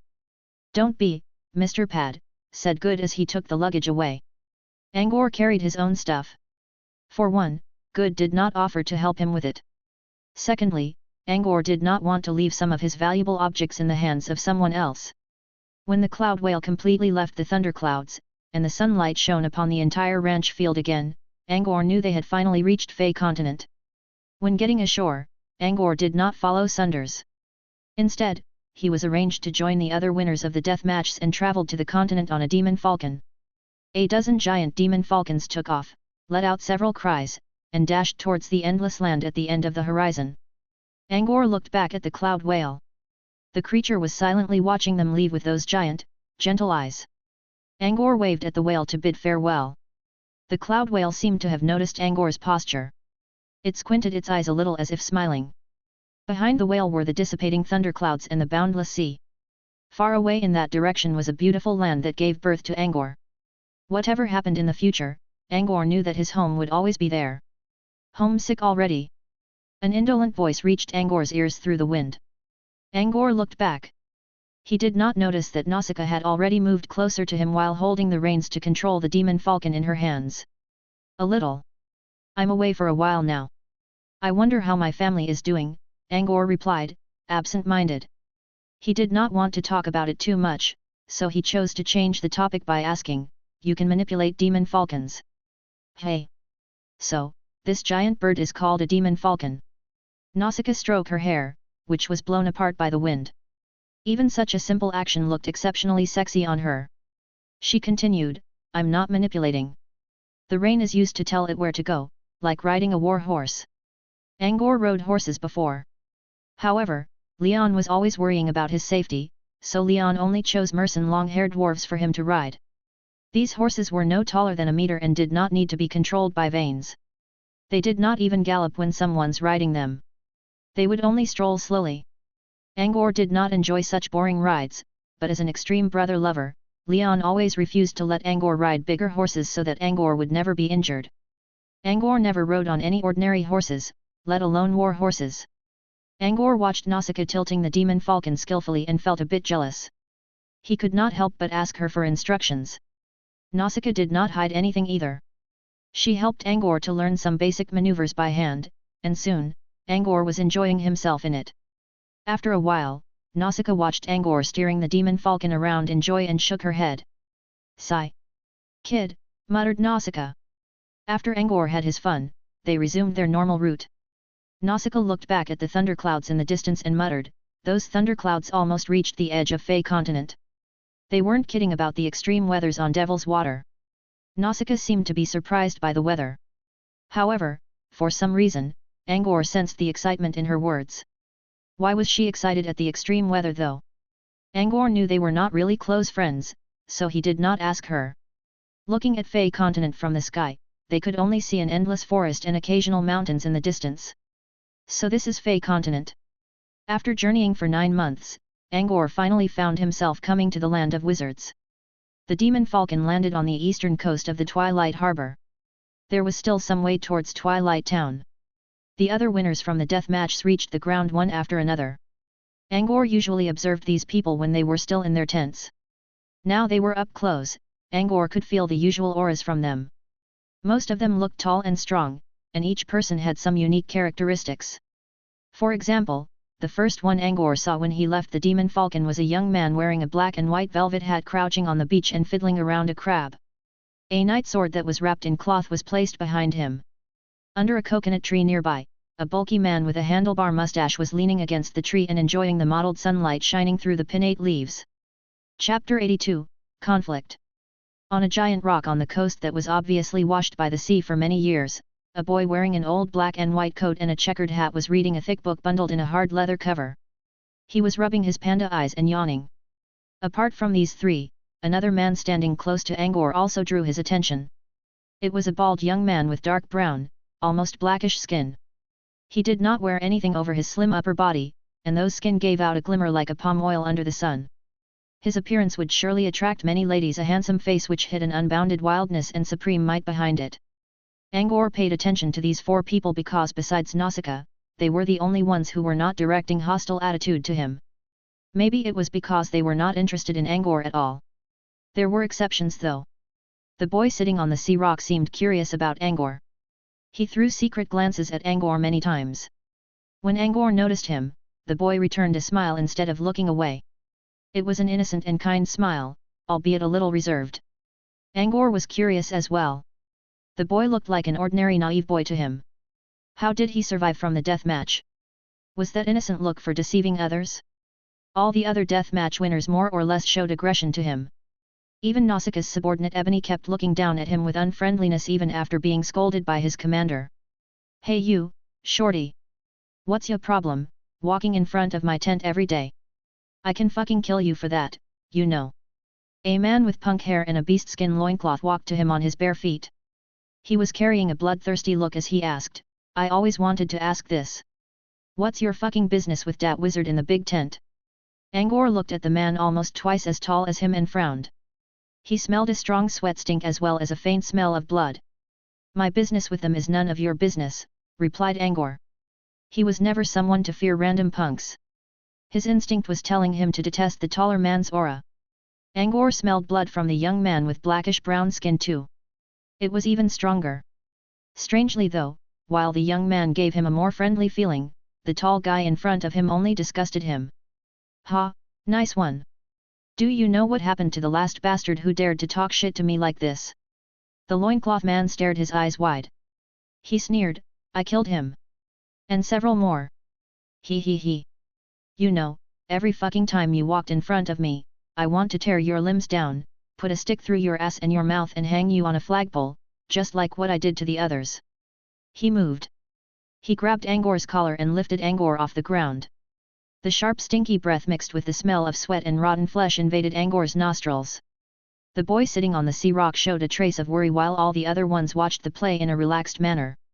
"Arg. Shit. Ow, it hurt." The man suddenly let go of Angor and yelled in pain. The sudden change attracted everyone's attention. When they checked what was going on, they saw a strange seabird wearing a tailcoat and a red bow tie assaulting the man madly. Toby followed behind Angor every day on the cloud whale, so most people knew that bird. However, they had not expected the bird to be so brave. It was fast. They could barely register the bird's flying trails. More amazingly, the bird only attacked the weak points on the human body, eyes and blood veins where the skin was thin. It did not take long for the loincloth man to start bleeding over multiple places. Angor was also shocked by Toby's attacks. He was expecting a good beat-up. Instead, Toby woke up from inside his hair and repelled the bulky man easily. Angor stepped back. He saw the man's neck had a giant hole pecked by Toby which was giving out blood quickly. "Toby, come back." Angor did not want to cause any death, so he called for Toby. The bird did not let him down and complied. However, it did not land on his hair this time. Toby stood on Angor's shoulder, proudly, like a general who had just won a war. Angor's complimentary words boosted the bird's ego even further. Angor thought the loincloth man would know to stay back after the incident. However, when the man realized Toby stopped attacking, he bellowed in anger, took out a sharp bone knife from his waist and dashed towards Angor. "Watch out!" the boy on the rock called out. Angor saw it too. Toby lunged at the man again, but this time the loincloth man went straight for Angor with his knife, completely ignoring Toby. Angor grimaced at the man's narrow-mindedness. He tried to step aside but he was too slow. The instant before Angor was getting stabbed by the bone knife, a figure threw itself in between and kicked the loincloth man into the air. Angor looked up to see a graceful body wearing a brown leather coat and silver scale shoulder armor in front of him. "Nausicaa," Angor called out her name gently. He added, "Thank you. Get some training, boy. If you can't avoid that, you won't live much longer here." Nausicaa gave Angor a side look. The sunlight shined at the side of her face and cast a golden rim on it, giving her a wild and carefree look. A woman just said he was weak. Angor felt terrible. "Hookdick, now you're only good at bullying kids? What a disappointment." Nausicaa stepped a foot on the loincloth man's face. She looked at his terrified expression before she kicked him away. "Do not show mercy to anyone aggressive to you. That will make you live longer," Nausicaa told Angor. Angor nodded in shame. He knew he would be in great trouble if not for Nausicaa's quick move. Maybe he really needed to change his way of addressing matters. Nausicaa kept explaining, "That man is Hookdick, a chieftain of a remote tribe from Farron land, and quite a killer. Maybe he was lucky or something, but he was found to be a talent." Chapter 83, Communicate. After receiving a mighty kick and a stomp to the face from Nausicaa, Hookdick fainted. Also, the broken vein on his neck caused by Toby was still letting out blood. His life was in danger at this rate. Everyone just stayed watching for a long time without helping him. Seemed like Hookdick's relationship with the others was just as terrible as his own character. A team of people appeared from the thick forest. Phantom servants wearing black robes and totem masks. Angor recognized Good, who was leading them. Good walked to the group, and all the talents gathered up on their own. Two phantom servants lifted Hookdick off the ground and carried him away. "Good afternoon, everyone. Welcome to Fey Continent. In this birthplace of wizards, we hope you can enkindle the glory of wizardry," Good greeted them. He added, "Now, we are standing to the south of Goman Kingdom. There are still thousands of kilometers to go until we can reach our destination, the Parmagi Highlands. The organization has sent people to escort you, but they are expected to arrive tomorrow, so you will have to spend the night in Twilight Town." Good bowed. He moved aside and said, "This way, please." Everyone followed behind the phantom servants. When Angor walked past Good, the butler whispered to him, "Mr. Pad, follow me please." None of the death match winners heard him. Angor looked at Good and saw the butler beckoning him with a nod. "What for though?" Angor paused a little and decided to comply. No one really noticed him. Only Nausicaa threw him a thoughtful glance. "Mr. Pad, the master arranged you together with these people, hoping that you can get some communications with them before returning to Brute Cavern. It's for your own good," Good whispered. Angor nodded. Before leaving the Cloud Whale at noon, Flora was planning to take Angor with her. However, Sunders ordered Angor to join the death match winners instead. Flora was puzzled at first, then she gave Angor a "you can do it" look. At that time, Angor already got a faint idea about what Sunders wanted to do. Now that Good made it clear, he was not surprised at all. Good saw Angor's calm reaction and nodded in approval. The other day when Sunders left Angor in charge of the Cloud Whale, he also allowed the boy to take care of all the spell restrictions on the tents of the death match winners as well. Sunders meant to let Angor interact with his future schoolmates, but it seemed that Angor did not quite enjoy talking. He locked himself in the book room day after day. Good understood Angor's choice. Good was not a wizard himself, but he had been following Sunders for a long time. Naturally, he knew a lot about wizards. Most wizards preferred solitude, especially those who already began to pursue truth. This did not mean that wizards had no friends. They had their own circles of friends. Wizards would often run into their wits' ends during their training, and the help from someone else could help them avoid a lot of tortuous efforts. Solitude and friends could totally coexist. Angor knew this too. He read a lot of novels from Earth when he felt bored on the Redbud. One of them concluded 4 elements on the path of training: method, company, wealth, place. The novel was about cultivation, which was different from wizardry. However, Angor could still learn something about the 4 elements. Company meant someone to discuss your training with. Exchanging ideas with each other was better than figuring something out all by yourself. 2 heads were better than 1, and more helpers meant more ideas. The path of wizardry required innovation, a knowledge base, and ways of thinking. A company would make the path smoother. Seeing how Angor easily understood him, Good did not say anything else. He let Angor return to the group. Good stood at the seashore and watched Angor walking away. Emotions filled his mind. Those words were not Sunders' order. He talked to Angor at his own will. He had been treating Angor with extra politeness because he knew Sunders really meant to put effort into the boy. Sunders helped Angor choose his future path, and now Sunders was even worrying about Angor's sociality. Good pointed out Sunders' intentions so Angor would not misunderstand his teacher. Like before, no one paid attention to Angor's return. Those who were hostile would not show their aggression in front of Good, and the other people would simply keep ignoring the kid. As they walked, Angor was still thinking over his conflict with Hookdick.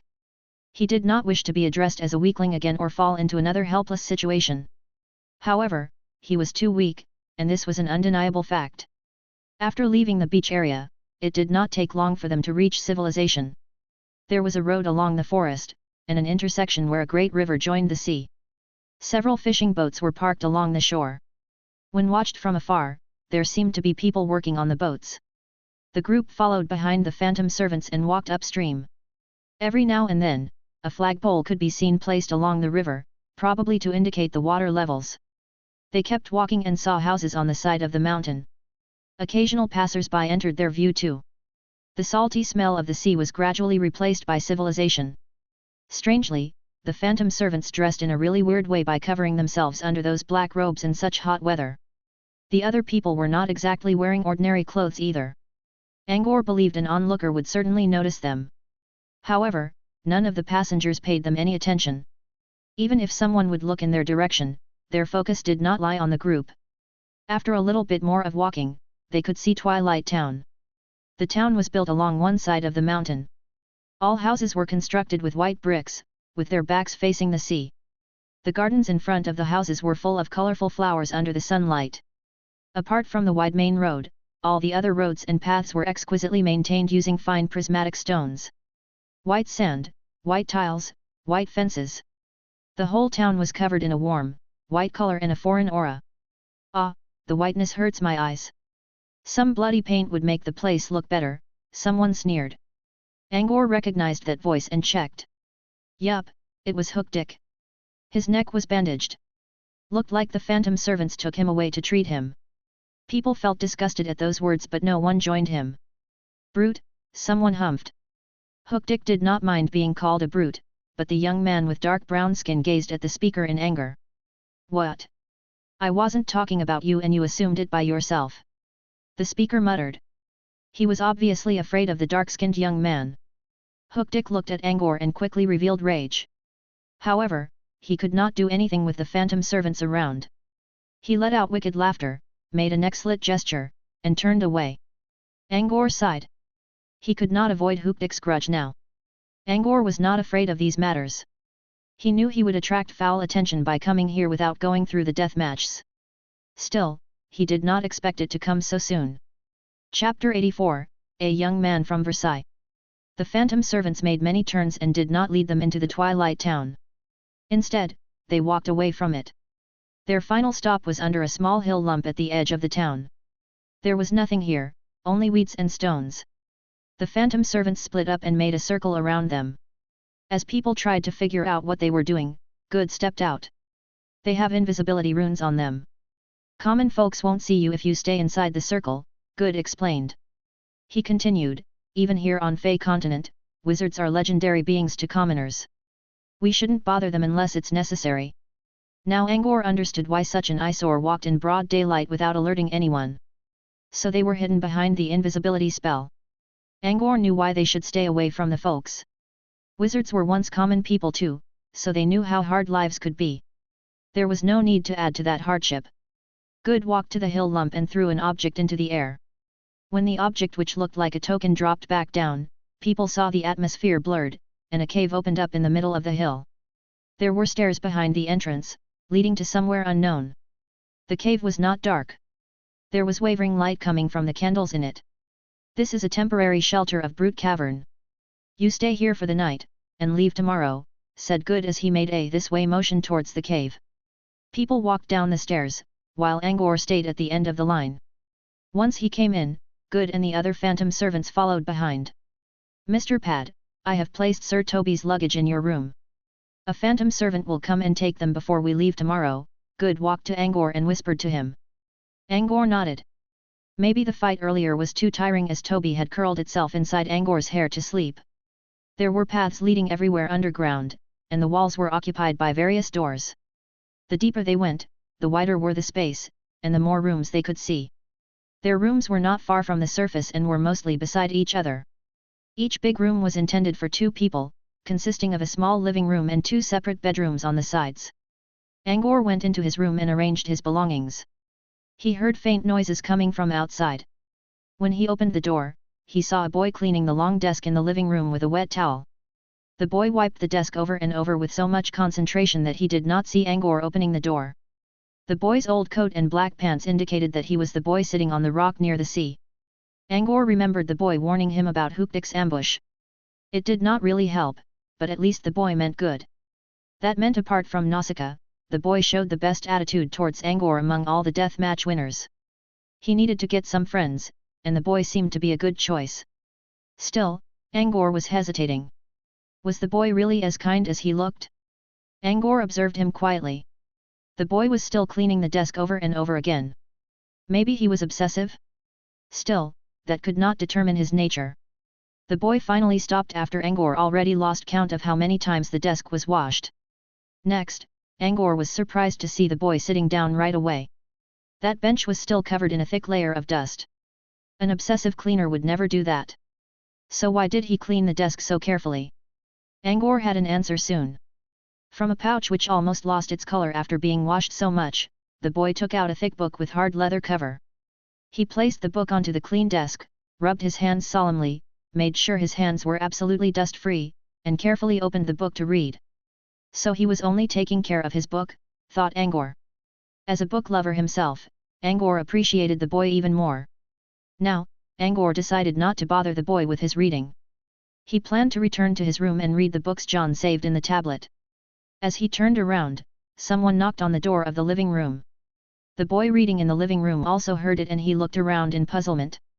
He was surprised a little when he saw Angor and nodded to Angor politely. There was still knocking. The boy realized what was going on and stood up to open the door. He moved too hastily and kicked the bench over. Nausicaa was standing outside. Hey, kid. Good afternoon, Nausicaa raised an eyebrow when she saw the boy. Then she looked at Angor. Oh my, the 2 youngest kids in the group were appointed to the same room. She introduced herself, Nausicaa, by the way. What's your name? Nausicaa flipped her long hair and lolled against the side of the door as she asked, aren't you going to invite me inside? The boy nodded and let Nausicaa in, a bit reserved. Salem Puston, from Versailles Principality on Land of Revelation, Salem replied in a small voice. He continued, it's a small place, so you probably never heard of it. Nausicaa swayed a finger in front of Salem as she said, don't be so sure. I've been to Versailles Principality before. Your rose gardens are best of the kind and I still miss your rainbow rose cakes. Hearing Nausicaa talking about his home, Salem's emaciated face revealed a joyful smile, and he regarded Nausicaa with a bit more friendliness. Nausicaa noticed Salem's change of attitude just because she knew Versailles Principality, and sighed in her mind. Another kid. Was she destined to bump into kids ever since she left Blackberry? I'm Angor, from the old Earth. Angor smiled to Salem and took a seat across from him. Salem returned a smile, although he was still being cautious. You came from marginalized island, asked Nausicaa. You know about it. Angor was surprised. Nausicaa nodded and explained, I even went there once. I got ashore from an island nation called Halen. A beautiful place it was. Too bad I heard a war broke out not long after I left. Sigh. If you went there recently, you would know that Halen was fighting against my home, the Goldspink Empire. I see. That's a pity, Nausicaa shrugged, seemingly not focused on the topic. How did you go to so many places? I never heard about the old Earth Angor mentioned. Salem was looking at Nausicaa with admiration now. Nausicaa revealed a sweet smile. You see. I'm a pirate. Chapter 85, The King of Blackberry. Pirate. Angor and Salem both yelled out in surprise. Angor thought Nausicaa was from the military who commanded soldiers in wars, but the truth was totally the opposite. She was a pirate. It took some time for Angor to calm down.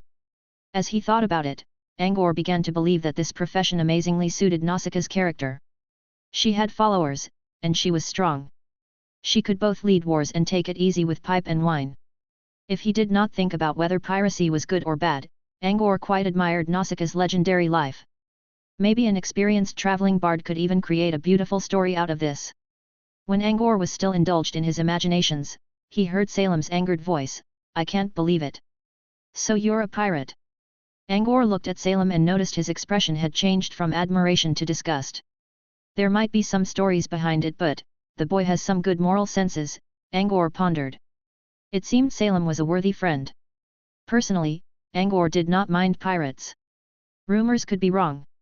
He preferred to check out the world with his own eyes instead of having his first impression diverted by rumors or prejudices against someone. That was for himself though. If Salem felt disgusted at pirates, he might be justified about it. However, Angor was wondering. If Salem was really a kind person who believed in justice, how did he make it out of the death matches? Alas, looks like little Salem has quite some problems with pirates, said Nausicaa. She did not mind being yelled at. She was only thinking about how kids could have such weird temperaments. A moment ago, Salem was admiring her, and now he was angry for no reason. Interesting. Pirates are bad. They took valuables from innocent people and commit all kinds of crimes.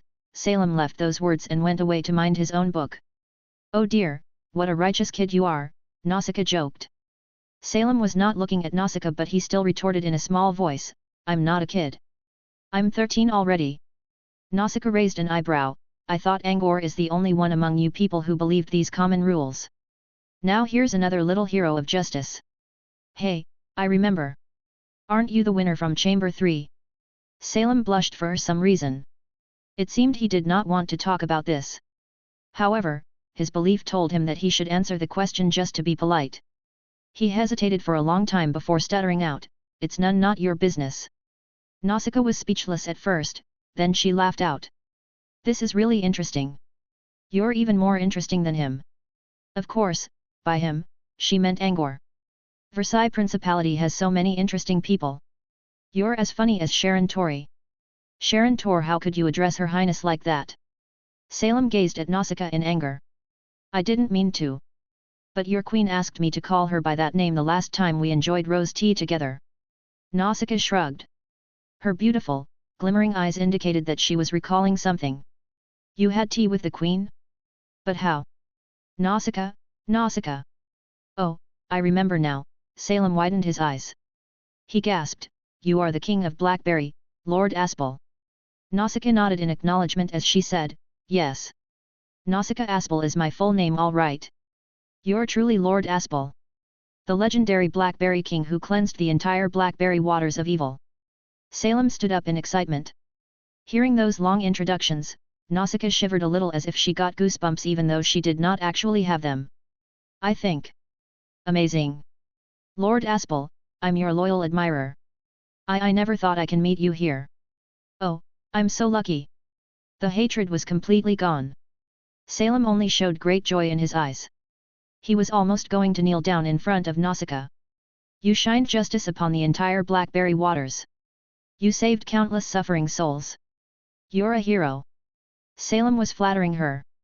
No, he was complimenting Nausicaa as if he was singing an aria. I always thought Lord Aspel is a man. So you're Lord Aspel. I was wrong about you, you're a big hero. Salem quickly apologized for his previous words, fearing that Nausicaa would have bad ideas if he said sorry too late. Nausicaa had other admirers too, but Salem was the first one that regarded her as an idol. Now Nausicaa was unsure of how she should react. Angor had enough fun watching their drama and joined them. What are you two doing? He's changing his attitude so fast. Nausicaa did not reply. Instead, Salem explained the matter, using a bunch of complimentary words, and some occasional flatteries. Still, his explanation helped Angor understand why Salem was worshipping Nausicaa. The Blackberry Waters was home to villains. Many pirates who gathered there kept burning and pillaging the surrounding areas. When Nausicaa came, she spent 3 years leading a team around the area and repressed the entire place. She removed all improper elements. Since then, merchant ships could pass through the Blackberry Waters without running into accidents. It was all due to Nausicaa's effort. Ahem. I do charge some tolls from them. Nausicaa felt embarrassed about all the overstatements and tried to speak. It's fine. You're a pirate, you absolutely should take tolls. Salem disagreed. Angor could not help but snicker at those words. The boy was still hating pirates a minute ago. Just like Nausicaa said, Salem was interesting. Salem kept flattering while Nausicaa listened with uneasiness. When it finally ended, she wiped some sweat drops off her forehead. She never had such a difficult conversation before. Angor suddenly asked, "What's the chamber 3 you just said?" A moment later. Ah ha ha ha. So you're the one who won by playing dead. After Nausicaa explained what happened in the chamber, Angor laughed out loud. Angor was curious about how Salem passed his death match. Easy, he pretended to be dead on the floor. But, even if you stayed until the last moment like that, you still have to fight the last survivor. I can't believe someone like you actually killed someone, said Angor. That man killed a lot of people. He found me out in the end and tried to kill me too, so Salem's voice went lower. Seemed like he was still troubled by his deed.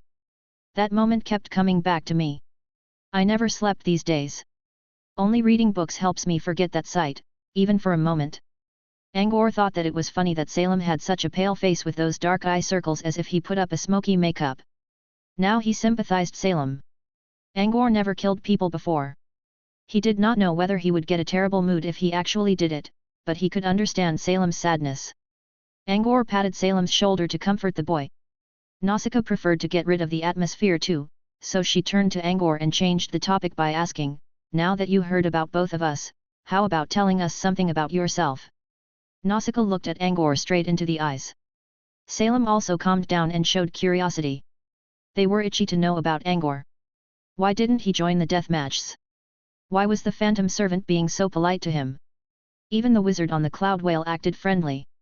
Angor knew what they wanted to ask, but he did not even know why Sunders treated him so well himself, so he could only give them a simple explanation about his life. I was born into a noble family. I have an elder brother, so I didn't inherit the title, but my life was good. My brother is really nice to me. I have a teacher who knows a lot and taught me many things. But he grew ill. We tried everything we could to treat him. Later, I met an apprentice wizard by chance. To save my teacher, I came here, to the Fey continent. Chapter 86, Light Spots? Angor did not tell them any details about John, about Mara, about Sunders, and Gria. He kept them a secret. He said a lot, but his words sounded as if Angor avoided a lot of questions. Salem was an inexperienced boy, so he did not notice anything wrong. Instead, he felt closer to Angor because Angor shared a similar life to him. Nausicaa, on the other hand, as the former leader of the Blackberry Waters and someone extremely cunning, she easily realized Angor's unwillingness to answer. Still, she did not point it out. This was always how she treated people. They developed a closer relationship after the talks. After chatting something about their future plans, they prepared to call it an end. Before leaving, Nausicaa turned back and spoke to Angor, "That was fun. I almost forgot why I came here." "Why you came?" "Oh, nothing biggie. I wanted to ask about the last night." "It's totally fine if you don't want to talk about it." "Last night? What happened?" Angor was puzzled. He slept well on the Cloud Whale, nothing special happened. "Well, except one." "You mean Ebony?" asked Angor. The only thing Angor could remember was getting into a small conflict with Ebony. However, Ebony was forced back into his tent by Nausicaa before they could start yelling. "That disappointment of mine? Nah. In the early morning, why were there a bunch of light spots like fireflies in your tent?" "Light spots like fireflies? My tent? Early morning?" Angor had no idea what she was talking about. He went to sleep after returning to his tent and should be still sleeping in the early morning. "Light spots? I don't know. I slept early and didn't wake up until the next morning." Seeing how Angor was puzzled for real, Nausicaa was a bit stumped as well. Was she seeing things? Could not be. She noticed the incident because she could not sleep during the night and wanted to smoke. That was when she found her lighter giving out an eerie blue flame instead of a bright yellow one. While she was trying to see what was wrong, she saw those light spots appearing inside Angor's tent. Angor did not shut his curtain during the night, so Nausicaa clearly saw countless light dots flying in there. She was surprised and wanted to ask Angor about it, but then she thought Angor was becoming an apprentice. Maybe he was trying out some kind of spells, so she decided not to bother him. Also, she thought her eyes were deceiving herself when she saw Angor floating in the air. She could not hold back her curiosity, so she came to ask about it. She would not push for an answer if Angor did not want to talk. But Angor did not know? Nausicaa simply let it go. The wizarding world was full of strange stuff. There was no need to dig into everything. Nausicaa left. Angor returned to his own room as well. He was still thinking about Nausicaa's question. Nausicaa saw light spots in his tent? For real? Nausicaa could not possibly lie to him like this. Countless light dots. Could it be Sunders monitoring me? As someone who read a lot of books but without much experience, Angor thought about the worst possible thing his teacher could do to him. Tweet, Toby woke up from its tiny wooden bed. Toby stretched its wings, tidied up its clothes with its beak, and flew onto the desk in a high spirit. There were some dried fish slices, prepared by Butler Good. "Sleep and eat." "Lucky you," Angor teased. Toby tilted its head over its meal, rolled its eyes, and dug in again. "Little bastard," Angor crackled. Then he thought about Nausicaa's question again. He looked at Toby enjoying its meal and got an idea. He moved a small chair over, sat in front of the table, rested his head on an arm and stroked Toby's feathers with the other hand. Toby disregarded the harassment from its new master. "Hey little Toby, tell me. Did you see anything strange yesterday morning? Like some light spots?" Angor was not expecting an answer at all. He only wanted some fun interaction with the bird. Toby turned around and tweeted. Being with Toby for a while, Angor could not read bird language, but he could still make out the meanings of several basic tones. "You really saw those light spots?" Angor was shocked. Toby nodded rapidly, tweet tweet tweet. So Nausicaa was right. But where did they come from? What did they do? Was Sunders really monitoring me? Angor spoke to himself. Hearing this, Toby flew onto Angor's shoulder. Under Angor's puzzled stare, Toby moved its talons and stepped towards Angor's exposed clavicle along his shoulder. Next, it picked up a thin, silver chain using its beak. Angor lifted the chain from his shirt and revealed a pendant connected to it. The netted metal structure contained a transparent glazed sphere, the alien eye. Toby hovered beside the alien eye, tapped at the object with its beak and returned to the table. "You mean, the light spots came from the alien eye?" Angor was shocked. Toby rolled its eyes and shook head. It tweeted and waved around its wings drastically. Angor paused for a while and tried, the alien eye absorbed the spots. Toby nodded this time, tweet. "But how? This is amazing," Angor clearly remembered John's words. The alien eye lost its power after being brought here from the Earth. It was now an ordinary glazed sphere. The alien eye was a curious object, that was for sure. Otherwise, it would not have brought John here. Still, it had remained ordinary for many years, so why would something happen now? One needed a cause for a stable object to suddenly go over changes. For example, a certain process was required to make graphite into diamond. It would not happen on its own. Angor believed that there was a reason for the alien eye to change like that. But what reason? Generally speaking, he could consider time or space. Time was unlikely since the alien eye stayed that way for all these years and could not possibly change just because of time. Unlikely, but not impossible. As for space, it could be space. A change in location would bring many different elements such as a different magnetic field, temperature, and so on. Angor could only take guesses though. He could not determine anything. There were also micro-causes that could be interpreted using chemistry, physics, or occult knowledge from the wizarding world. This was most likely caused by such a reason, but it would be hard to explain. Before making such assumptions, however, maybe it was best for Angor to find out if anything particular happened last night. Chapter 87, Airship. Miss Flora said they returned to the Cloud Whale in the early morning. Angor considered. Could that have something to do with what happened? Also, he noticed the thunderclouds covering Devil's Water began to fade almost at the same time. Could be worth noting. Angor typed his assumptions into his tablet. He could not do anything to prove those ideas now, so he had to write them down and wait until he gained enough resources. As always, he put away the alien eye into his inner pocket to keep it close. Maybe the alien eye underwent an unexpected change. Good or bad, Angor must face it. He could not discard the object anyway. For now, Angor set the light spot incident aside. It was near dusk. Angor had nothing to do after dinner. After he read a chapter of one of the novels saved in his tablet, he went to sleep.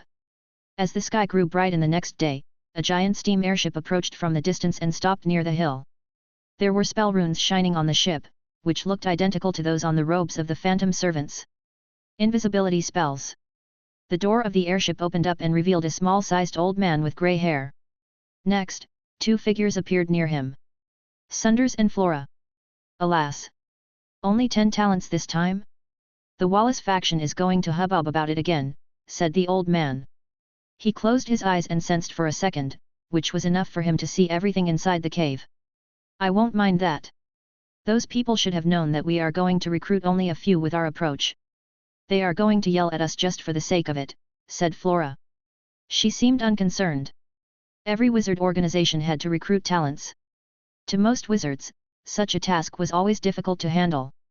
Without new recruits, there would not be fresh blood for them, but on the other hand, such task occupied them too much time.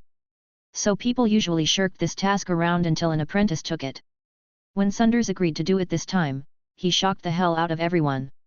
Naturally, the academism representatives from the Wallace faction strongly objected the idea because Sunders would certainly use the most extreme method to recruit, such as death matches in 9 chambers. Talents were already scarce. If they went through the death matches, how many would be left? Those who were recruited to Brute Cavern would end up as their underlings. In other words, free human labor. Fewer recruits meant fewer people to command around. That was why they did not want Sunders to do the recruitment. Sunders was going to look for Gria. Recruiting talents was just a side job along the way. As Flora recalled, when the Wallaces opposed him, Sunders only said one thing, I see. Then I'll leave the task to you. Those words scared every wizard away like the deadliest weapon. Aggressive pragmatism wizards, moderate academism wizards, they all refused to accept the task and slipped away. Even old Wallace himself remained in an embarrassing silence and went away with the excuse that his old legs were not feeling well. In the end, the task of recruiting talents still fell upon Sunders. Oh my! Miss Flora didn't call them infidels this time. Wallace will feel wonderful if he's here, said the old man with an exaggerated expression. Flora spread her hands as she said, well, I can't help it.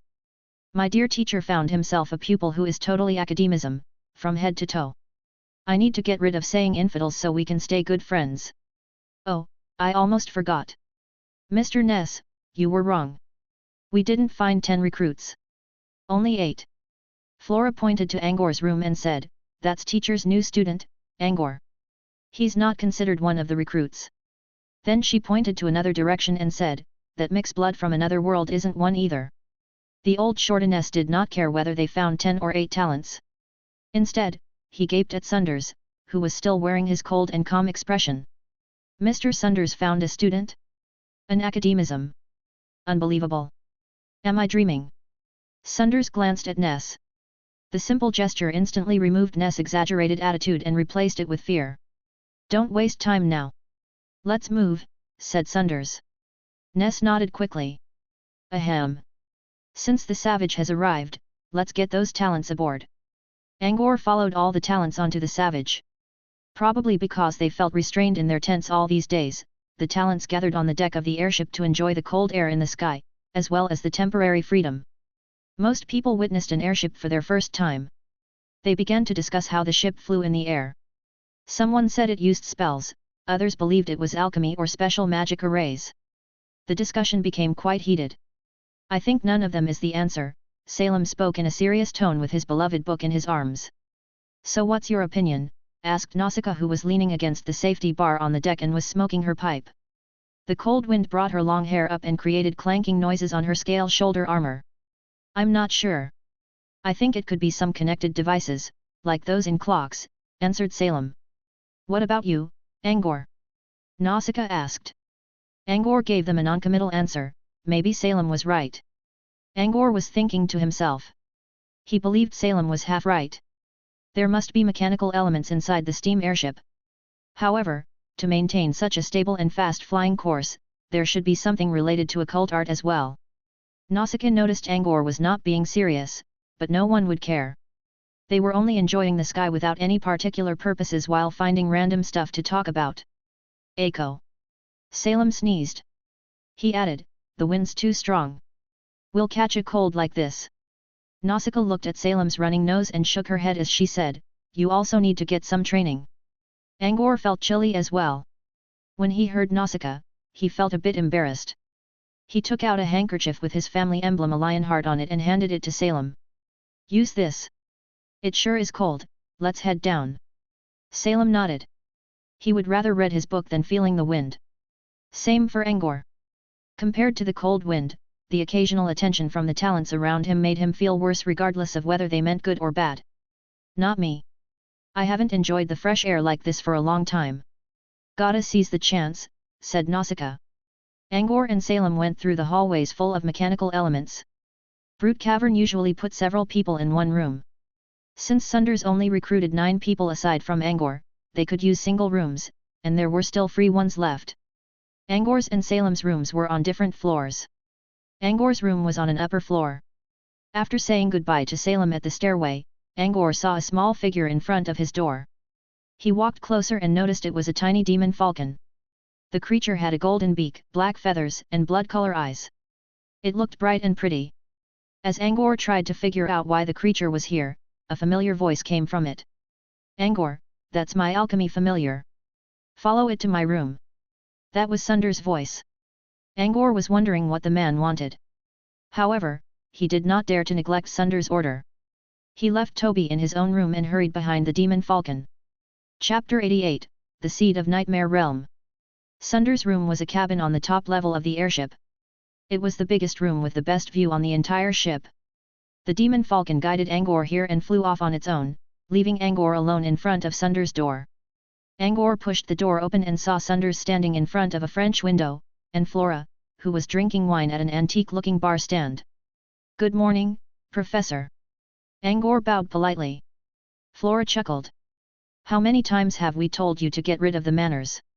Geez. You always remind me of Wallace. Wallace? Angor looked at Flora with a puzzled expression. Flora rolled her eyes. Stop. Don't ask me that. You will know him when you get back to Brute Cavern. An old bastard who's up to no good. Angor, I called you here to talk about your channeling method, said Sunders in his usual low voice. My channeling method. Angor's mind quickly tensed up. Are we going to the nightmare realm now? Asked Angor. Changed your mind? If so, I allow you to choose again. That sounded a bit cold. Angor did not really regret his decision. He was just scared of something unknown and dangerous. He did not think about channeling method these days because he did not want to be shrouded in fear every day. I won't regret. He was just worried. However, he did not say it out loud. Angor knew that if he wanted to survive in this world, he had to harden his weak character. It's a bold decision, and it's a good thing. In the wizarding world, you either move forward and face danger or be pushed back to your starting point, said Sunders. He walked to his desk, picked up a tube-shaped crystal and tossed it towards Angor before saying, "This is a dial meter to test your spiritual power indicator. Before we go retrieve the channeling method from the nightmare realm, you need to know your indicator first." Wizards could see the spiritual power indicators of mortals using spells. Sunders had already checked Angor's condition, but people believed their own eyes better than other people's comments. Angor looked at the tube crystal and saw a curve moving in it. However, when he tried to take a closer look inside the tube, he felt dizzy all of a sudden. "Don't look in the middle. There's a special spirit rune in there. It would become more violent as it approaches the end of the meter and could damage your brain," Flora explained. She continued, "The correct way is to start looking from zero and slowly work your way upward. You will feel that dizziness becoming worse. When you finally can't take it anymore, the number you are looking at is your spiritual power indicator." Flora's explanation was clear enough. Angor closed his eyes to wait out his dizziness. When he reached his best condition, he lifted the meter and began his first test. He could clearly see a pale golden line starting from zero. It climbed upward in an elegant and smooth curve. On 3, the line slowly split into 2 and created 2 individual, natural paths. When the 2 lines reached 4, they began to give out many forks like a tree branch growing in spring. Some of the new forks made several twists and turns, then stopped growing. Angor felt his eyes ache. When the meter reached 7, the 2 main lines became 4. 4 lines drew all kinds of crazy patterns in the crystal. Each time a new trail appeared, Angor felt as if something heavy was pressing against his chest and wanted to close his eyes right away. Soon, the meter reached 9, the highest possible number for mortals. Beyond this was a brand new world for talents. Angor was about to faint now. The 4 lines dashed past 10. At this point, the entire spell pattern changed drastically. Instead of creating new branches, the lines became 3-dimensional. The lines intertwined with each other like DNA double helix structures and kept sprinting in a strange manner. Angor felt his sight spinning. After a while, Angor could no longer see the meters. His eyes were still following behind the golden lines, but he did not know if it was himself or his instinct controlling them. Some time later, Angor's view darkened and he fell to the floor. His face was pale. He felt like vomiting as if someone was stirring his brain with a stick. "Reached your limit." Flora's voice woke Angor from being brain-stirred. Angor flipped himself over in a daze and sat on the floor for a long time. Sunders did not rush him. The man found a cup of tea from somewhere and was taking notes using his quill. When Angor felt a little better, he slowly stood up with the help of a table leg. 13, Angor revealed a bitter smile. His face was still pale. People said wizards' spiritual power indicators had little to do with what they could achieve, but Angor still felt defeated. 13 was just barely beyond a failure. All talents and wizards were beyond 10. As Angor recalled, Sunders said that Easley, who joined Tower of Hurricane, had a spiritual power indicator of 23. That was 10 points higher than himself, which meant Easley could train channeling method a lot faster. If Angor did not wish to be left behind by Easley, he must choose a good channeling method which had a fitness of at least 20% for him. "The indicator does not determine your future," Sunders comforted him. He then changed the topic and said, "I said I'd tell you your talent once you become an apprentice. I didn't mean to hide it. It's because your talent is a little special, and I don't know how far you can go. Still, I'm certain that your talent is related to the nightmare realm. Maybe we can find an answer over there." "We?" Angor noticed his wording. "You're going to, teacher?" asked Angor. Sunders nodded. "How can you find the channeling method book if I'm not with you?" "Oh. Yes." Sunders smiled. "The nightmare realm is a particular world. It projects a reality and sends it into an imaginary form. This means that if we enter the place from here, we may appear in the sky, inside the same airship. To avoid something like that, and find the exact location of the book, we must possess a seed." "A seed?" Angor asked. Sunders walked to Angor and put a broad hand on Angor's blade bone. "This is the seed." Angor reached for his back where a woman with sutured face wounded him in a strange world. "The wound on your soul is a seed. It can guide us to the place where you received that wound." Sunders smiled again. "Where he received the wound?" "The Pad Manor in the nightmare realm." "The seed would take him to the strange Pad Manor full of weird creatures and the sutured woman?" Sunders took out a glass vial. The bottom of the vial was covered in a small amount of blood which released a mild glimmer. This is a seed too. It's my blood, I spilled it when fighting a monster in the nightmare realm. The blood will bring us back to that place, where I saw the channeling method book. Chapter 89, Time with No Rules. Angor understood most of what Sunders said. So something that had the smell of nightmare realm on it could be used as a seed and guided them to the original spot in the plane where the seed was found. More importantly, why did Sunders say his wound on his soul was a seed? When he took his talent test in Pad Manor, he entered the strange place as a soul, not his body. Then how did Sunders spill his blood?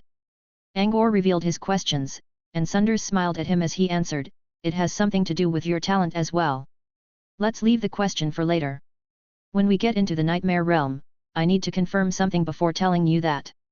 Now, I'll tell you about our destination for this journey." Sunders took out a transparent crystal ball and placed it on the desk.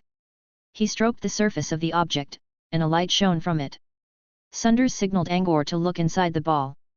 Angor walked in front of the desk and saw images appearing inside the crystal, just like those recorded images shown in the tablet. They showed a number of abandoned ruins.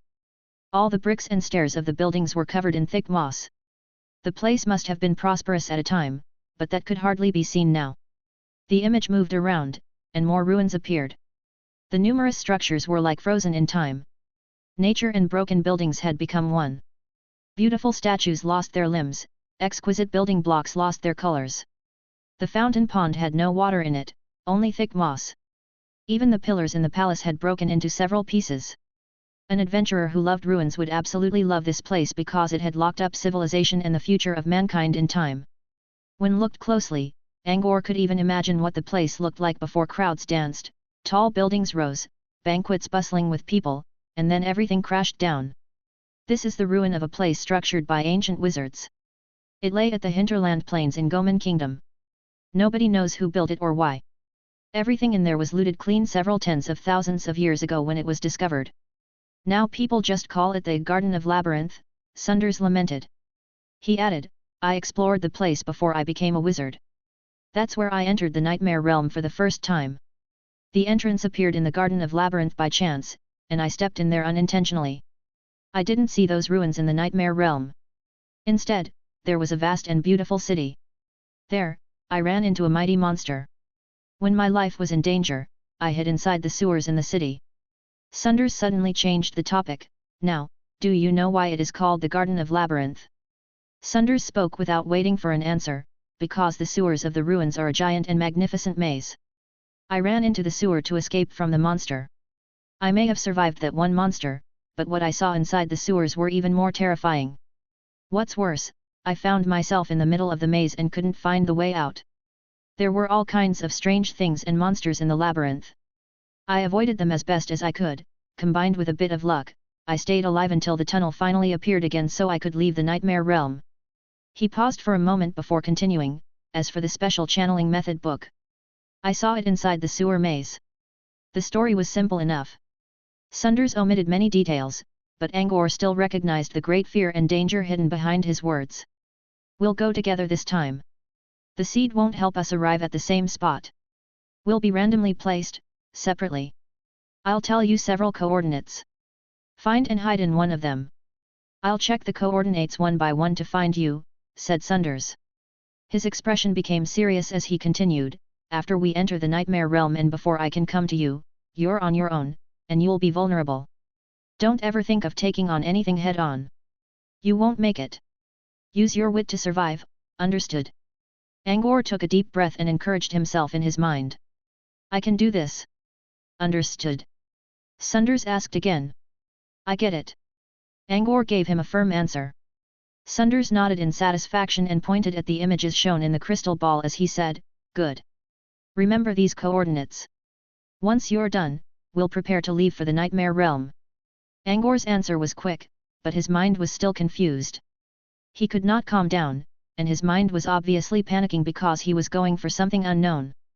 All sorts of possible bad outcomes entered his brain. He was already thinking about failure. This could be because he was considerate and careful. However, Angor knew those were only pretty words. He was worried because he was weak. He must be stronger to survive in this world. Even if his mind was filled with scary scenes, he did not actually reveal them. To Sundars, Angor remained exceptionally calm. Sundars was satisfied. Fearlessness was also an essential characteristic of wizards. After Angor clearly memorized every single coordinate as well as all the landmarks around them without making mistakes, he nodded to Sundars to show that he was ready. From a space capsule, Sundars took out the twisting protozoa he received in Barbie's restaurant. He placed the worm inside the vial containing his blood. The worm quickly began to drink the blood. When the last drop was devoured, a strange ripple was unleashed from the creature. One last warning before entering the nightmare realm. It's possible for us to gain nothing at all, even lose our lives. Make sure you're prepared for it, Sundars spoke. Angor clenched his teeth. I am prepared. Sundars nodded. Angor suddenly asked a question, Teacher, if we go into the nightmare realm here, will we come out in the same place? I mean, the airship is flying, but the tunnel remains in one place. Could we appear in midair when we get out? Sundars chuckled at the question, You don't have to worry about that. There's one more thing that's special in the nightmare realm, time flows differently. In that world, the flow of time obeys no rules. The time had no rules. Everything could come and go in an instant. Chapter 90, First Venture into the Nightmare Realm. Was it possible to stop time? Angor did not know. However, he read something about time being completely static when certain conditions were met. Still, if the time in Nightmare Realm flowed like normal while the reality stopped moving, Angor's knowledge about physics would be busted. Could it be that the Nightmare Realm uses different physics laws, or is it located on a different timeline? Angor only had several seconds to think these over. The twisting protozoa on the desk kept releasing ripples until they formed up a spider net structure which continued to spread. It looked as if someone just shattered a non-existent glass with a hammer. Sundars squinted his eyes. He took out a sharp blade from his pocket and sliced the twisting protozoa in half. He then threw one to Angor while keeping the other to himself. It's time. Run into the space rupture, said Sundars. He dashed towards the center of ripples as he continued, Keep the protozoa safe. It's our passport to get back here. If we lose it, we'll be lost in the nightmare realm forever. Half of his body already disappeared inside the spider web when he said, Remember to wait in the cord. Angor panicked. Time flowed differently in the nightmare realm and in reality. Angor feared that he would be separated from Sundars farther if he went in too late, so he immediately threw himself into the space rupture without any further hesitation. Upon connecting with the rupture, a strange numbness spread from Angor's head towards his entire body. First, it was his neck. Then, it was his chest, hands, waist, and his toes. When the numbness stopped, Angor felt as if he just cast off a layer of skin, or being a baby inside his or her mother's uterus who broke out of the amniotic fluid and breathed air for the first time. It was both strange and comfortable. As he tried to recall the amazing feeling, he found himself standing on solid ground. Teacher's words about how dangerous the nightmare realm could be immediately interrupted his thoughts.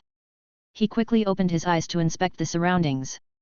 And he was terrified for good. A giant face was in front of him. It had 2 red spots as its eyebrows, 1 single large eye, 2 nostrils but without a nose bridge, and a thick, white beard. Its mouth was hidden behind the beard. The face, or rather, the giant head did not have a body or limbs. The head itself was already bigger than Angor himself. The face stared at Angor, puzzled. It would bounce up now and then. How did it do that without limbs? The head monster seemed really curious at Angor, and it slowly bounced towards him. Angor stepped back. He suddenly felt himself backing against a warm wall. He touched the wall out of instinct and realized the wall was releasing hot air. Angor froze up.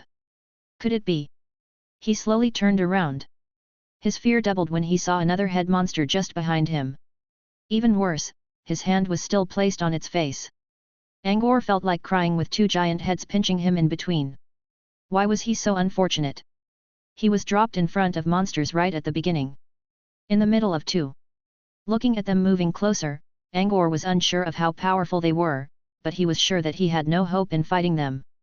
He did not have Toby to save the beauty this time, so his only choice was obvious: run. Angor saw a chance and dashed away. He soon realized something else. His steps brought him high in the air as if there was no gravity. He remembered the same thing happened when he took his talent test in Pad Manor. Still, he did not really have the time to think about why. He simply dashed higher. Maybe the monsters could not fly. When Angor climbed for about 10 meters, he noticed that he was not in the sky. A thick stone wall was blocking him. A terrible idea appeared in his mind.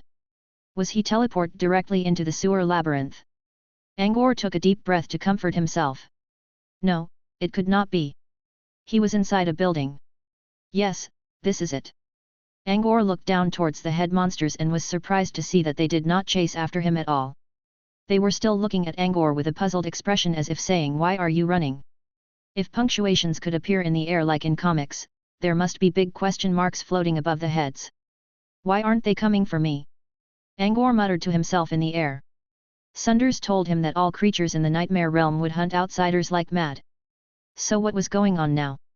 The heads did not seem interested in him at all. Was it a trap? Well, since they did not chase Angor, he gave up on figuring out the reason. Angor began checking around the environment and looking for landmarks, so he could arrive at one of the coordinates quicker. Angor looked around in the air. He was disappointed when he only saw stone walls. There were stone walls around him, above him, beneath him. There was only one single path leading to two directions. The landscape made him doubt that he really was teleported inside the maze. Well, jackpot.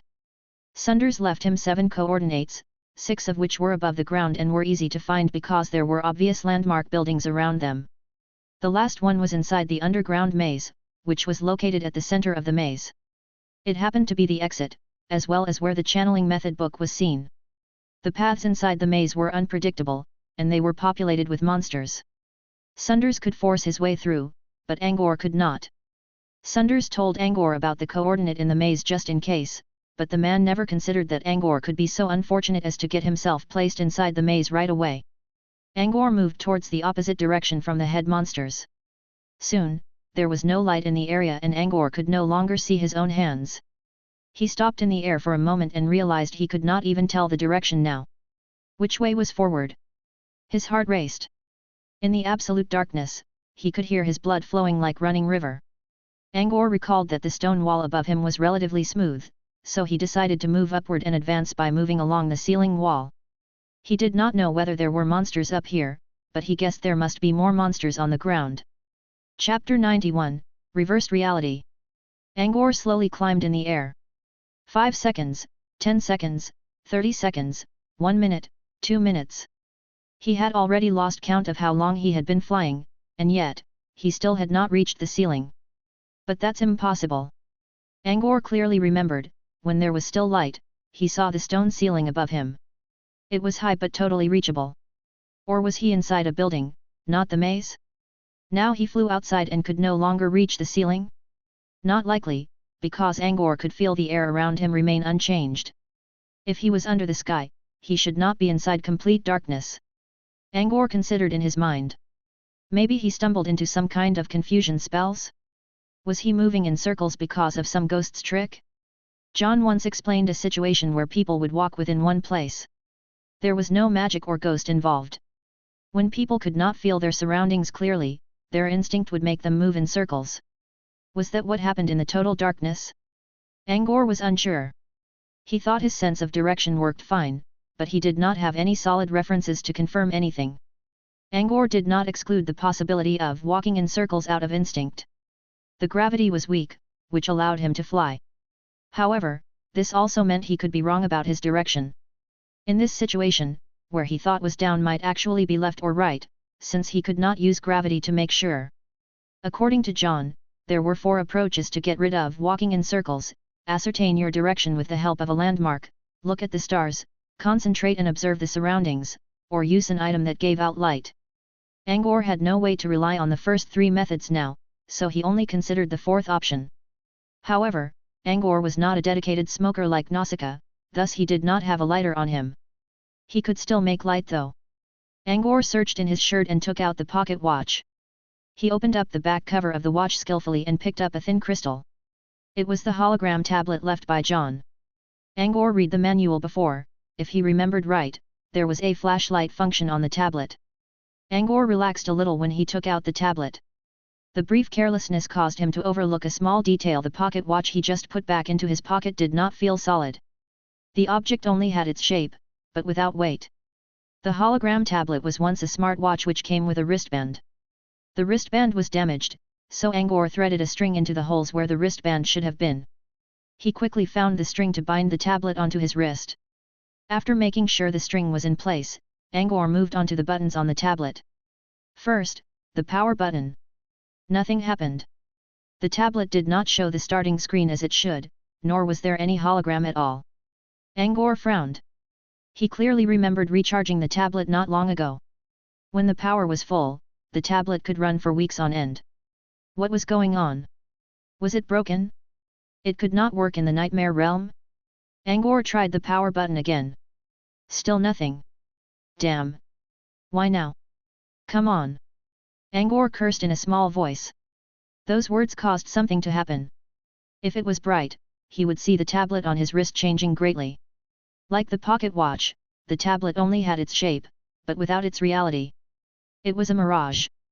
However, when Angor said his curse words out, the mirage tablet gradually took on a solid rim.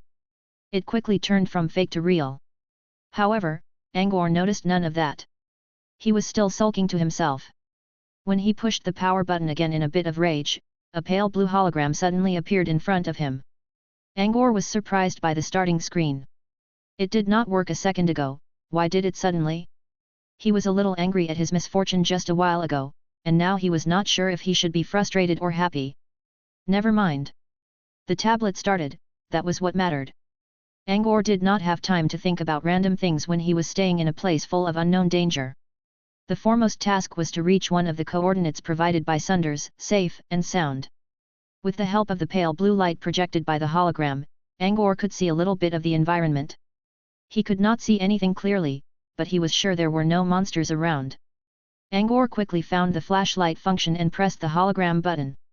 A stream of light pierced the darkness, like a morning star giving birth to another day. The dark mist covering his sight completely vanished. This was the first time Angor ever tried out the flashlight function. He was not expecting such a strong light, so he was surprised by how much area could be illuminated. He looked along the light stream and could not see its end. Amazing! Angor brightened up. Ever since he solved John's puzzles and started using the tablet, he had never made any research about the other functions of the tablet. He only knew their names, such as the flashlight.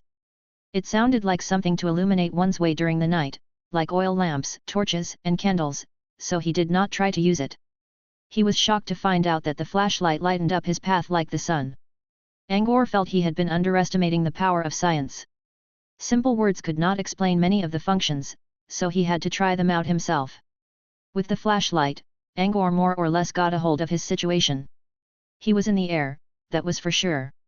He pointed his flashlight upward and saw the stone ceiling about a dozen meters away. Maybe he really was moving in circles. Next, he looked at the ground. When he moved the light stream down, Angor's heart skipped a beat. Countless flowers were growing on top of the moist dirt. The flowers looked ordinary at first, but when Angor fixed his flashlight on them to check closely, they had ordinary petals, branches, and leaves, but their pistils looked like human mouths which opened and closed occasionally, and Angor was sure he saw lips and tongues in there. Countless flowers, countless mouths. At first, they were just chilling, like normal flowers. However, when the light stream went over them, the dormant flowers suddenly changed. Strange noises came from their mouths. There were laughter, cries, mumble, whispers. The flowers swayed left and right along with the noises, creating an extremely horrifying sight. Again, those were unimportant. Most strange of all, Angor realized he could understand the flowers' speeches. Chapter 92, A Shining Wall. Stay here, don't go, let's be together. The flowers were not making any senses. There were only incomprehensible cries or laughter. Somehow, Angor caught the emotions between the strange frequencies. Most of them were telling him to stay. He did not know why the flowers wanted him to remain. Still, from their peaceful noises, Angor was sure they did not mean harm. What do you want from me? Angor tried to ask. The flowers did not respond. They kept releasing their emotions, asking Angor to stay. Angor sensed something else as well. It was a complicated, regretful idea. We could have kept him if there is no light. So, he could not reach the ceiling before because of the flowers? Angor was unsure of whether he should call these things monsters or strange plants. Nevertheless, he had better leave. He did not sense hostility, but only God knew whether they were just pretending to be harmless so that they could draw him into a trap. Angor knew about a certain type of flower called Rafflesia in Goldspink Empire, which drew creatures near using a sweet scent, then devoured them. Angor lifted his flashlight and checked both directions. He did not know which way to go, or which way he came from, so he simply chose a random one and kept flying. He kept hearing the emotions from the flowers on the ground, combined with an occasional sweet smell which caused him to daze a little and lose his direction for a second. That must be what made him move in circles. With the help of the flashlight, even if he would be affected by the traps, he could still move towards one direction. Why are there so many of them? Angor pondered. He was interrupted by the smells several times when he barely moved half a kilometer, as if the flowers really wanted to stop him. After an hour or two, Angor still did not reach the end of the path, and he did not see anything else besides the endless flower bed beneath him. He kept thinking along the way. Was this the underground maze or not? Where was his teacher? Why did the flowers want to stop him? Still, he knew thinking about the questions was useless. He would only be stressing himself out. After flying for a long time, Angor finally reached the end. However, this probably was not a piece of good news, because the end of the path was a wall, with no detours around it. In other words, he chose the wrong direction. When he was several hundred meters away from the wall, Angor thought he saw a light in front of him when his flashlight shined on the wall. He moved the flashlight towards where he saw the strange light. Maybe something on the wall was shining? Angor was planning to go back, but the sudden light spot aroused his curiosity. Anyway, he did not know where he was going. Maybe it was a treasure. Sunders mentioned that all wizards who left the Nightmare Realm all showed greed towards the place, so this world might have more treasures compared to the other places, even if it might take some effort to find them. Angor slowly approached the wall with his beautiful idea in mind. About 100 meters away from the wall, Angor saw faint light moving along it. So the wall was shining. Luminous stones maybe? Those were not really valuable. Angor kept moving forward for a dozen meters until a strange frequency invaded his mind. At first, the wave hummed in his mind. Soon, it grew stronger and became many times worse in a matter of seconds. The frequency acted like a deadly sound wave weapon, which instantly pierced Angor's eardrums and hit his brain. Before he could react, Angor felt the pain building up in his head as if it was going to explode. The wave was torturing his mind. It felt similar to what he went through during Sunders' spiritual power test, but this one was 10 times harder. No, even worse. Angor felt his brain fluid boiling like water which was about to release smoke. He neither had the correct words nor any time to describe such pain. Like raging waves, each sharp pain was followed by an even stronger one. Urgh! Angor screamed. He could no longer control himself due to the boundless agony. He fell from the air. Angor was flying a dozen meters above the ground. Even if the gravity was weak, his body would not make it if he hit the earth like this. When peril was imminent, several green vines suddenly appeared below him. They broke out of the dirt and twisted in shape. In a matter of seconds, they created a net. Angor fell straight into the net made by the vines. With the cushion to damp most of the momentum, Angor reached the ground unharmed. As Angor struggled and rolled on the ground in pain, the vines changed again. They became ropes, wrapped themselves around Angor's limbs, and dragged him away from the wall until he was 100 meters away from it again. When he was far enough, the pain inside his brain began to fade. Angor regained his breath. He thought he was dying. He saw his past life flashing in front of his eyes, which indicated he was almost gone for good. He was in his top condition merely several seconds ago, and now he felt weak all over his body. His spirit almost crashed. That was close. When everything quieted down, Angor was sure he lived through the incident. However, he used up his strength to stay alive. Now he could not even lift a finger. He was in pain, but he still remembered being saved by some plant vines. Angor did not know if the vines meant to save him or had other ideas. Did they move on their own or was someone else controlling them? Still, he was saved, and he should be thankful. Angor tried not to faint and let out a thank you weakly. No response. Of course. Vines could not speak. The violent waves were no more. Angor's spirit was self-repairing, and the self-preservation function of his brain started to work. Angor felt faint and sleepy. His vision blurred. Before falling into a deep sleep, Angor saw a flower appearing in front of him. It also had a mouth on it, but its petals were shiny like stars. Chapter 93, Search. At the same time, Sunders had been to this projected garden in the nightmare realm for many times. He clearly knew the structures and monster distribution in this area. When he arrived here, instead of going for Angor right away, he began going through his memory first. The nightmare realm was a special place for many reasons. One of them was that this world could affect your brain. Sometimes the place removed certain memories from you or added something into your brain. It could also block certain emotions. In worst cases, you would no longer remember who you were. However, such things did not happen often. What the nightmare realm deleted from your mind was random. It did not matter if the plane took away trivial memories. Sometimes you would not even notice that something was taken away, such as the meals you ate during childhood, paths you walked, flowers you smelled, or what kind of bed you slept on. Losing a memory would not have any effect on you if you were lucky. Besides, you would not lose those memories forever. Once someone returned to the wizarding world, the memory would come back as well. Losing a random memory could be considered lucky. Sunders went over his memory. As a wizard, he had superior memorizing skills. From his childhood, his prudent present, to the experience he accumulated over centuries, he could remember them all.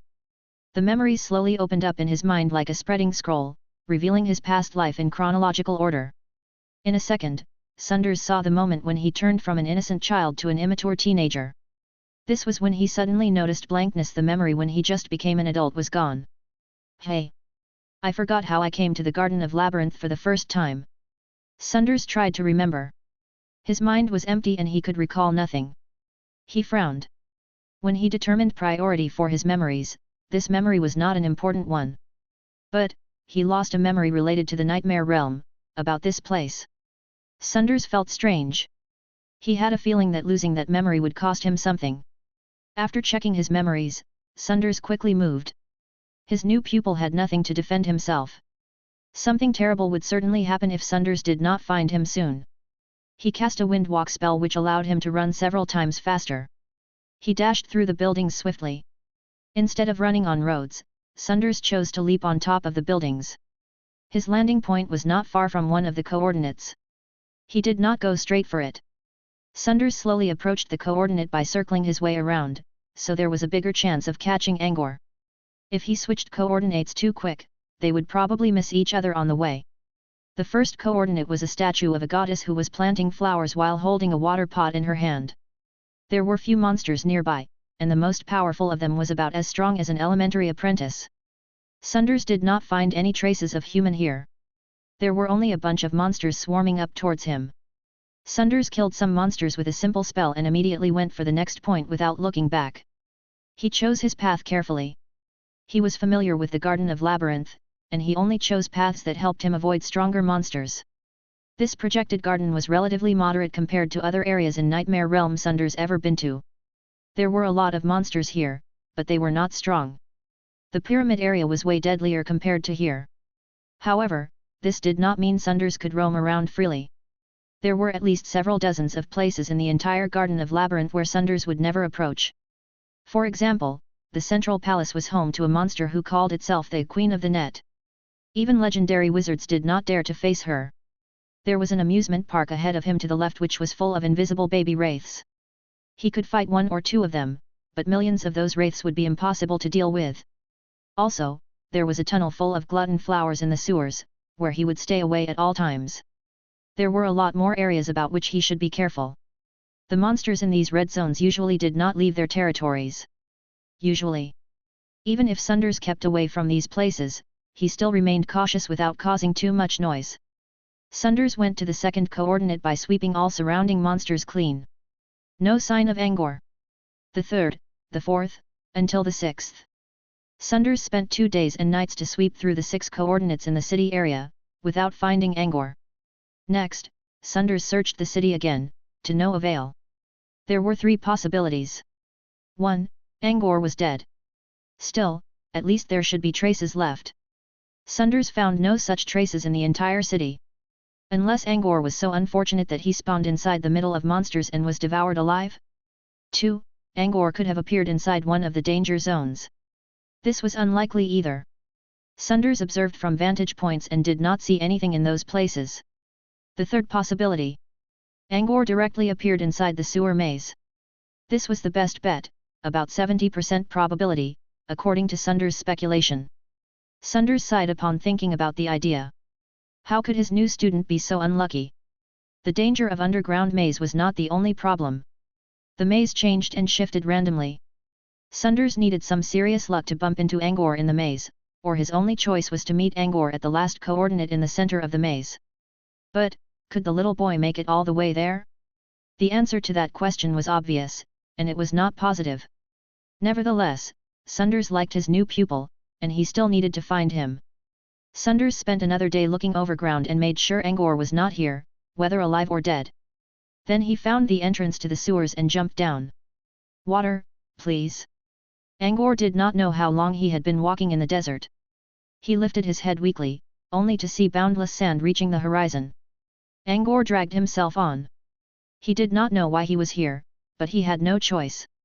After traversing the desert for several months, he used up all food and water. What should I do? Water. I need water. Angor mumbled in a weak voice. A drop of water suddenly hit his lips. It released a sweet scent. Angor eagerly licked at the water when another drop came down. More, please. I need more, Angor yelled. He opened his eyes with a start. His vision was all blurry. A dream, Angor wiped some wet stuff off his lips and muttered to himself. Dream? Wet? Angor realized something and quickly looked upward. A flower with a mouth on it was floating above him. It looked beautiful. It had pale black petals which released shining colors like stars. Actually, the flower itself looked like a bright night sky. However, such beauty could not help him deny the fact that the wetness he felt on his lips came from the opened mouth of the flower. It was its spit. Chapter 94, Who's the Queen? Saliva. Angor sensed something sweet in his own mouth. Then he recalled drinking drops of water that landed on his lips. It actually tasted good and refreshing. But it was still something's spit. Angor felt nauseated and quickly sat up. He vomited toward his side. Strangely though, even though he wanted to throw up badly, nothing came out. He began to think about what happened earlier. That dying pain was terrible. And what was that wall? Thank goodness some vines dragged him away. Another second and he might have died for sure. Also, Angor believed he saw the flower floating in front of him before he fainted. Was he saved by the flower? If so, was he being impolite by vomiting in front of it? In his dream, he asked for water and the water drops came to him. Someone something, the flower, wanted to save him. He was not supposed to vomit like that in front of someone something, that just helped him. With that in mind, Angor swallowed back his terrible feeling and thanked the flower in a small voice. There was no response but Angor was sure the flower with a mouth. Angor decided to call it the mouth flower for now revealed a joyful emotion when he woke up. Angor heard rustle noises around him. He turned around and saw a number of mouth flowers surrounding him in the middle. They bounced around him. When they bounced up, Angor could see their roots coming out of the dirt. Those roots looked like the vines that pulled him away from the wall. So the mouth flowers did save him? Angor suddenly remembered being stopped by the flowers when he was flying towards the wall. Now he thought about it, were the mouth flowers trying to warn him to keep away from the wall? And what was the deal with the wall anyway? The mouth flowers could not speak, but Angor felt their emotions. They seemed to be celebrating something. Are they happy because I'm awake? Or is it because they could finally cook me up? Angor believed the first idea. At least the mouth flowers were friendly to him. If they wanted to do him harm, they had plenty of chances when he was out cold. Looking at the strange yet joyful mouth flowers, something inside Angor told him that they looked cute, in a way. He reached out a hand and tried to touch the petals of one of the flowers. He moved carefully, fearing that this might be dangerous. The result was satisfactory enough. It seemed the mouth flower did not mind being touched. It even rubbed against Angor's palm like a small chick, making his palm itchy. As he fiddled around the mouth flower's petals, Angor asked himself. Are they monsters? Didn't Sunders say that all monsters in the nightmare realm are aggressive to outsiders? Then why didn't I meet with any attacks? Well, maybe except that wall. Is that wall a monster? Angor stroked the flowers around him and failed to notice that the most bright mouth flower in the air began to reveal a displeased emotion. As the emotion spread around, all the other mouth flowers around him quickly disappeared. They either bounced away or dived into the earth. At this point, Angor also felt the negative emotion coming from the starry-petaled flower. But why? Was it trying to kill him now? Angor stared at the flower with a worried look. He still did not know why these mouth flowers saved him in the first place, or why they acted friendly. Angor did not think he was anyone special, like those extremely lucky main characters in the novels he read before, who attracted all sorts of treasures, pets, and beautiful women towards them like a magnet. This was why he was worried. This black mouth flower must be their leader, since it could scare away all the other flowers just because it was displeased. Angor stared at the unhappy mouth flower and did not know what to do. Out of instinct, he tried to comfort it by stroking it. When he touched the petals of the flower, its mouth quickly curled into a big smile. All the negative emotions were gone. It looked a whole lot more sunny now. Angor gazed at the mouth flower king, which rubbed against his palm like all the other flowers. It was unhappy because it was jealous. Angor believed he was right. He was still cautious, although the happy flower made him relax a lot. "Who are you?" Angor asked in a small voice. The mouth flower king appeared to be more intelligent than the other ones. It actually replied, "I am flower." An overjoyed emotion came out. "Why did you save me?" Don't." The emotion became nervous. "They saved me because they didn't want me to die?" The mouth flower was intelligent, but it was not enough to interpret Angor's question correctly. It only gave vague answers. Angor thought he might need to ask something more direct. "Do you like me?" Angor felt a bit embarrassed at his question. Was he being a narcissist? Although the mouth flower had no idea about those human emotions, it still swayed its petals quickly. Like joyful emotion. The surety of the answer comforted Angor further. The mouth flowers were not hostile to him after all. "Why do you like me?" Angor asked another embarrassing question. This time, the mouth flower stopped for quite a while. "Smell. Majesty, the smell." The emotion carried some respect as well as admiration. "Majesty smell? Don't tell me I'm actually one of those overpowered novel heroes?" Angor looked at the flower agape. Maybe he had a talent that was really strong? However, the next answer caused Angor to doubt his ears. The mouth flower spoke without being asked this time. "Like queen's smell." Angor froze. "Queen? Whatever did that mean? Who's the queen?" he asked. The mouth flower swayed around, dropping saliva here and there, and caused the whole place to smell sweet. "The queen is Majesty. Respect." "What's the name of the queen?"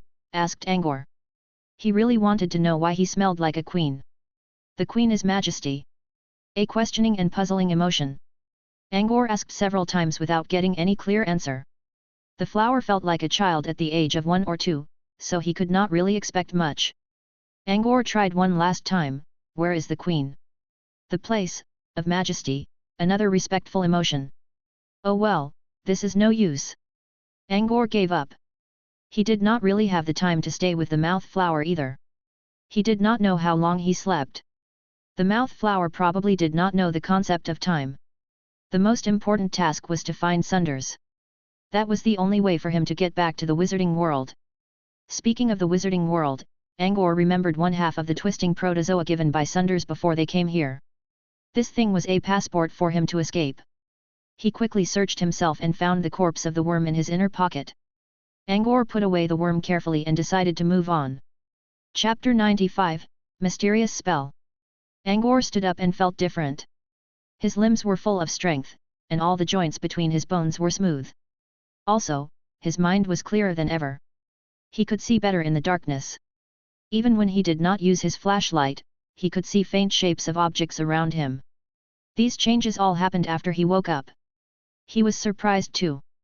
Maybe the great pain that did not kill him made him stronger instead? When thinking about this, he shivered again. Seriously, he would rather not be stronger if he could have avoided that kind of torment. However, he did not realize that his body was not the only thing that grew stronger. Angor was not a wizard yet, so he could not possibly know what he just gained from the incident. Before leaving, Angor looked towards the giant wall again. He was still curious about the wall that brought him terrible agony, but he did not dare to approach it again. He was standing about 100 meters away from the wall. He clearly saw something shining on it, but he could not tell what. Every time he tried to focus his gaze on the wall, he would feel dizzy again. Angor asked the mouth flower, which had been floating in the air, "Do you know what's that wall?" "Danger. Do not go." A terrifying emotion. Even the locals think that the wall is dangerous. Angor was even more curious now. Still, he knew better than to risk his life again. Angor glanced at the wall one last time. Maybe he would know something about it after becoming a wizard? And how much time had passed? Angor prepared to move towards where he came from. He was worried that he and Sunders might miss each other. He looked at the hologram tablet on his wrist. Wait, the tablet could show him time. How did he forget this? Angor quickly triggered the tablet and checked the time display on the bottom left of the hologram. August 21st, 1633. It was the Earth calendar, but this would not prevent him from determining the current time. He remembered they came to the Nightmare Realm on the third day of the month of harvest. That should be August 18th according to the Earth calendar. Did he faint for 3 days? Angor's heart raced. He wasted 3 days doing nothing. He had to find the nearest coordinate, now. Before turning off the tablet, Angor looked at the recording function on the desktop and got a new idea. He saw a zoom-in button in the record function before. He could not go to the strange wall, but he could use a zoomed camera to check it out from afar. As someone who never hesitated to try out new ideas, Angor started the camera right away and began recording. He returned to the safe spot and pointed his camera while zoomed in, then he looked at the image on the tablet. Thanks to the amazing science, something 100 meters away was clearly displayed as if observed up close. The wall looked ordinary at first. However, when carefully inspected, Angor could see inconspicuous pits on it, which had streams of light flowing in them. The entire wall was covered in such pits. It seemed they formed into a giant and functional pattern on the wall. Is that a spell array? Angor wondered. He tried to memorize the pattern in his mind. However, he had barely begun to draw the pattern in his head when an unknown horror suddenly surrounded him, followed by sharp pain. Angor quickly stopped his train of thought. The pain slowly faded. So it is a spell array after all. But didn't it need to be complete to have an effect? I only sketched a fragment, and it probably wasn't even the starting point and it already affected me. Angor was frightened by the horrific sense earlier. That was probably a really special spell. He could not possibly think about the spell pattern again, fearing that the great pain would come once more. The tablet did its job pretty fast. Angor checked his recordings hastily without going into any details to avoid strange things. He made sure the camera caught the entire pattern and turned to leave. The wall was horrible. Better to stay away for now. Angor did not shut down the camera on his way back. The tablet had plenty of charges left, so he hoped he could record his journey. He flew fast. He already knew there were only harmless mouth flowers along the way, so he moved at full speed. Aren't you going back? When he was about halfway to his starting point, he asked the mouth flower which followed him closely. The flower shifted its petals and revealed an emotion mixed with joy and admiration. Majesty, I like. Angor still could not understand it, but he did not really mind. Frankly speaking, having someone, or something, to talk to in this dark place, provided him a bit of comfort. Even if this something could only speak nonsense. Is this the underground maze? Angor asked. This, underground. A plain emotion. That confirmed his idea that he was inside the sewer maze. He still felt terrible for appearing directly in here, but at least he knew where he was now. Do you know how to go to the center of the maze? Center, is mouth. The flower opened up its mouth wide and revealed a prideful emotion. Not your center. Angor complained in his mind. He changed his question and asked, how to leave the underground? Angor believed he must use simple words instead of complicated adjuncts. Dig. The emotion was simple this time. The flower even moved its roots to make it clearer. Angor was speechless. He forgot the flower could simply move inside the ground. Angor kept asking questions, and only received a few satisfying answers. However, he still reckoned a lot of information. For example, the mouth flower flying in front of him was the boss of all the flowers he saw along the way. Also, the mouth flowers were here to protect that wall. About half an hour later, the darkness was replaced by light. Angor found himself back at the place where the two head monsters were. They were not here though. Angor realized that the light came from some objects that looked like electrical fluorescent tubes above him. The place was bright as day. With light in the environment, Angor turned off the flashlight. "Are you going back?" Angor asked the mouth flower again. They already left the flower field. The mouth flower gave him an ordinary answer this time, which was rare: "I want to follow the Majesty." Angor felt somewhat happy about it. The flower did not look strong, but it should be stronger than him anyway. If he teamed up with it, he might survive longer. The flower quickly spoke something else and interrupted his thought. "But I need to protect the wall." Angor curled his lips. They barely knew each other, and the mouth flower already learned how to withhold information? So the flower was saying that it must go back to the wall instead of following him. Angor did not say anything further. The mouth flower saved his life. There were many monsters in the underground maze. The flower might be more powerful than him, but they probably would not stand a chance against something like the head monsters. Maybe his lifesaver would be better without him. With that in mind, Angor waved goodbye to the flower and flew away on himself. The mouth flower stayed to watch Angor leave. When Angor finally disappeared from its view, it slowly returned to its territory with a sad emotion. It released a green aura. Countless thick vines dug their ways out of the dirt and completely sealed off the tunnel in the proximity. The thick vines easily shattered some of the stone walls blocking them. If Angor was here, he would never think that the flowers were weak. Even Sunders was not powerful enough to pierce the walls. After the mouth flower left, a head monster, which could completely defeat the mouth flower according to Angor, slipped out of a small cave and let out a sigh. It looked at the sealed tunnel and showed great fear on its face. Chapter 96, Stranger. Angor kept flying for about 10 minutes and reached a junction connecting 3 other paths. He then facepalmed himself. Which way? What was beyond them? Were there monsters? He did not know. Did not matter now. Angor chose a random one, made a mark, and moved on. Another 10 minutes went by. Angor reached another fork, a 5-way one this time. Like before, he left a mark and moved into a randomly chosen one. About more than an hour later, Angor reached a dead end, so he had to go back and choose another path. He went on like this and ran into several stops until he finally entered a path which seemed to be working. Still, he had a question. He did not stumble upon anything on his way. No monsters, no stuff, no nothing.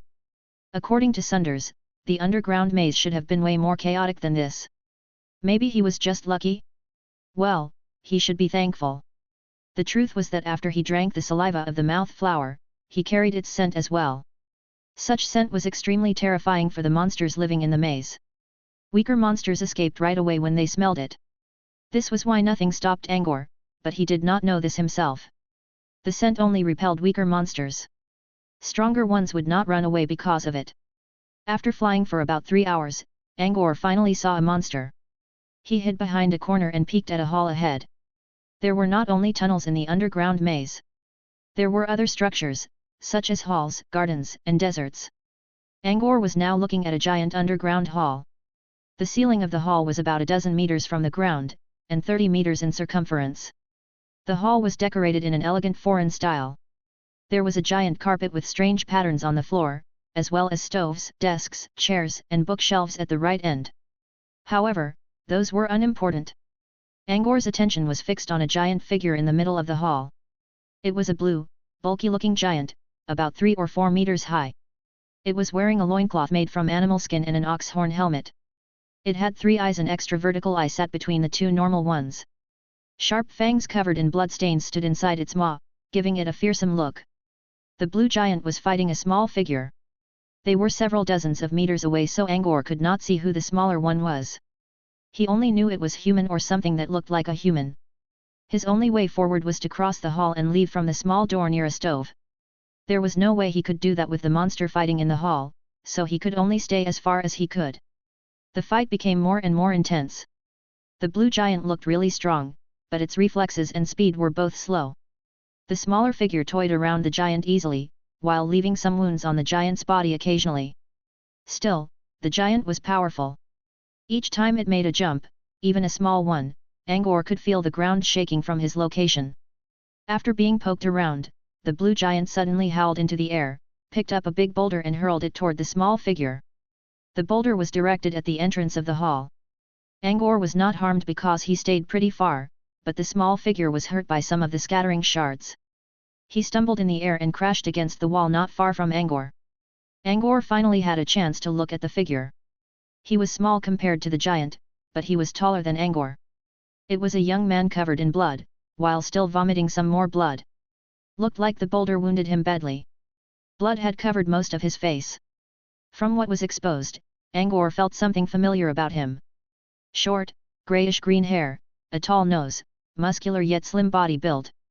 Angor saw him before. He looked like a human, not a monster, which was strange in this place. Angor concealed himself as best as he could, but he could not hide the horrific scent of the mouth flower. The man soon noticed his presence. "Who's there?" A cold voice reached Angor's ears. He was found out? Angor jumped. When he saw the man dashing toward him with a weapon raised, Angor quickly flew into the air without hesitating. Angor felt air current behind him. He turned around and saw the man in the air as well, hitting him with a cane. "Oh shit!" Angor kicked the air and turned abruptly, barely avoiding the attack. "Die, monster!" The young man tried again quickly. "I'm not a monster. Don't kill me!" Angor heard the man yelling and replied as fast as he could. The man's attack did not slow down in the least, but faster than before. Angor could only dodge again. Thanks to his hours of flying experience, Angor actually maneuvered faster than his assailant. "Do not run, monster! I'll kill you!" It was the same cold tone. Angor dodged in the air and thought to himself. That voice sounded so familiar, but I could not remember where I heard it. The blue giant that came along was surprised to see another man in the air, and that its original target was attacking it. The blue giant picked up a large stone pillar and prepared to throw it at them. It then caught a sweet scent which came from the smaller man. The giant's expression changed drastically, and the two eyes on the sides widened. The giant revealed a terrified expression at Angor. It looked at its original target and decided to quit. It then stepped back into the hall. Just when Angor thought he could find a chance to escape when the blue giant caught its target again, it ran away. "Stop! I'm a human, not a monster!" Angor shouted. The young man neglected his words and kept attacking. "You deaf!" Angor spat and ran away. Angor could move faster than the attacker. However, since he needed to avoid all the incoming attacks, he had to keep turning, which allowed the man to slowly catch up. "Why did you change target anyway? That giant hurt you so bad, aren't you going to revenge?" Angor did not stop his verbal assault while escaping. None of his words worked. The man did not even blink. Maybe he was deaf for real? Angor made another turn and was terrified to see his only path ending at another wall. A dead end, with a crazy deaf psycho in hot pursuit. Angor's face went pale immediately. Would he die? Not to a monster, but to a freaking madman? Chapter 97, The Familiar Stranger. Angor clenched his teeth. He could not keep running like this. He had to run back, but with the madman right behind him, he had to deal with him somehow in order to escape. He did not have time to think of other ideas. Facing imminent danger, Angor's mind worked quickly. He saw a small chance and kicked at the wall, hoping to use the counterforce to leap past the man. Angor's body moved like an arrow and rushed at the opposite direction swiftly. He could not have done something like this before. However, the previous crisis with the strange wall improved his physical abilities, and now he could perform some difficult aerobatic moves. Angor was happy to see his superior potential. He was confident that he could get away when the cane suddenly appeared above him and went down at his head. The madman knew he would lose Angor like this, so he threw his weapon at Angor as hard as he could. The cane caused an air-piercing sound with its absolute power. Angor's eye twitched. If he did not get away, his head would pop like a melon. His only possible chance was to halt and roll to the side. Angor had barely avoided the cane attack, and before he could do anything else, the man already caught up, kicking Angor in the back while yelling his "kill the monster" catchphrase. There were two screams. Angor stumbled away a dozen meters like a rock. He crashed against a wall, causing the wall to crack a little, and slowly slumped to the ground. Angor felt as if all of his bones were broken. He could still think, but the great pain prevented him from getting off the ground. There were two screams because the man kicking Angor was also pushed away by something and fell to the floor, making a human-shaped crater on the ground. That looked even more painful than Angor's experience. Angor felt terrible, but he still noticed the situation. Force worked both ways, he knew. When an object applied force to something else, the object would receive the same level of force as well, in the opposite direction. His attacker should naturally receive such a force by kicking him. But, the man kicked Angor in an assault attempt, which meant most of the counterforce should not bother the attacker at all. How was the man thrown away so far and was wounded worse? A sharp pain suddenly appeared around Angor's blade bone. He thought being kicked caused a series of injuries to him. He writhed on the ground and almost wanted to hit the floor with his head to soothe the pain. On the other side, the man looked in a bad shape. Blood colors appeared around his skin, which formed up the shape of a monster in the air. A wizard would easily recognize this being a bloodline art spell. When someone planted monster blood inside the body, he or she could consume the blood to recover. While the man could slowly stand up, Angor was still struggling on the ground helplessly. The man saw the humanoid monster releasing light spots from his back. There was a dot around its blade bone, and shiny green lines were spreading towards its body from it.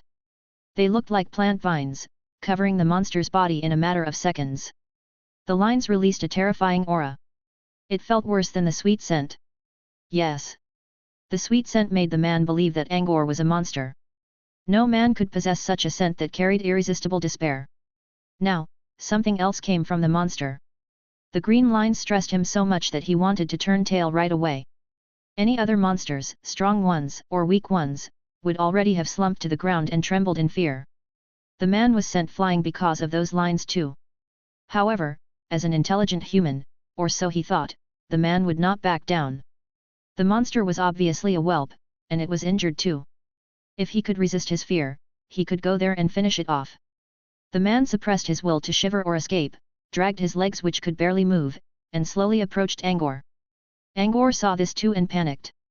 He wanted to escape, but he could not feel his legs because of his wound. Stop! You're a human, right?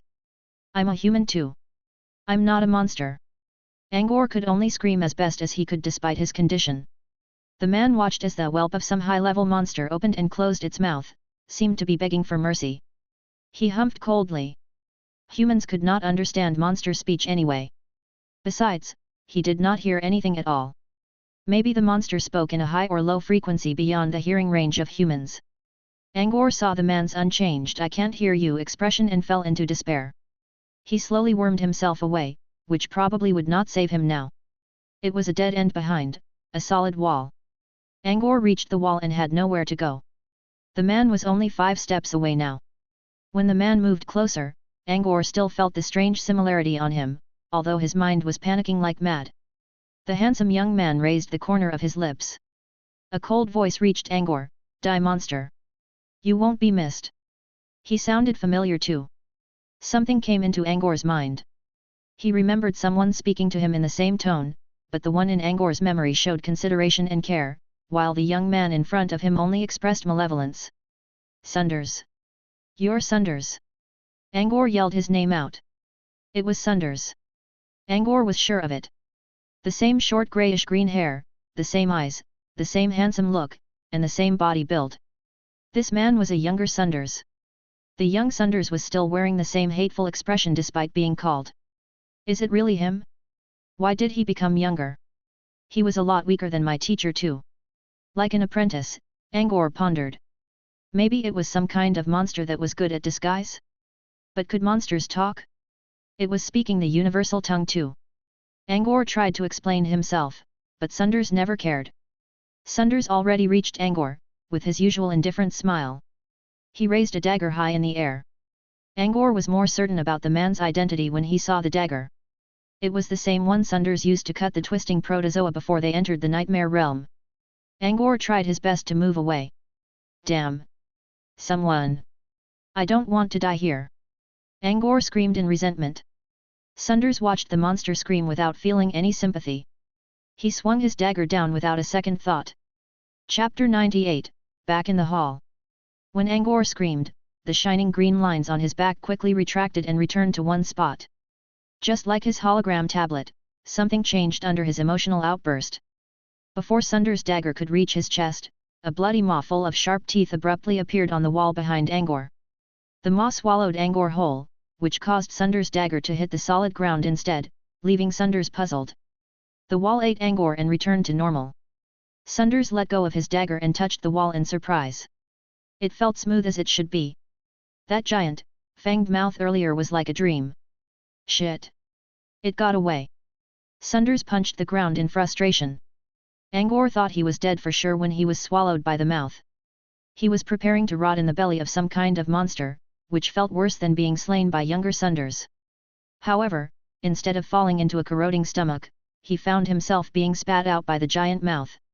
When Angor fell out of the mouth, he was still at the base of a solid wall. Angor was wondering why the monstrous mouth did not actually eat him. Still, he was glad he escaped from Sunders. His body was still aching, and he could not stand up. Angor lifted his head weakly and inspected the surrounding area. He was still inside a path of the maze, but it looked familiar. There was a Hanzi written on the soft dirt not far, which represented the beginning of his name. He wrote that word with his own finger. So, he went through this path before? Angor looked at the character and realized his situation. He was back at one of the roads he walked, and he was sure there was no monster around here. He could not move. It would be unfortunate if he was left somewhere dangerous and got killed by a monster. At least that would not happen now. Angor rested for the night and felt a lot better. The pain on his body faded a bit, especially the pain on his back, which almost disappeared. Even Angor could not believe it. He did not have any first aid, and most of his injuries were gone. More importantly, Sunders hit him pretty bad yesterday, but he did not even spill a single drop of blood. He only received internal wounds maybe? Angor stood up and walked around. He only felt several sore joints, there were no internal injuries either. It was a miracle. Maybe the wall incident improved his self-recovery as well? He checked the time. It was 8 in the morning. Angor decided to move on. There was only one way for him to go and it was one of the paths he walked yesterday. He needed to get past the hall with a blue giant in it to advance. All the other paths led to dead ends. Angor moved while still thinking about the younger Sunders. Was he the same person that came to the nightmare realm with him? Why did he become younger, and weaker? If he was not the same one, then who was he? Angor was sure the man was Sunders since too many elements on him proved that. Still, would Sunders attack him like that? Angor was unsure. He never knew Sunders' true intention. Angor inclined to the idea that young Sunders was some sort of projection inside the nightmare realm. Maybe projected reality included projecting humans too. He might even find his own projection somewhere. If young Sunders was not the real Sunders, then he should follow his original task, get to the center of the maze. He still needed Sunders to bring him back to reality. I hope that's not him, otherwise, he would be trapped in this nightmare cage forever. Angor clung to his hope and flew toward the hall he saw yesterday. It was peaceful. He heard occasional rustle noises, but he never saw any monster. When he was 2 turns away from the hall, he slowed down. Angor did not know if young Sunders was still there, or what the blue giant was up to. Still, neither one was something he could manage, so he could only hope they were not there. If he had to choose one, he preferred running into the blue giant, since that kind of giant monster would have a hard time trying to catch Angor. Sunders could fly, so he was a bigger threat. Angor knew that most creatures did not look above them much, so he moved to the ceiling and slowly went for the hall along the ceiling wall. There was nothing beyond the first corner except some traces left by the fight yesterday. The hall was just around the next corner. Angor slowed down further and held his breath, then peeked from the corner of the passage wall. He immediately noticed something was different. The hall looked messy. The blue giant was nowhere to be found, and lots of bloodstains scattered on the beautiful carpet. Angor looked carefully. He could almost see the entire hall. Neither the giant nor younger Sunders were here. What happened? Did they fight again and leave? Angor considered. He quickly gave up that idea. The giant was big, so there was no way it could fit through the small wooden door inside the hall. However, Angor did not find any traces left by the giant on his way here. Did it vanish into thin air? Angor looked toward the wooden door again. It was shut yesterday, but it was left open now. Someone must have left that way. Maybe it was the younger Sunders, Angor pondered. So Sunders defeated the blue giant and passed through? Whether correct or not, Angor knew he was lucky this time. No blue giant, no young Sunders, nothing was threatening him now. Angor sighed in relief and flew inside the hall, feeling satisfied. Chapter 99, The Witch's Eye. The hall was in worse shape after the fight. Stones, blood, tattered cloth scattered everywhere. The intensity of the fight was totally imaginable. Angor even felt a bit scared when walking in the hall. There were two types of blood on the floor, a blue one and a bright red one. The blue one should have come from the blue giant. As for the red one, probably younger Sunders, as long as nobody else came here. The blue bloodstains ended at one side of the ruin. Angor took a guess that the blue giant died right there. As for why its corpse was not here, either younger Sunders took it away or something else happened. The trail of red blood persisted until Angor reached the wooden door. Younger Sunders passed through the door, wounded. This door was the only exit in the hall. At least, it was the only way Angor could find. He needed to leave by the door as well. Before doing so though, Angor looked at the bookshelves nearby. As a dedicated book lover, Angor would not ignore these books of course.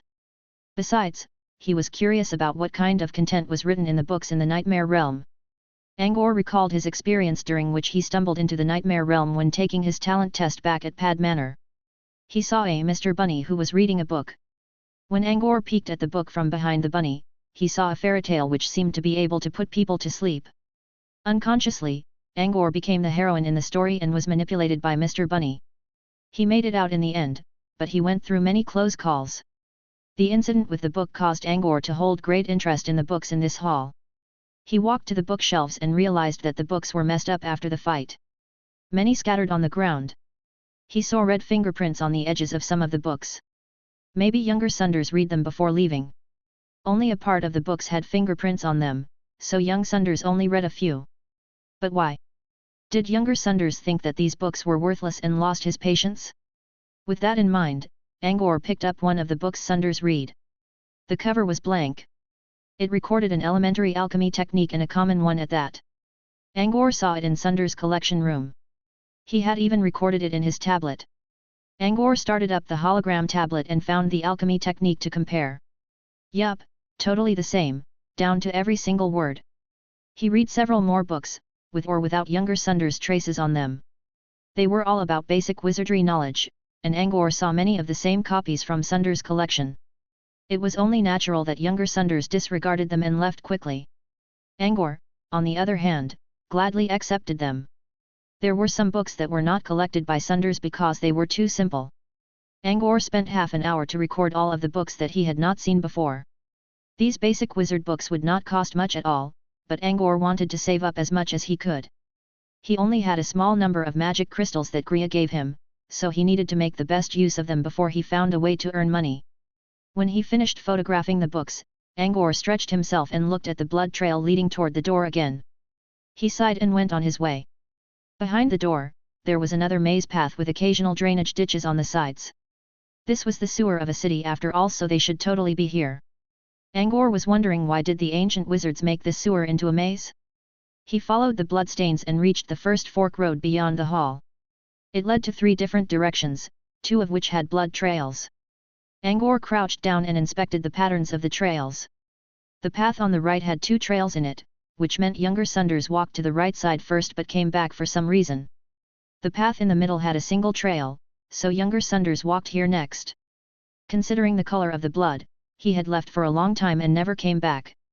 Either he died to a monster, or the middle path was the correct choice. Angor needed to make a decision too. The right path was an obvious no, so Angor should go to the left or middle. The left path was unknown since no one explored it.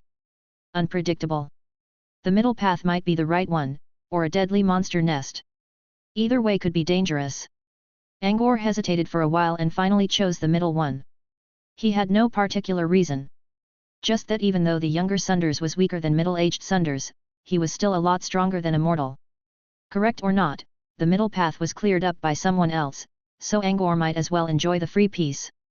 With this mindset, Angor stayed on the trails left by younger Sunders. Angor did not know how long he traveled or how many forks he went past. When he began to question his decision, he saw a picture on a wall which illustrated the figure of a misty ghost shadow who had a single eye growing on its body. Instead of fear, Angor felt joy. The monster in the picture was a witch's eye. Before coming to the nightmare realm, Sunders mentioned that these monsters roamed around the center of the underground maze, which meant Angor was close to the exit. However, Sunders said something else too. Witches' eyes were vicious and cunning creatures, they tend to stick in groups. If you meet any of those things, you will become a pile of bones in the first second. Sunders was half joking. He did not think Angor had any chance of encountering a witch's eye on his own. Even if the boy was somehow teleported into the underground maze, he would never make it to the central area. Of course, Sunders would never expect that Angor not only reached the center, he only ran into a single fight. Not with a monster, but a younger version of Sunders himself. As a matter of course, Angor believed his path was free of monsters thanks to younger Sunders' effort. When he reached another fork, Angor went to the one with younger Sunders' traces without hesitation. He was already inside the central area, maybe he could make it to the exit with someone clearing monsters for him.